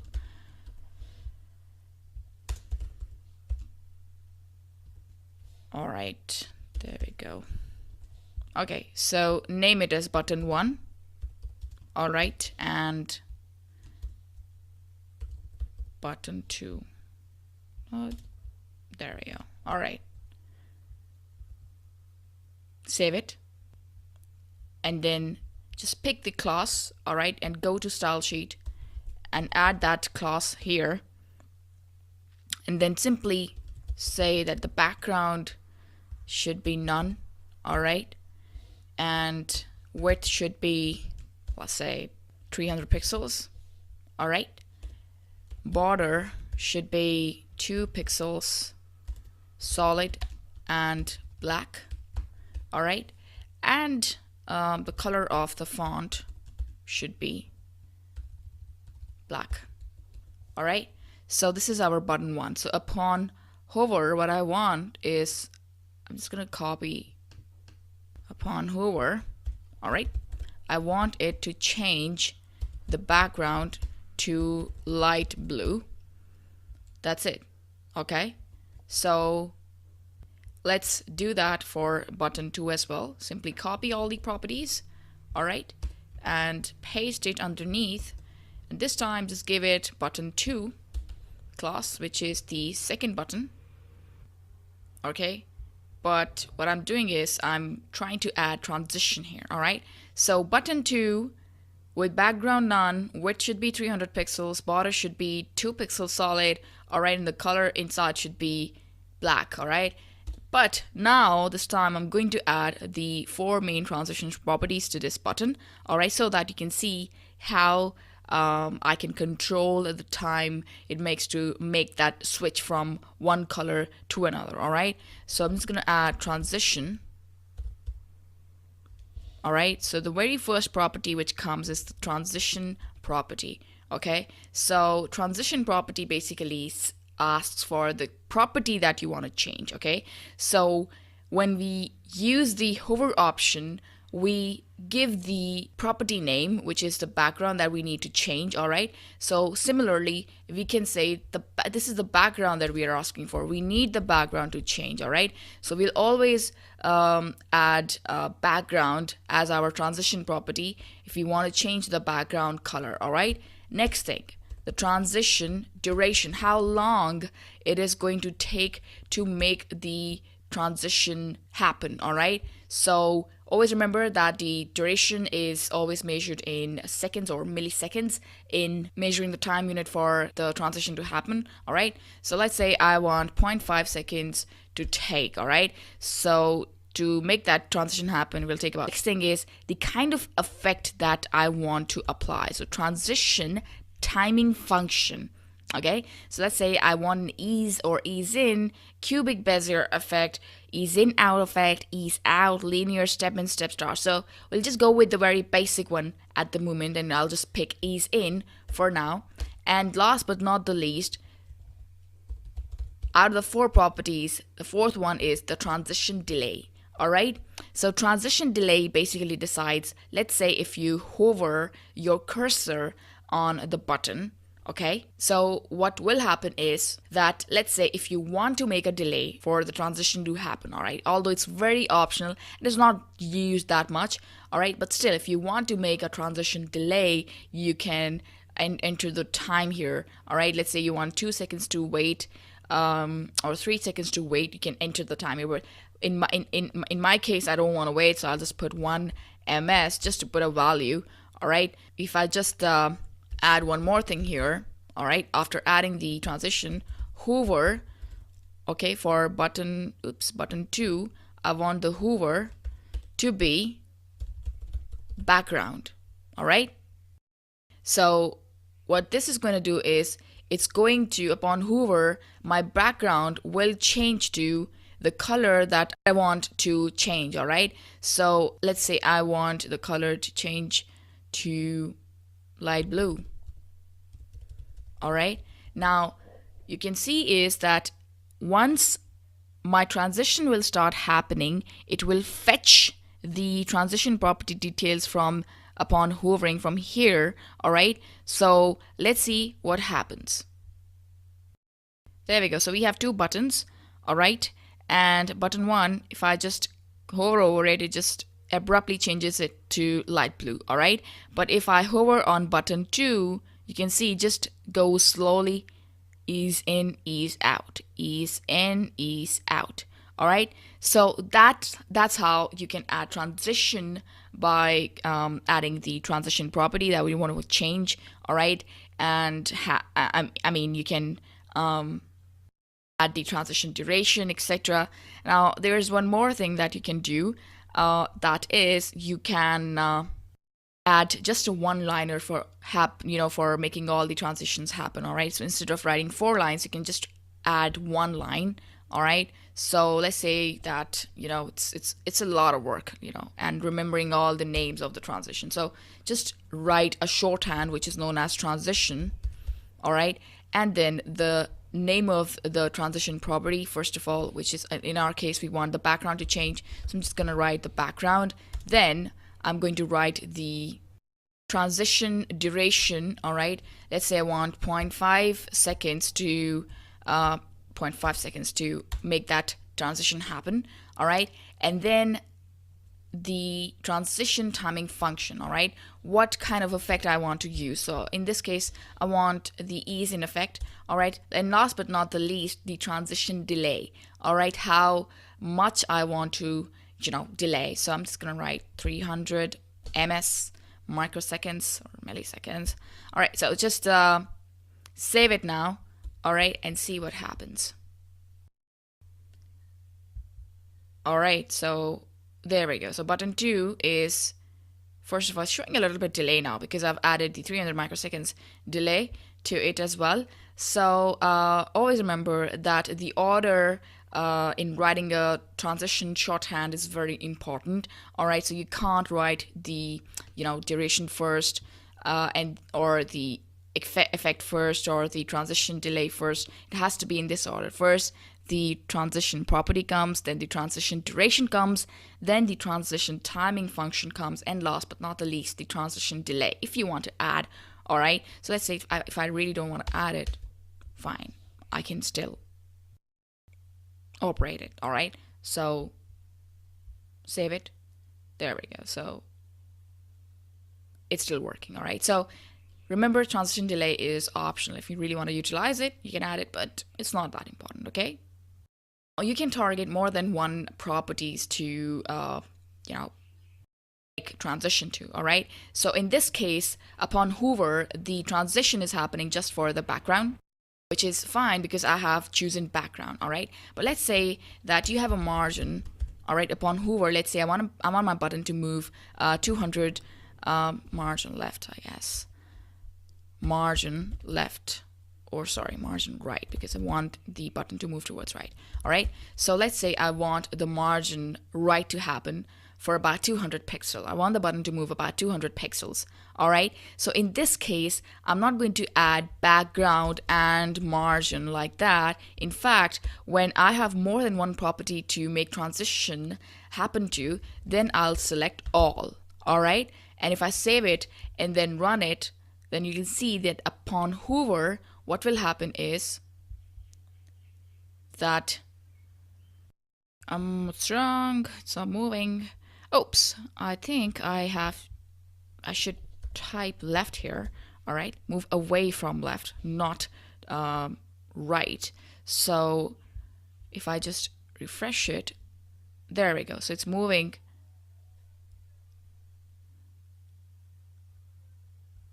(200 pixels) away from left towards right.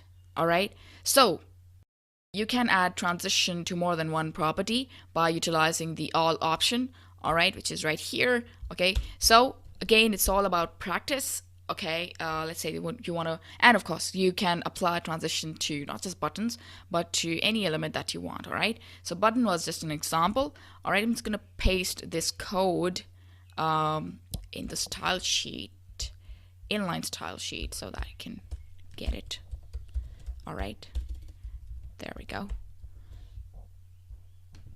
Okay, so I hope that you have gained the concept of adding transition to your buttons.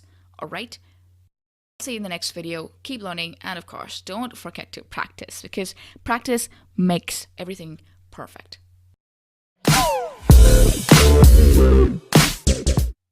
Alright, in this video we're going to learn about buttons in CSS. Now previously you have learned how to add links in HTML, but in this video we are going to learn how to add buttons, alright, and how we can incorporate CSS along with the button tag. Now, I haven't covered the button tag in the HTML part since it made no sense, because button, styling button is one of the best thing that you can put up with your content, like, text or images or whatever. All right, so that's why I just left this video to be presented in the CSS section, because it's gonna make more sense then. All right, so just like having a normal link, which whenever we used to add a normal link, we always used to add an anchor tag. All right, so that's how we used to add any link. All right, let's say this is the link, save it, and then run it to see the result. There we go. So this is how we used to add a link. All right, I've zoomed in the page. You can do that as well. So as you can see that this is how we create a simple link. All right, so whereas if I want to create a button, all right, in HTML, I can simply do that by adding a button tag, okay, and href, where is it's going to target, all right, and then the label of that button. Save it and then run it. There we go. So now you can see that by default I'm getting a rectangular shape which says button with with equal padding applied to it as well. So if I inspect on it, this is how my button looks like. There we go. So there's a border color, there's a border style, there's a border width, all right, and then there is padding. Okay, so if you can see the box model, there we go. So I have padding applied, and then the border, apparently there is no margin. All right, but this is what the default browser style looks like for the button. Now you can add style to your buttons. All right, so I'm just gonna go back to the code editor and add a class here and name that class button1. All right, and I'm going to copy this button1 class and go to my style.css file, save it first. All right, and go to my style.css file, paste it, and then I can do wonders. Let's say I want a background color of red. All right, and then let's say I want a color of the font inside the button to be white. All right, and I want the border radius, that means I can define what type of border radius I want, a curved border radius or a edgy one. All right, so let's say I want a border radius of 5 pixels on 4 sides, and I want the text to be aligned centrally inside my button, whatever text I have. All right, and then I want the button to be display as an inline block. That means it's gonna have both the properties of inline element and block level elements. All right, so that's it. And then I want the font size to be 16 pixels. All right, save it and then run it to see the result. There we go. So if we refresh it, there we go. This is how our button looks like. Now you can see that there is a border. All right, there is the same border color as previously, but now the border radius has changed. So we can remove this border by going back to the code editor and saying that border should be none. All right, means that border color should be none. There we go. So now we have button, all right, our button. Okay, so I can just zoom out. All right, there we go. Now I can also decide the width and height of the button, all right, and I can do that by simply going back to the code editor and saying I want the width of my button to be 25%, all right, so it's going to cover the 25% area of the page. There we go. So far so good. Now let's just decrease the width and put it to 5%, or maybe 10% is enough. All right, save it. And then it's okay to apply a padding as well. Let's say a padding of 10 pixels. There we go. So now it makes more sense. All right, so let's create, let's copy this button code. All right, copy this, paste it. All right, and then change the number of the button.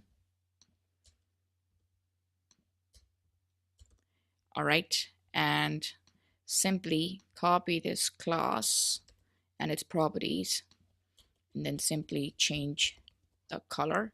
So button 2, button 3, oops, button 2, button 3, and button 4. Now I want the properties to be same, but I want the color to be changed. So red, blue, all right, and over here I want a green color, and then finally a yellow color. All right, save it and then run it to see the results. Oops, nothing happened. Maybe I haven't saved the page. All right, there we go, saving the page. Perfect. So you can add your own colors, you can add your own styles. All right, and that's how you're gonna be working with the buttons. Okay, so in order to classify this, let's just give it a heading of buttons with backgrounds. All right, save it, and there we go. All right, so far so good. Now we're gonna discover buttons with just border. All right, so I'm just gonna give a heading. Okay, after this I'm just gonna give a heading and say buttons with borders. All right, and even before that I just want to apply a div. There we go, save it.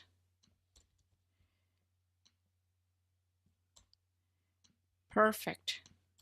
Okay, so now I need to add one more div. All right,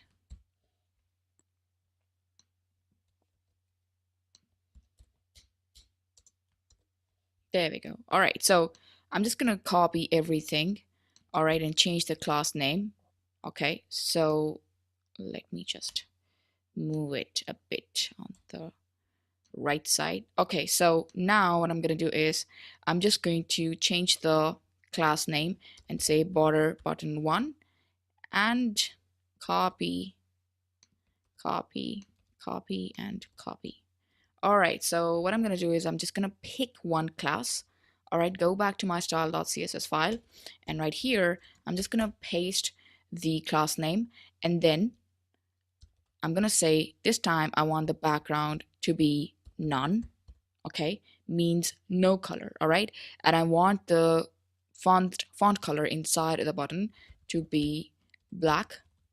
All right, and then I just want a button to have a border. Okay, so how I'm gonna do that is, let's say I want to add a 2 pixels border.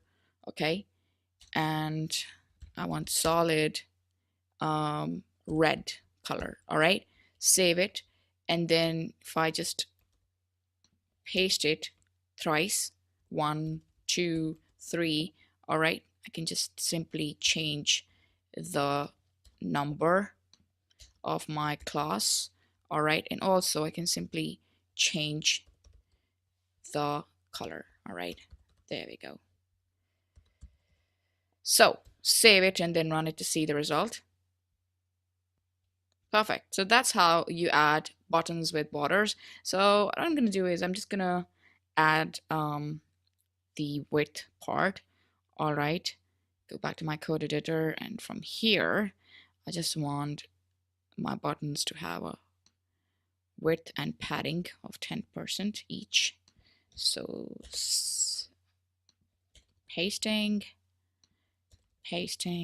and pasting. Perfect. All right, so if I check it now, you can see that I have buttons with borders as well. All right, so you can see there is no background, but still they have a border. All right, so that's why buttons with border. Now I'm just gonna go back to my code editor, and this time I'm going to show you how you can hover over your button and actually change the color. All right, so I'm just gonna copy this div, copy this, and paste it one more time. All right, and this time I'm gonna say button with hover effect. All right, so what I'm gonna do is I'm just gonna remove this border thing and say hover hyphen button one, copy this, paste it, and paste it. All right, save it, and then simply select the number one class. All right, and now what is happening is I'm going to give all the values, all right, property values of the previous buttons. All right, so starting from, let's say, border button one, copy this and paste it here. All right, and then now what I'm going to do is I'm going to add a hover effect. Now how to add a hover effect is by simply adding the class name again, all right, for the button that you want to add the hover effect. All right, oops, okay, and then after the class name, all right, without any space, just write hyphen and then hover. All right, now what this is going to do is this is going to add an effect, like whenever you move your cursor on the button, it is going to change the color, whatever you have set the color to be. All right, so let's say previously the background is none. All right, but after my cursor moves on the button, I want the background to change to, let's say, red. All right, and I want the color of my button to be white. All right, so previously it was black. Now I want the color to be white. There we go. Okay, and the rest of the things I just want the button to be same. All right, save it and then run it to see what happens. All right, so that's how you hover. All right, so as soon as I move my cursor on the button, you can see that the background of the image, the background of the button, it changes from none to red. I don't think so that I have changed the color. All right, let me just put it to white. Okay, oops, save it, and then there we go. Perfect. So this is how you add buttons with hover effect. All right, you can apply it to the rest of the buttons as well, but this was just to show you you can do wonders. All right, so you can apply hover effect. You can apply customizations, different properties to try out how your button is going to look great, etc. All right, so I hope that you have gained the concept of adding buttons in HTML and both CS and how to like properly utilize them by using CSS. All right, because just the button tag is not enough, since it's just going to show a simple button, and it's mostly going to depend on the browser capability of how it's going to render it. Okay, so I'll see you in the next video. All right, and before that, let's just copy everything, all the properties. Okay, save it and paste it inside the style tag as an inline style sheet. All right, there we go. Save it. Okay, so even if you don't have a style sheet or the link, we can still have our button pages. Okay, so I'll see you in the next video. Till then, keep learning and of course keep practicing. Alright, so in this video, we are going to learn about keyframes and animation in CSS.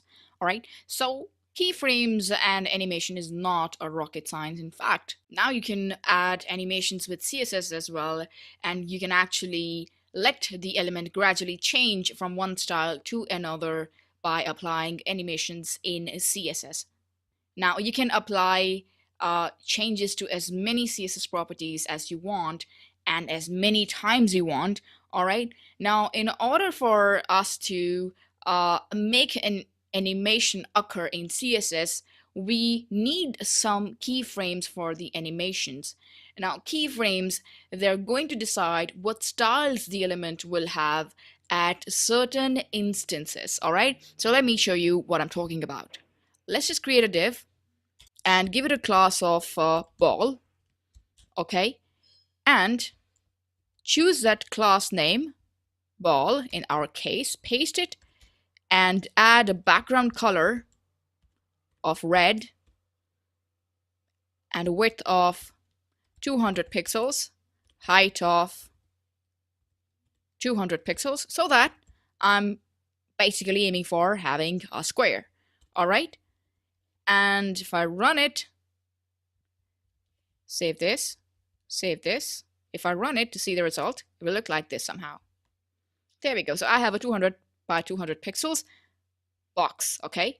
Now let's just make it a ball, all right? Or make it a circle. So how we do that is by giving our box or our ball a radius, all right? So that it looks like a ball. Border radius, all right, should be 50%, okay? Should be 50% in order for us to achieve the shape as of a circle. Perfect. So now we can see that we have a red ball, okay? Now it's time to let an element gradually change from one style to another, all right? So what are we going to do is we are going to apply the property known as animation name, all right? So you can give any name you want to your animations, but make sure that when you're deciding for the keyframes, all right, so your name should match of that of what you're going to apply for the keyframe, okay? So I'm going to show you how.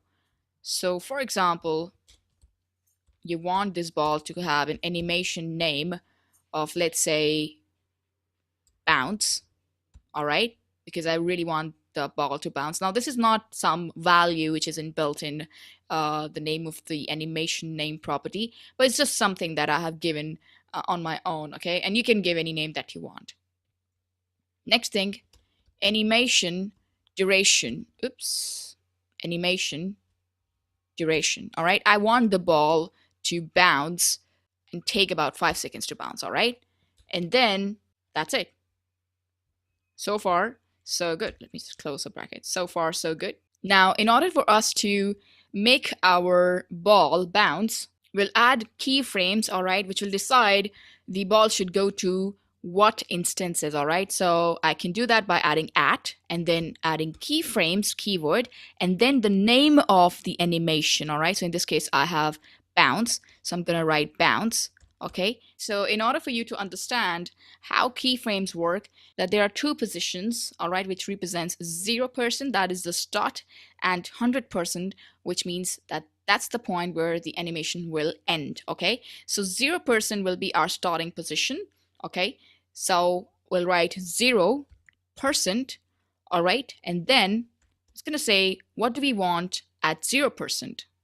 Well, in this case, I want the ball to bounce from, apart from top, let's say 200 pixels. All right, there we go. And when the ball reaches at a stage of, let's say, 50%, I want the top to be 500 pixels, all right? And at last, when the ball reaches 100%, which is the completion state, all right, I want the top to be at 700 pixels, all right? Now, if you run it, it's not moving, and that's because our position by default is set to static, all right? So we're just gonna put the position to relative, all right? There we go. And if I see this, refresh, there we go. So now our ball is bouncing and it's going up till 700 pixels, all right? It stops at 700 pixels, all right? Let's just decrease the size of our ball. Let's make it 50 pixels and 50 pixels here, all right? and then simply, there we go. Okay, so far so good. Let's say if I decrease the animation timing, make it to 2 seconds, it's gonna look like this. All right, perfect. Great. All right. So top, it starts from top, all right, which is 200 pixels. Let's just start from 0 pixels and then, add a fall. Okay, all right, there we go. Perfect. So we have a ball. Let's say that at 50%, I want the color to change. I want the background to be yellow. All right, there we go. All right, there we go. So I have yellow and then it becomes red again. Great. Okay, so this is how you apply animations in CSS. Remember, we're just gonna, have a quick recap of how keyframes and animation work. First of all, write the animation name and then the animation duration. And also, if your browser is by default, the position is set to static, then make sure that you're setting the position to absolute or relative, okay? And then add the keyframes and then, the starting point, 0%, and then you can add whatever you want to, add in terms of properties, position, or whatever you want to change. So let's say you want to change the background at 50% to be yellow, and at 100% you want the top to be 700 pixels, etc. So you can control everything by keeping the scale in mind that there is a start, all right, and then there is an end. You can add 0%, 10%, 20%. It's up to you how many times you want to add keyframes. But make sure that you're just adding whatever you want to add, all right? And one last thing before I sign off is that there are other many animation properties, just like the transition one, that is the animation delay and then the animation iteration count, all right? So there is a shorthand syntax available for adding in, animation, and that is, let's say that, you don't want to add that many names, all right? So what you're going to do is that you're going to simply add the name of the animation and then the animation duration, okay? And then the animation timing function, like how you want the animation to happen, all right? So in our case, we want the linear, all right? And then the animation delay, if you want to have a delay, let's say 1 second, all right? And then the last thing is the animation iteration count, which you can decide whether you want it to be infinite or for 3 times or 5 times, all right? So in our case, the ball is bouncing. So you can decide here how many times you want the ball to bounce. You want it to be infinite or you want it to be 5 times, all right? So let's say I want the ball to bounce 5 times, okay? So I'll just write 5 in terms of number, okay? So that's it. Make sure that you have this particular order to follow, all right? Because that's the best scenario when your animation will work. So if I just refresh, there we go. It just keeps coming back 5 times. 3, 4, and lastly 5. That's it, all right? So you can keep it to be infinite if you like, all right? And then it will just keep on, repeating itself on an infinite loop, all right? So have I saved the file or not? There we go.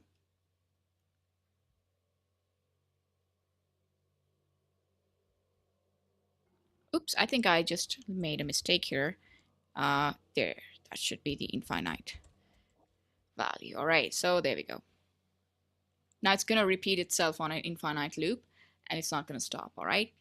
So that's how you add animation to your CSS elements, okay? You can practice as much as you can because practice makes perfect, all right? So these are some very heavy exercises to work on, I know, but of course, these are the most fun as well, okay? So I'll see you in the next video. Till then, keep learning and of course, keep practicing. Okay, so in this section, we'll be creating a portfolio website. All right, so whatever you're seeing right now on your screen, don't get intimidated by it because this is the final product. Of course, we'll be creating the structure and then we'll apply CSS, whatever we have learned so far. Okay, so we're gonna be applying all the elements that we have learned so far, both HTML and CSS. All right, so get ready. We're gonna be having a lot of fun and a lot of learning. Okay, so I'll see you in the later videos. Keep learning and of course, keep practicing. Alright, welcome to this video. Now, in this video, we'll be creating the structure of our portfolio project, okay? So, let me tell you this, the integral part of any web page is to have a wonderful structure, and if you don't have a good structure, then I'm afraid your CSS is also going to look weird, okay? So it doesn't matter how cool colors you use, if your structure isn't perfect, then CSS won't make sense, alright? And the design will be a disaster.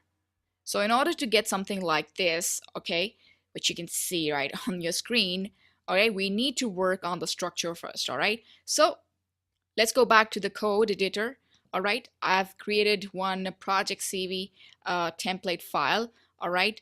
And along with that, I have the main.css file as well, which I'm going to be using for this project, okay? Now, let's just link our CSS first, though we'll be creating the structure first, but still, it's better to link it. There we go. Now let's start from the header, all right? So we have the header first of all right? And then we have the navigation links as well. So we know that the header consists of the logo or whatever main information about the page and the navigation links, okay? So we're going to be creating the header first, all right? And we're going to come inside the body. There we go. First of all, we'll create a comment that this is a header or a header is coming up. And then I'll create a tag header, and underneath that, I will create a heading and name it Alex Smith. All right. And after that, I'm going to create nav. All right. And then unordered list. And inside that unordered list, I'm going to be creating links. There we go.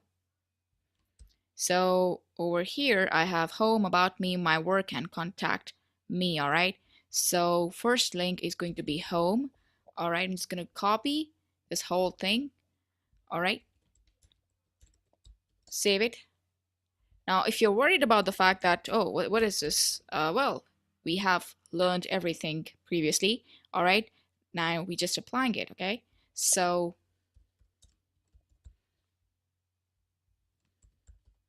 contact me, save it, all right, and run it to see how it looks. All right, so far so good. We are not getting this at the moment because we haven't applied CSS, but we'll reach there, all right, don't worry. So far our HTML structure is going absolutely fine, all right.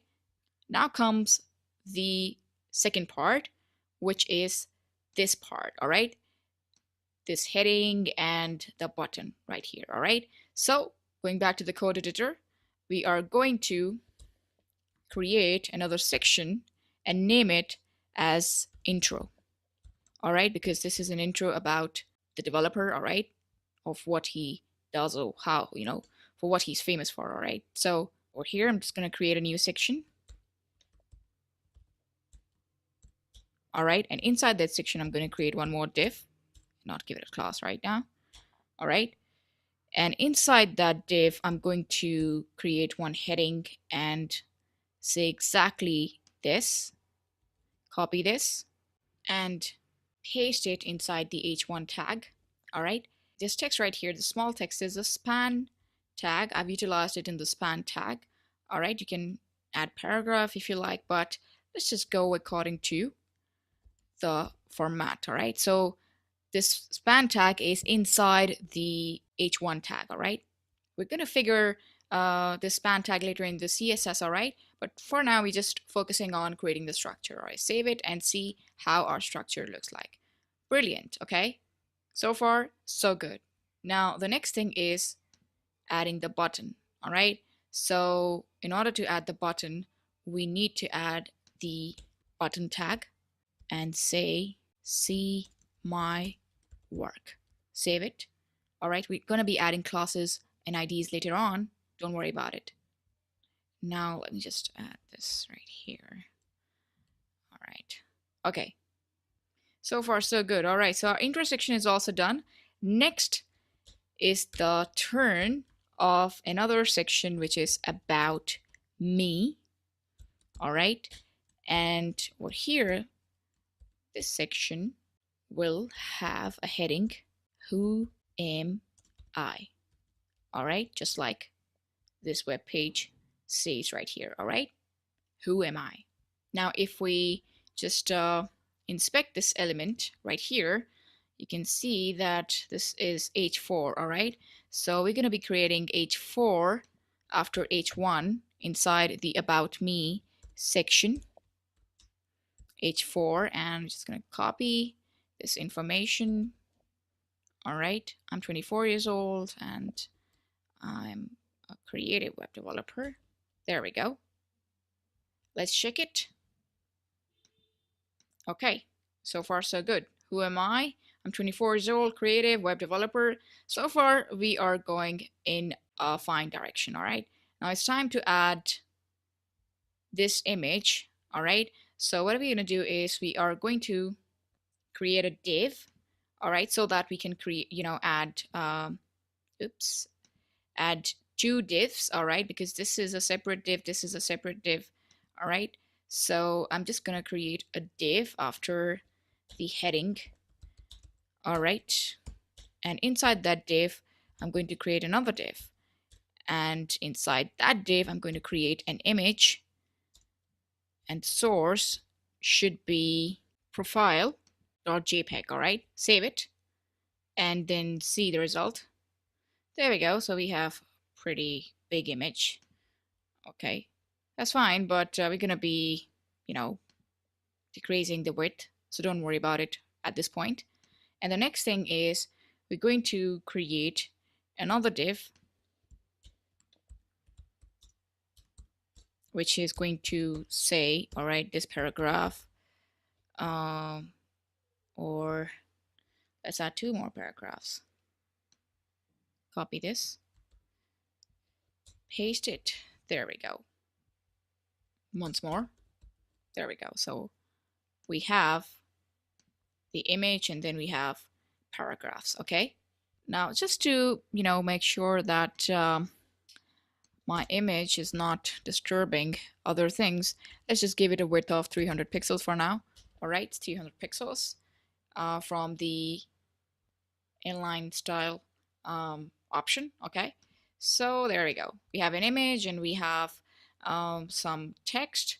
All right, and then it's time to add another navigation bar, but this time that navigation bar will be of the social media icons. Okay, so I'm just going to create navigation bars inside this div. All right, after the paragraph, and I'm going to say nav, and then I'm going to add ul, and after that the same href. Okay, so we're going to decide what we want to put. Let's say F for Facebook. All right, copy this, paste, paste, paste, and F for Facebook, D for Dribble, T for Twitter, and L for LinkedIn. Okay, all right, so far so good. We have our social media icons as well.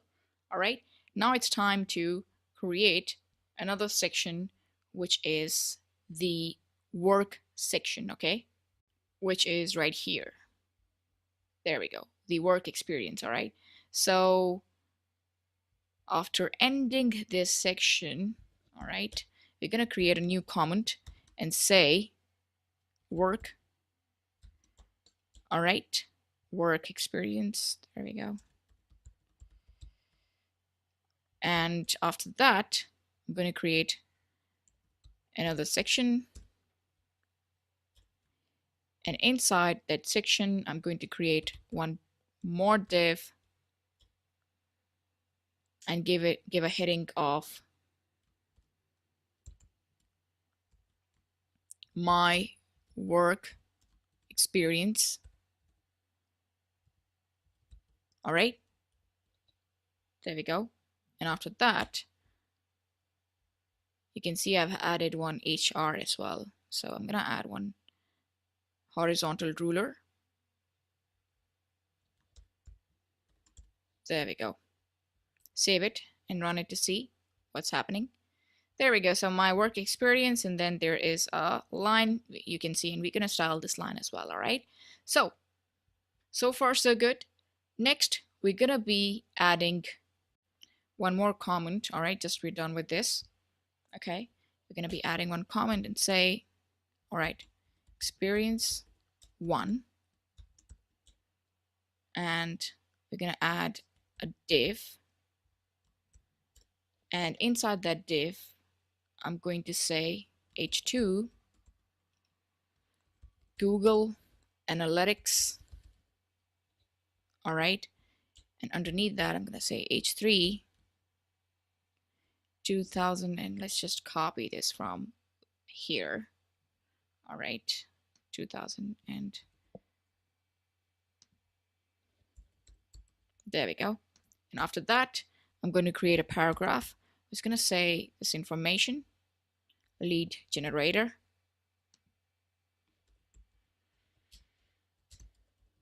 Okay, so far so good.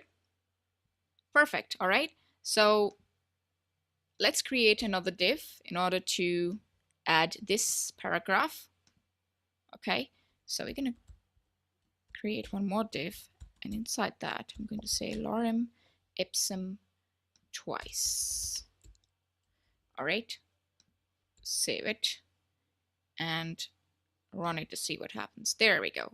So my work experience, first one is Google Analytics, and then the duration and the post, and then some information. All right, you can add your information if you want.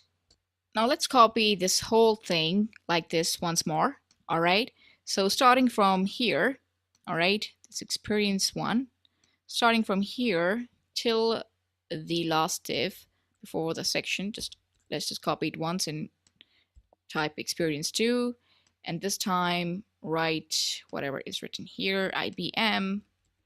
All right, there we go, IBM, and then 2010 to 2016.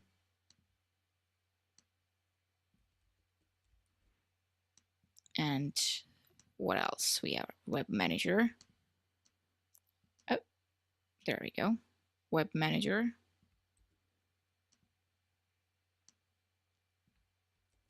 Okay, and copy this once more. This time Yahoo. All right, and 2016 to present, web analyst. All right. Okay, so far so good. Let's check the structure of where we are so far. There we go. So now my work experience, Google Analytics, all right, duration, post, and then some information about the job, etc. So far, I'm on the right track when it comes to structure, etc. Okay, so don't worry about why we haven't caught this kind of result so far, because this is CSS. All right, this is the final product. Okay, so let's move on and create this section now, which is the contact me section. Okay, so I'm gonna go to my code editor, and after the work section, work experience section is, there we go, it's ending, I'm gonna add one more section and name it as contact me. There we go.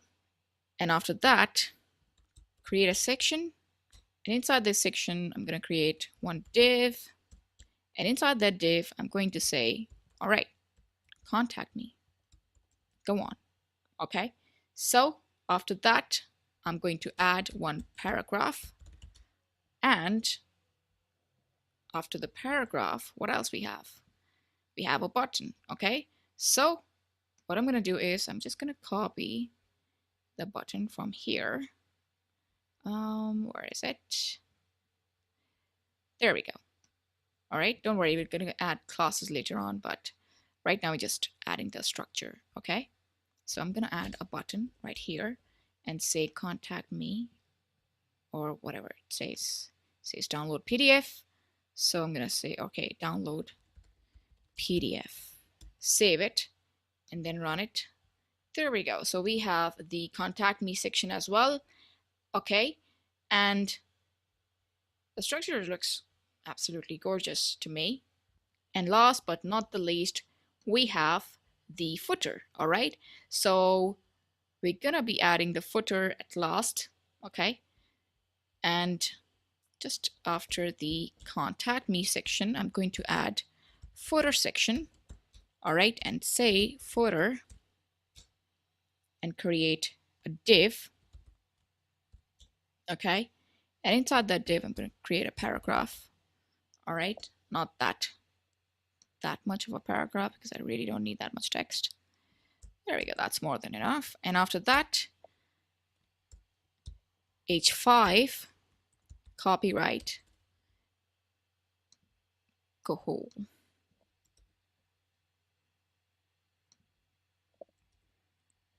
And at last, the horizontal ruler. There we go. Okay. So if I go back and check, our structure is ready for the website. Now we just need to add CSS, all right, some effects backgrounds, and of course we need to apply whatever we have learned so far by learning HTML and CSS, all right? So let's just go on. Our structure is ready. I'll see you in the next video. Till then, keep learning and of course keep pondering and keep practicing, okay? Alright, in this video we will add CSS, or style in other words, to our HTML structure that we created in the previous video. Alright, so first thing first, in order for us to view our page consistent on all the browsers, we need to add the normalized.css file. Alright, so we have previously discussed about it, okay, and I already have it in my directory. I hope you do too. Alright, so I'm just gonna add or link my normalized.css file. All right, and I'm just going to comment first that this is the normalized CSS file. There we go. And now I'm just going to link it up.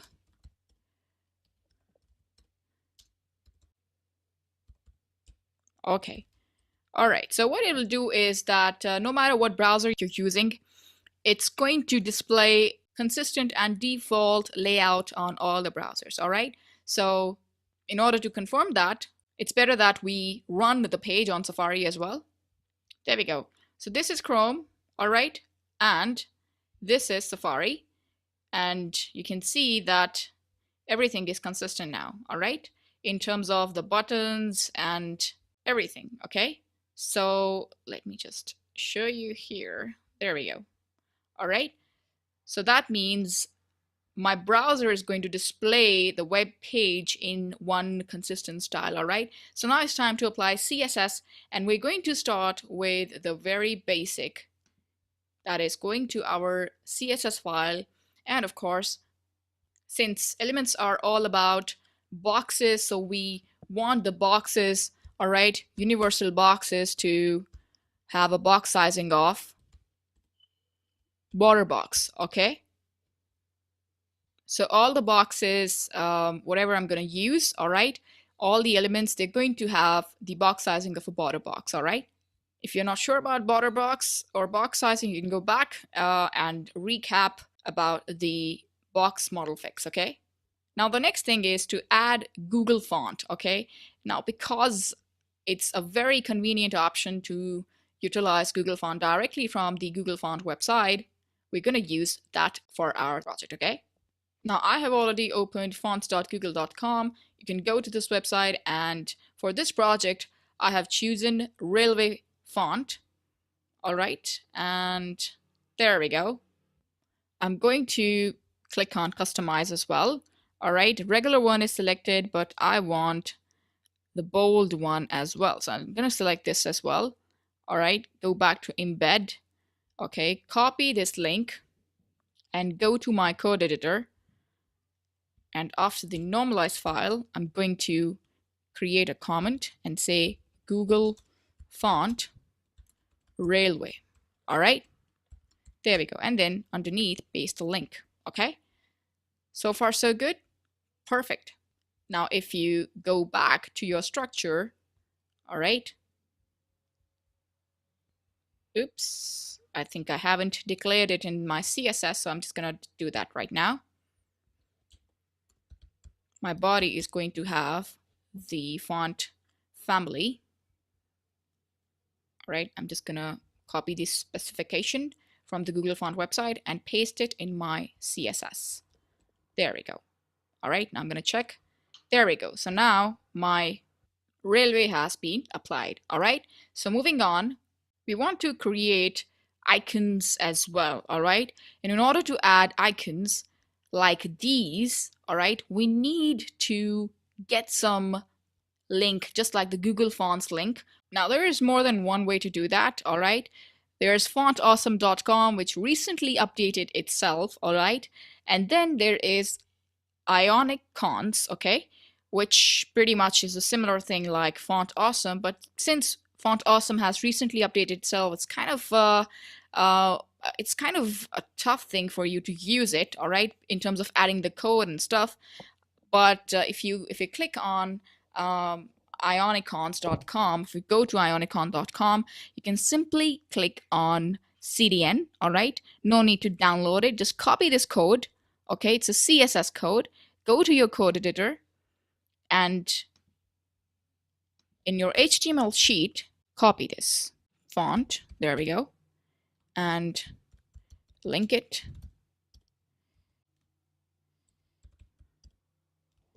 There we go.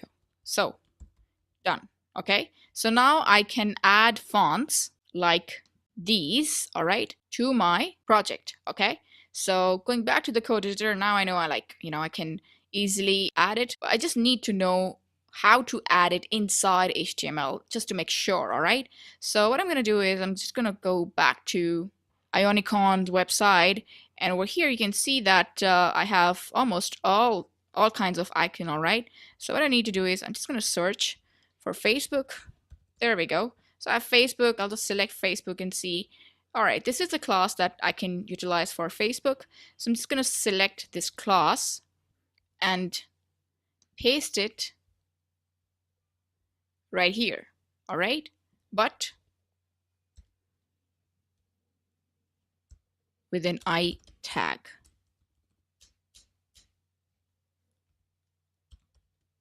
There we go. All right, that. So I just need to copy this code and paste it in between the anchor tag. Paste it. All right, and paste it. All right, now I just need to change the name of the icon from Facebook to Twitter, and then dribble with a triple B, dribble, and then finally LinkedIn. All right, save this and run it to see what happens. Okay, so far so good. I have the icons. All right, all my icons are listed. All right, there we go.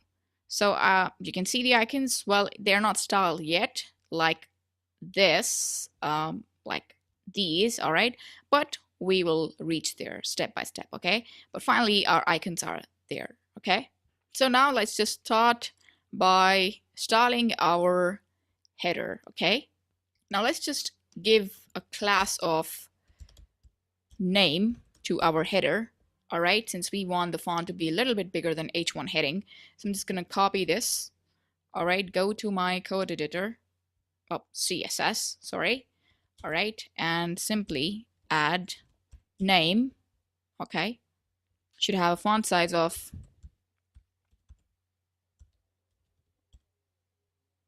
'let's say 5em. All right, there we go. And the color, all right, the color should be the exact color as this one. All right, so let's just inspect this color. It's green color. There we go. So that's the color. All right, I'm just going to copy the code and paste it right here. All right, the hexa code.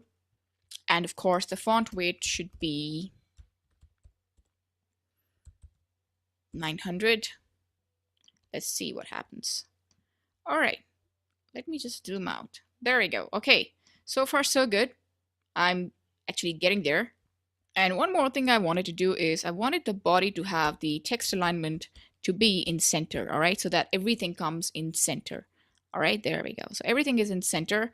I'm reaching to my desired final product, all right, step by step, and I'm going to show you how I'm going to do that. All right, so next thing, I'm going to select the nav, all right, but before that I want to give it a class of navigation since we have another nav tag as well, so I just don't want to confuse it. So I'm just going to select this navigation, all right, and this navigation will now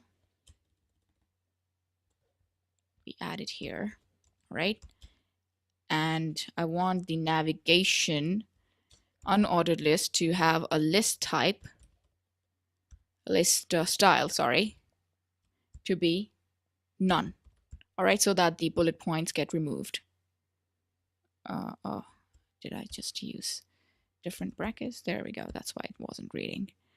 All right, fine. Okay, list style should be none, and I want the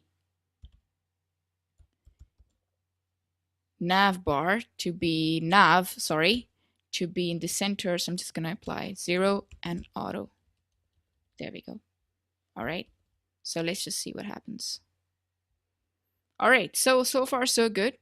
Okay, now what I'm gonna do is I'm just going to select my class, but this time I'm going to select the list along with it, and I'm going to say, well, you know what, display them, but display them as inline block. All right, and after that I want a margin among them to be 1 em. Okay, so notice I'm using em instead of pixels. Okay, so make sure that you're also doing that. All right, so far so good. Now I want them to have a real link look, all right? I don't want this underlined thing to happen to them. So what I'm going to do is I'm just going to go back to my code editor, and this time from my navigation I'm going to select, all right, this is the class, and underneath I'm going to target the child element, which is A, the anchor tag. All right, so I'm going to target the anchor tag now, and I'm going to say, all right, I want the font weight to be bold, or I don't know, 900 is fine. Okay, bold. Text transform, since I want everything in capital, so text transform should be uppercase. Okay, and text decoration should be, let's say, none. All right, so that the underlined thing gets removed. All right, padding, let's apply a little bit padding, 0.5 em. Save it, and of course color should be white. There we go. All right, so if I go, there we go. You can't see the links right now because we haven't added the background, but don't worry, we'll add the background very soon. Now let's go to our code editor and see. Header is done. All right, we're done with header. Now it's time to give a background to the intro section, but first we need to give it a class. All right, now the class name should be intro, since we're talking about intro, so the class name should be intro. All right, and now I'm just going to select the intro part, and over here I'm just going to paste intro and give it a background of URL.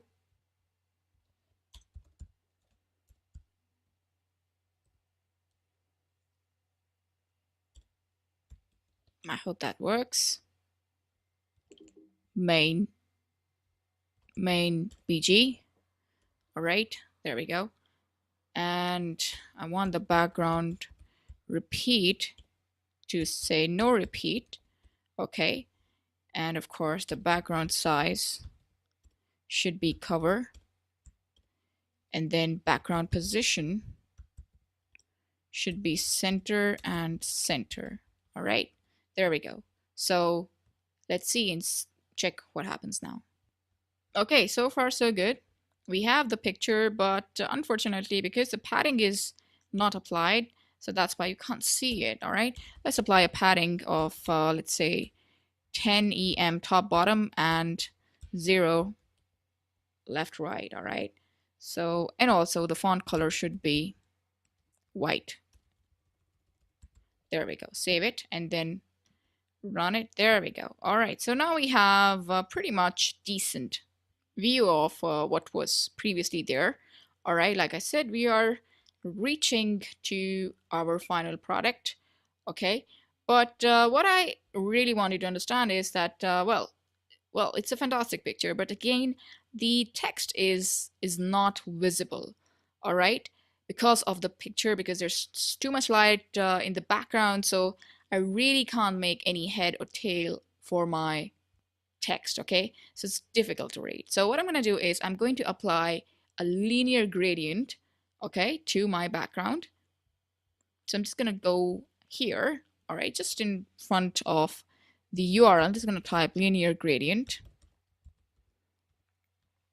Okay, and inside that I'm going to say RGBA first value and then RGBA second value. There we go.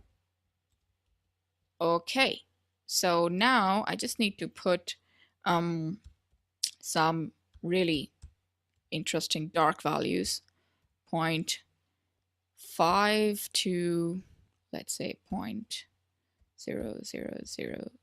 Remember, RGB stands for red, green, blue. So if the value is set to 0, that means it's automatically black. But transparency, alpha transparency, A stands for the opacity. So I'm just going to decide what the opacity is going to look like. So if you can see here, this is how the opacity looks like.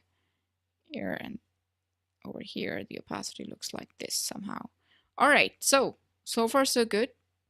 There we go, much better. But again, it's not what I actually want. So in fact, I want the gradient to go from left to right rather than top to bottom. So what I'm going to do is, first of all, I'm just going to increase, let's say 0.8 to 1.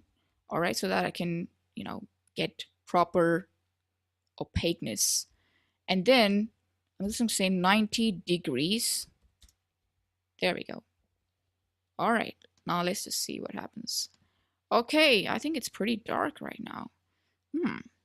Well, let's just do one thing. Let's just put the value back to 0.5 and 0.8. There we go. Okay, much better, much better. Okay.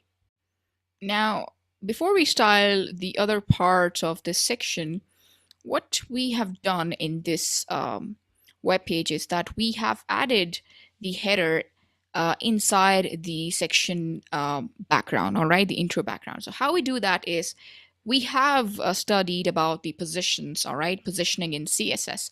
So it's very simple how we're going to do that this time as well. So we are going to put our header, all right, which is this part, all right, to a position of absolute, all right. So it's time to apply some CSS to our header, okay. So what I'm going to do is I'm just going to put the position to be on absolute, all right. And if you see now, what's happening here is that my header is now on top left corner, all right. So in order for me to bring it in the center, what I need to do is I need to put the positions left and right to be on 0, all right. And of course, I just want to clear both so that if there's any interruption, it can be cleared. Okay, and also overflow, whatever overflow is happening, it should be auto or hidden. Now let's just check and see what happens. Now you can see that my information is overriding the header, all right? And I really don't want that. So what I'm going to do is I'm just going to go back to my code editor, and over here you can see that I have already created one div, all right? And that div was there for a purpose, but now it's time to add a class and say content intro, all right? Give it a name of content intro, all right? And apply some extra margin top to that content intro. So I'm just going to do that by adding content intro margin top to be 5 em, okay? And after that, the overflow, if there is any, should be auto, all right? It's always a safe option to use the overflow, okay? So if I see it now, there we go. So now you can see that it's much, much better.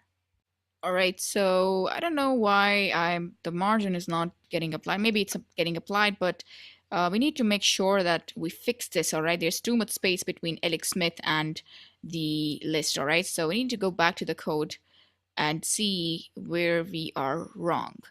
Okay, so over here you can see that we haven't applied any margin to the name class. All right, let's just check now. There we go. Perfect. So now it's okay. But I'm noticing something right here. You can see that the font size is a bit bigger. So I just want to make it, let's say 4 em.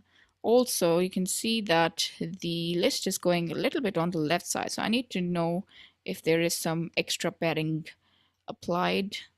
So there we go. All right, so there we go. We see an extra padding right here of 40 pixels. All right, so I just want to eliminate it. So what I'm going to do is I'm just going to apply a padding of 0, okay, to my unordered list navigation. All right, so far so good. Perfect, but I just want to apply some margin top to this so that I can get the space, equivalent space of my final product. So I'm just going to go back to my code editor. The header to have a margin top of 1.5 em. All right. So if I just run it now, you can see that there is a margin top applied. Okay. So far so good. Now it's time to style this bunch of text. Okay. So what I'm going to do is I'm just going to select the content intro. All right, and then inside the content intro, I'm going to select the H1 of the content intro. So there we go, H1, and I want the font size to be 3.5, 3.8 em. All right, and then font weight to be 900. Okay, and then text transform should be uppercase. There we go. All right, and see what happens. Oops, text is a bit bigger. Anyway, all right, I need to put a space as well. So I'm just gonna do that. There we go. Okay. Also, just decrease the font size. Make it 3 em and see what happens. Still bigger. Let's make it 2.5 em. All right, perfect. All right, so I need to get this span tag, all right, whatever text is there in the span tag, okay, this span tag to be smaller, all right? So what I'm going to do is I'm just going to copy this class, all right, paste it, and target the child element inside it, which is whatever span tag is there. It's going to get this property, okay, font size. Let's say what the font size should be. Well, let's say I want a font size to be 12 pixels, all right, or 1 em, okay, and I want the font weight to be 400. There we go. And I want the span to be displayed as block, so that it will automatically come on the new line. Let's just see what happens now. I didn't get what I wanted. So let's just change it to 0.5 em. All right. Also, let's just apply margin top to be about 10 pixels. All right. Let's just see what happens now. Perfect. So far, so good. Let's just check Okay, so it's not that near. All right. So instead of EM, it's going to choose pixels and see the result now. All right, that's better. So far, so good. Also, I need to apply some extra margin to this heading. All right, so I'm going to do that by saying margin top to be 1.5 EM. All right, let's see what happens now. There we go. So I'm just a little bit more down than the usual. Okay, so far so good. Now it's time to style this button right here, okay? So I'm just gonna inspect this button. All right, so far I don't have any class, so let's just add a class here. Let's say that this is button intro. Add a class, button intro. There we go. All right, and copy this, paste it over here, and then let's just apply a padding of 0.5 EM and 2 EM. Let's see what happens. And first of all, let's just eradicate all the borders. First, let's just see the result. There we go. So now the button looks fine. All right, but it's time to eliminate the borders. All right, and also apply some margin as well. Margin top, 1 EM. And then I want the background to be of the color that I'm using in my color theme, which is, oh, there we go. A shade of green. There we go. And I want the text color inside to be white. Okay. And after that, I want the font weight to be about 400. Okay. And of course, the border should be 2 pixels solid. And the color should be same, the green one. All right. Now, I think that's more than enough. All right. Also, I want the letters to be uppercase. So there we go. If we just see it now, there we go. Perfect. So far so good. I have a nice looking button here. All right. And it looks great. Now let's add a transition to our button as well. All right, in case we hover, so there should be some animation effect that we have learned. All right, so transition should be, let's say that I want the color to change and the border to change. So let's say all, and then the duration of the transition and how it should be. Okay, the transition timing function, all right, which is linear. You can select fade in as well. Oh, sorry, ease in as well, but it's totally up to you. All right, so let's say that, you know, upon hover, all right, copy this, paste it. Upon hover, let's say I want the background to be white, okay, and I want the color of the text to be black, all right, and I want the border to be the same. There we go. Copy this and paste it there. So upon hover, all these properties will transition, all right, in 0.2 seconds. There we go. If I save it, there we go. So far, so good. Perfect. So I'm going to be seeing you in the next video, all right? Till then, I really want you to practice very hard, all right, and understand what has happened, all right? So if I check the responsiveness of this website, it looks absolutely fine, okay? So I'm going to see you in the next video. Till then, keep learning and, of course, keep practicing. All right, in this video, we're going to continue where we left, okay? So we're done with the very first part, which is the header and the section thingy, all right?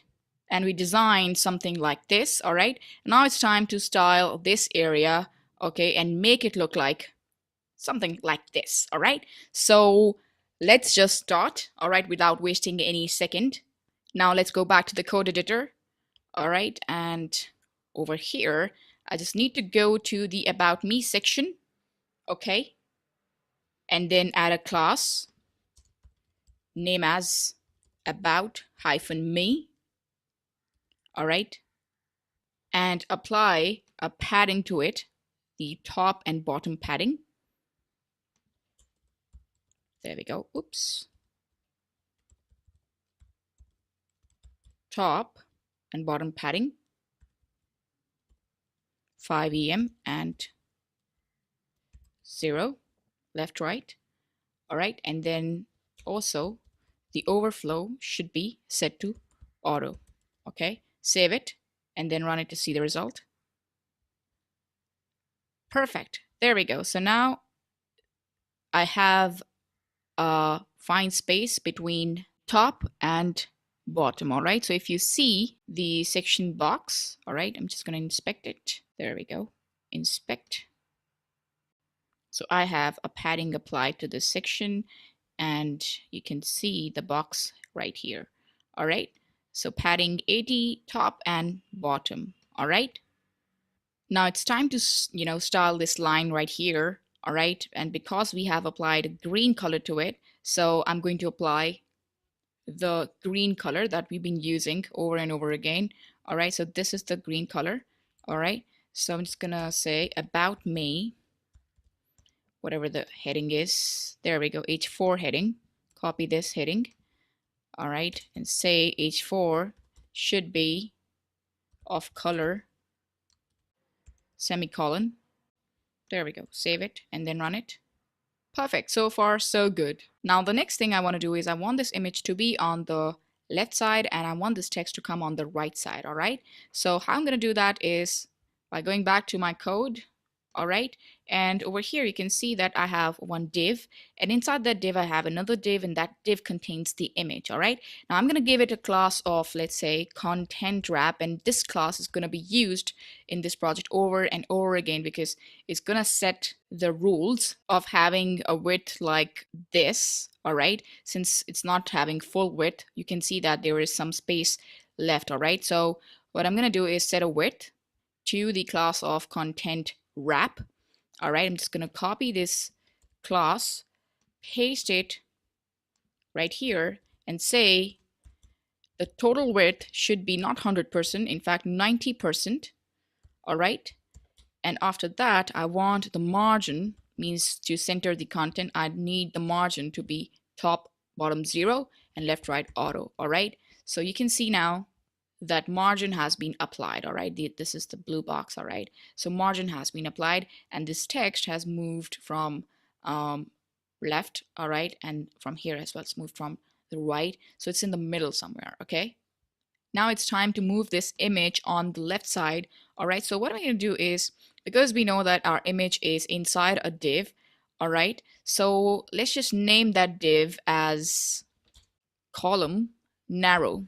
All right, since we want this image to be on the left side, and since this information right here, you can see it's more in width as compared to the image. All right, so what we're going to do is we're going to put a class, all right, opposite the narrow class, which is going to be wide. Okay, so now we just need to pick these classes and style them accordingly. There we go, pick them. Okay, and say I want the image to float towards left. All right, and I want the overflow to be hidden. All right, let's see what happens. My image is on there. There we go. So my image is on the left side, just like this. All right, but you can see that there is some extra space, all right, after the heading, which we don't have it right here. So we're gonna apply a margin top of 1 em. I guess 1 em is fine. There we go. No, let's just put it 2 ems. 2 em. Perfect. Okay, so far so good. Also, in order to give our text, all right, to go towards right, all right, just like over here. Okay, so what we need to do is we need to fetch the column wide class, all right, and paste it underneath. All right, and this time I'm going to say float towards right, okay, and then the text alignment should be left, okay, overflow again should be hidden, there we go, and margin top should be equal to the image margin top. All right, save it and then run it to see what happens. All right, so you can see that it's fine, but it's somehow it's coming underneath the image. All right, and that's because we haven't set set a width. All right, so we'll apply a certain width because the full container is of 90% in which the information is contained. All right, so we want, in order to move this, we need to move it somehow here. All right, so what we're going to do is we are going to give a width of to the column wide width of 70%. All right, 70%. There we go. So let's just add some more text, okay? So I'll go back to my project file, copy this same text twice, copy it, paste it twice. All right, over here as well. I'll paste it twice. All right, and remove this extra paragraph because I really don't need it. Okay, so far so good, looks good to me. Now it's time to style these social media icons. All right, so I'm going to go back to my code editor, and over here you can see that I have added a navigation element, okay, nav element, and inside that the order list, or not it is, sorry, I'm just going to give it a class of social icons. All right, social icons, so that we're talking about the social icons here. And now I'm just going to pick this class. All right, copy this, go to my CSS file, there we go, add it, and then list style should be none. All right, since we really don't want any style, okay, and padding must be 0, and I'll tell you why. Okay, so far so good. Now it's time to style the social icons list, which is right here where our icons are present. All right, so I'm just going to pick this class and then target the list elements inside it. Now the padding is also 0. That means that we can apply padding in our list. All right, so it's important to have a padding 0 here. All right, so if you want more space, it's up to you, but in order to get a cool design, it's better that you apply 0 padding if there's any. Okay, so social icons list will have the text decoration of none. All right, and then display should be inline block. All right, so that they can be displayed as a stripe. All right, and now padding among them will be 5% on 5 pixels on all 4 sides. Okay, there we go. So far so good. All right, so we have all the icons here. Pretty much it looks like you're almost near. All right, but we still need to add some more stuff to our social media icons. Now in order to give them a border like this, all right, a circle border, you can see that if I apply, let's say if I apply some border to the links, all right, so what I'm going to do is I'm just going to copy this social class and then add, target the link in it. All right, so if I try to give it a border radius of, let's say 50%, all right, first of all, let's just create a border in the first place. All right, so border, let's give it 2 pixels solid, and color should be dark gray. All right, save it and then run it to see what happens. There we go. So we have the icons and we have the border, but again, let's just apply some padding to it as well. Let's go to here, apply padding. Let's say 10 pixels. All right, so if you see now, you can see that it's fully not circle. All right, it's still not circle as compared to something like this. All right, which looks pretty nice. All right, so what we need to do is we need to go back to our code editor.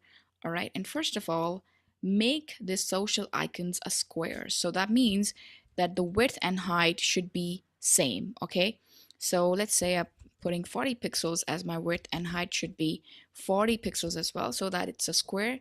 And let's say that if I want the border to be circle, then it will show me a circle and not an ellipse. Okay, so it's important to have width and height of same pixels. Okay, still it looks a bit weird. All right, so what I'm going to do is go back to our code editor and display our social links as block elements, so that the square can be the square option that we are trying to create.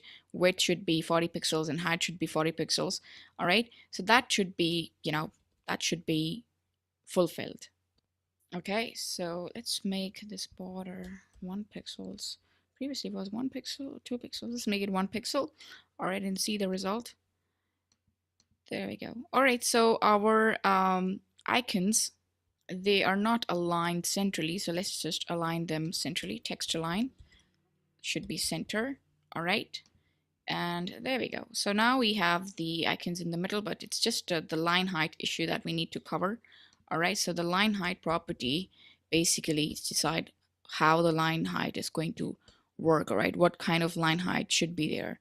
So 40 pixels, since it's a square, we're going to be looking at the width and height of the box in which our icons is contained. So we just need to pick the 40 pixels line height. All right, and it should be the same as the height and width of the box. All right, so save it and run it. There we go. So we have the final icons ready, just like our final product. All right, so but we need to color them, of course. Let's just choose a light grayish color.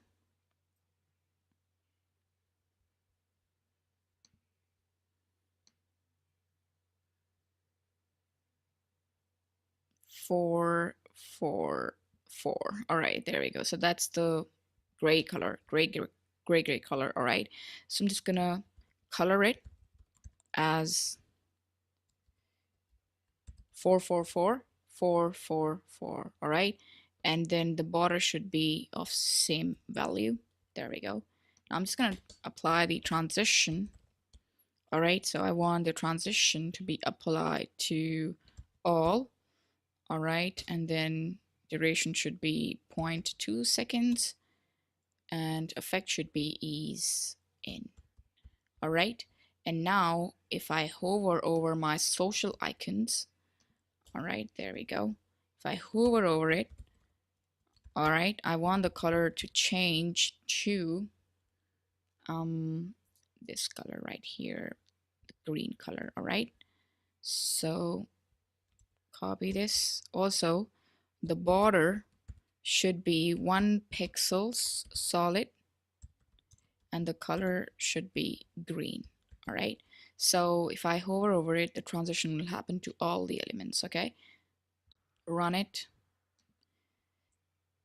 There we go. So far so good, and it looks absolutely fine. All right, let's just increase the size of the fonts. Give it a font size of 16 pixels since it was very small. All right, looks okay to me now. Perfect. Okay, so we have indeed achieved something like this. All right, so far so good. Next, we're going to be working on this my work experience section. All right, and the contact me section, and finally the footer. I'll see you in the next video. Till then, keep learning, and of course, keep practicing. Alright, so in this video, we are going to transform our work experience section and make it look like this. So currently, well, this is the full version, alright, but currently our page, it looks like this, alright. So we need to style it somehow like this, all right, and then we'll style the contact me section as well, and as well as the footer. So let's begin. So I'm on my code editor, all right, and it's time to create classes. All right, so we'll begin with the section. All right, and in a class here, as you know, this is the work experience section, so we add a class here of work. Okay, and then add this div add a class to this div as content wrap, all right, just like we have done here. Okay, so in the about me section, so that our content is in a width of 90%. Now I'm going to reuse my column narrow and column wide classes, um, just like what I did here. All right, so I'm going to use them to get something like this. Okay, so going back to the code editor, all right, I'm going to give this div experience1 a class of call narrow, all right, and the other div a class of call wide. All right, so as you can see that so far so good, the classes name have to match, all right, so that we don't have to rewrite the CSS of it. Okay, so I'm just going to copy this class call narrow and paste it here and paste it one more time here. That's it. Okay, and paste the call wide class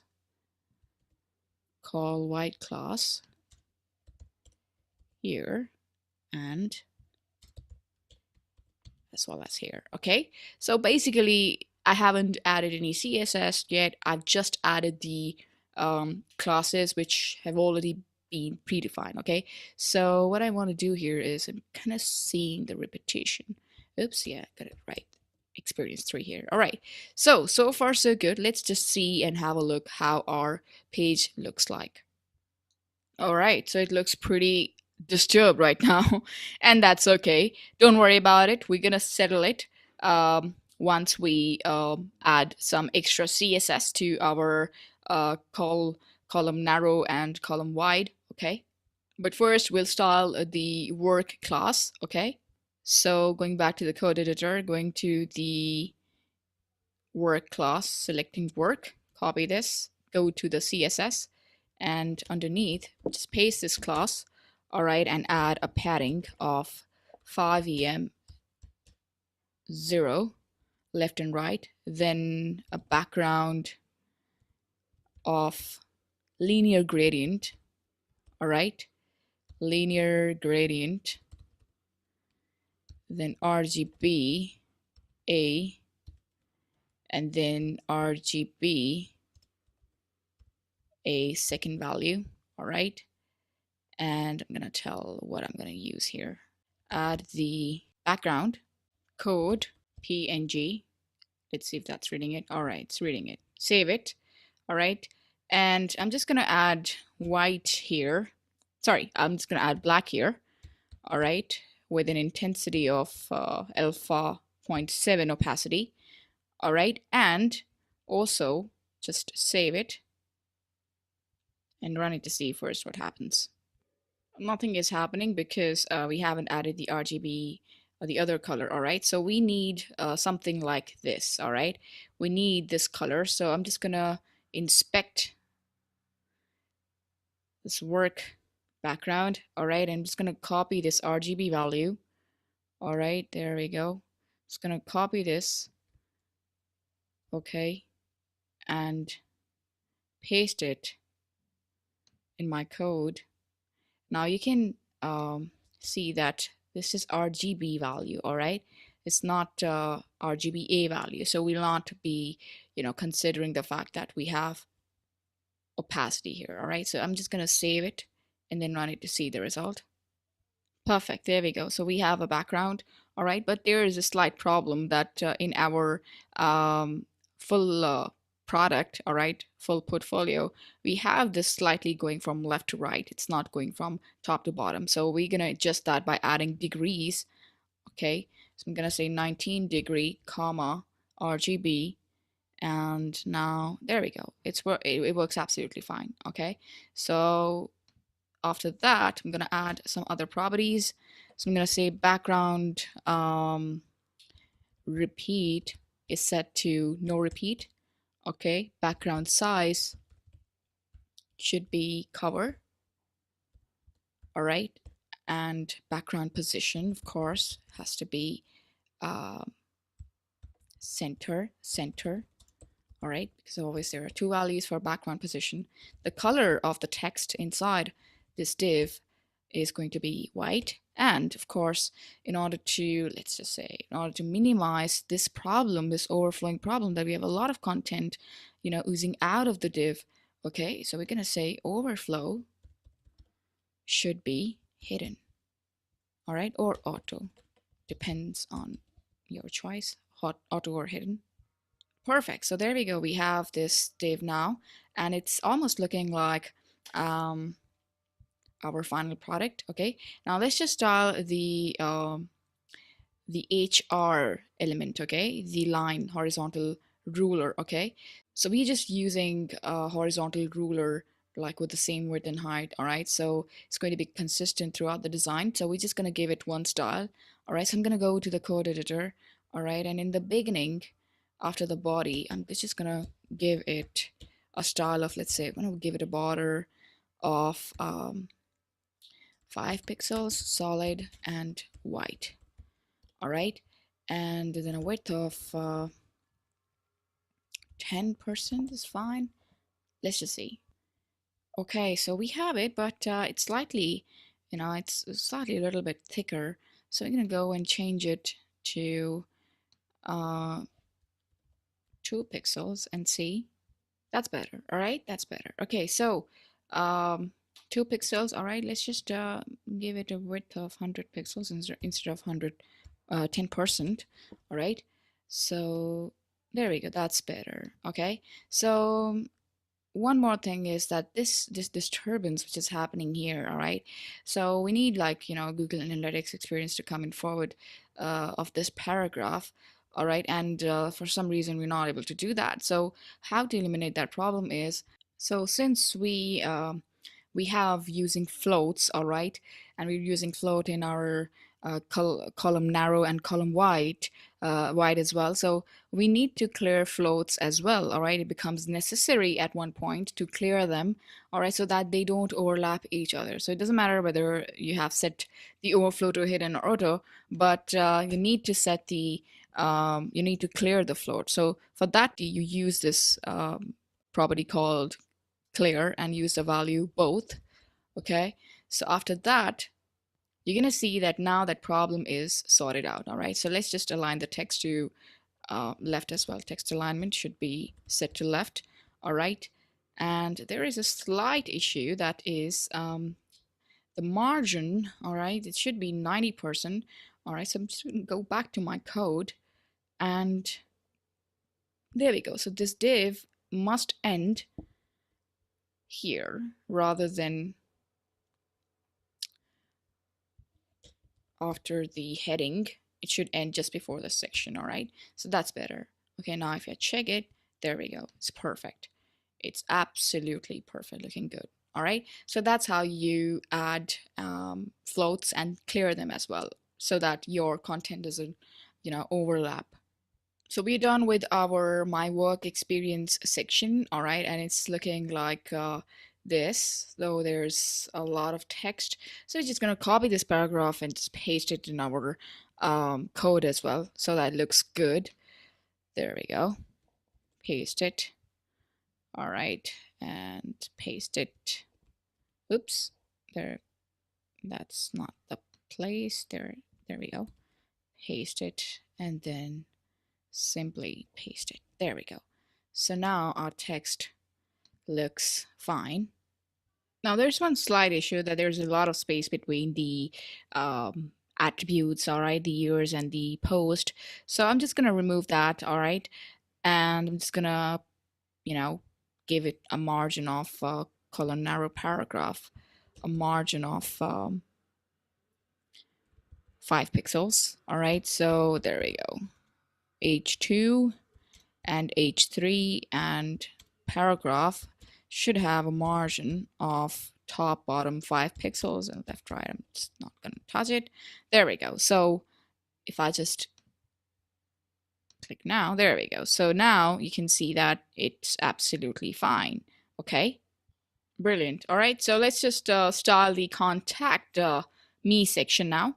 All right, so I'm just gonna go back to my code editor, and over here I have this contact me section already. I just need to add a class. So I'll add a class of contact me. Okay. Oops. Contact me. All right. And after that, I'm going to add a content wrap class. There we go. All right. And I just really don't want this. Yeah, it's actually ending just before the section, not like the work section as we did before. All right. So after that, over here, I'm going to give the same class as I did to my button in the header section. So it's going to give this class so that I can get some button like this. Okay, so just going to copy this class. All right, that's the beauty of like CSS, that you just copy the class and it's going to have the same properties. There we go. Okay, so now I'm just going to style the contact me class. All right, paste it here in my CSS. All right, and then give a padding of similar of work. All right, there we go. And overflow auto. There we go. So color, I'm just leaving it to black since I really don't want it to turn white because I really don't want to add any background. I want to keep the background plain. So let's see what happens. There we go. So we have the contact me section ready. It wasn't a very difficult thing to do. We just added the padding from our previous properties and contact me section is ready. It looks like this somehow. There we go. Okay. So in this case, just the button is a bit bigger, but that's okay. I mean, it's up to you. You want to make it bigger or not. So as long as it looks like a button, okay? All right, so it's time to style the footer. And I'm going to go back to my template and add a class to my footer element as footer. All right, and this div will be used to add the content wrap since I want the content to be of width 90%. All right, there we go. Save it and then select the footer, copy this, go to the CSS and simply add it and give it a background of black. All right, and padding should be 5 0, just like the other sections. Color of the text should be white. All right, and overflow should be auto. Save it and then run it. There we go. So now we have our footer ready. Okay, so that's it. That's how you make a perfect portfolio website. So hope you have gained the concept of creating a project CV template, which is a starter template, and it's something that you attempt to make soon after you learn the essentials of HTML5 and CSS3. Now, because HTML5 is responsive in nature, you can notice that I haven't added any media queries for making myself my site responsive. All right. So if you just try to minimize the site, all right, or take it to the size of a mobile screen, then you can notice that nothing is missing out. It's absolutely fine.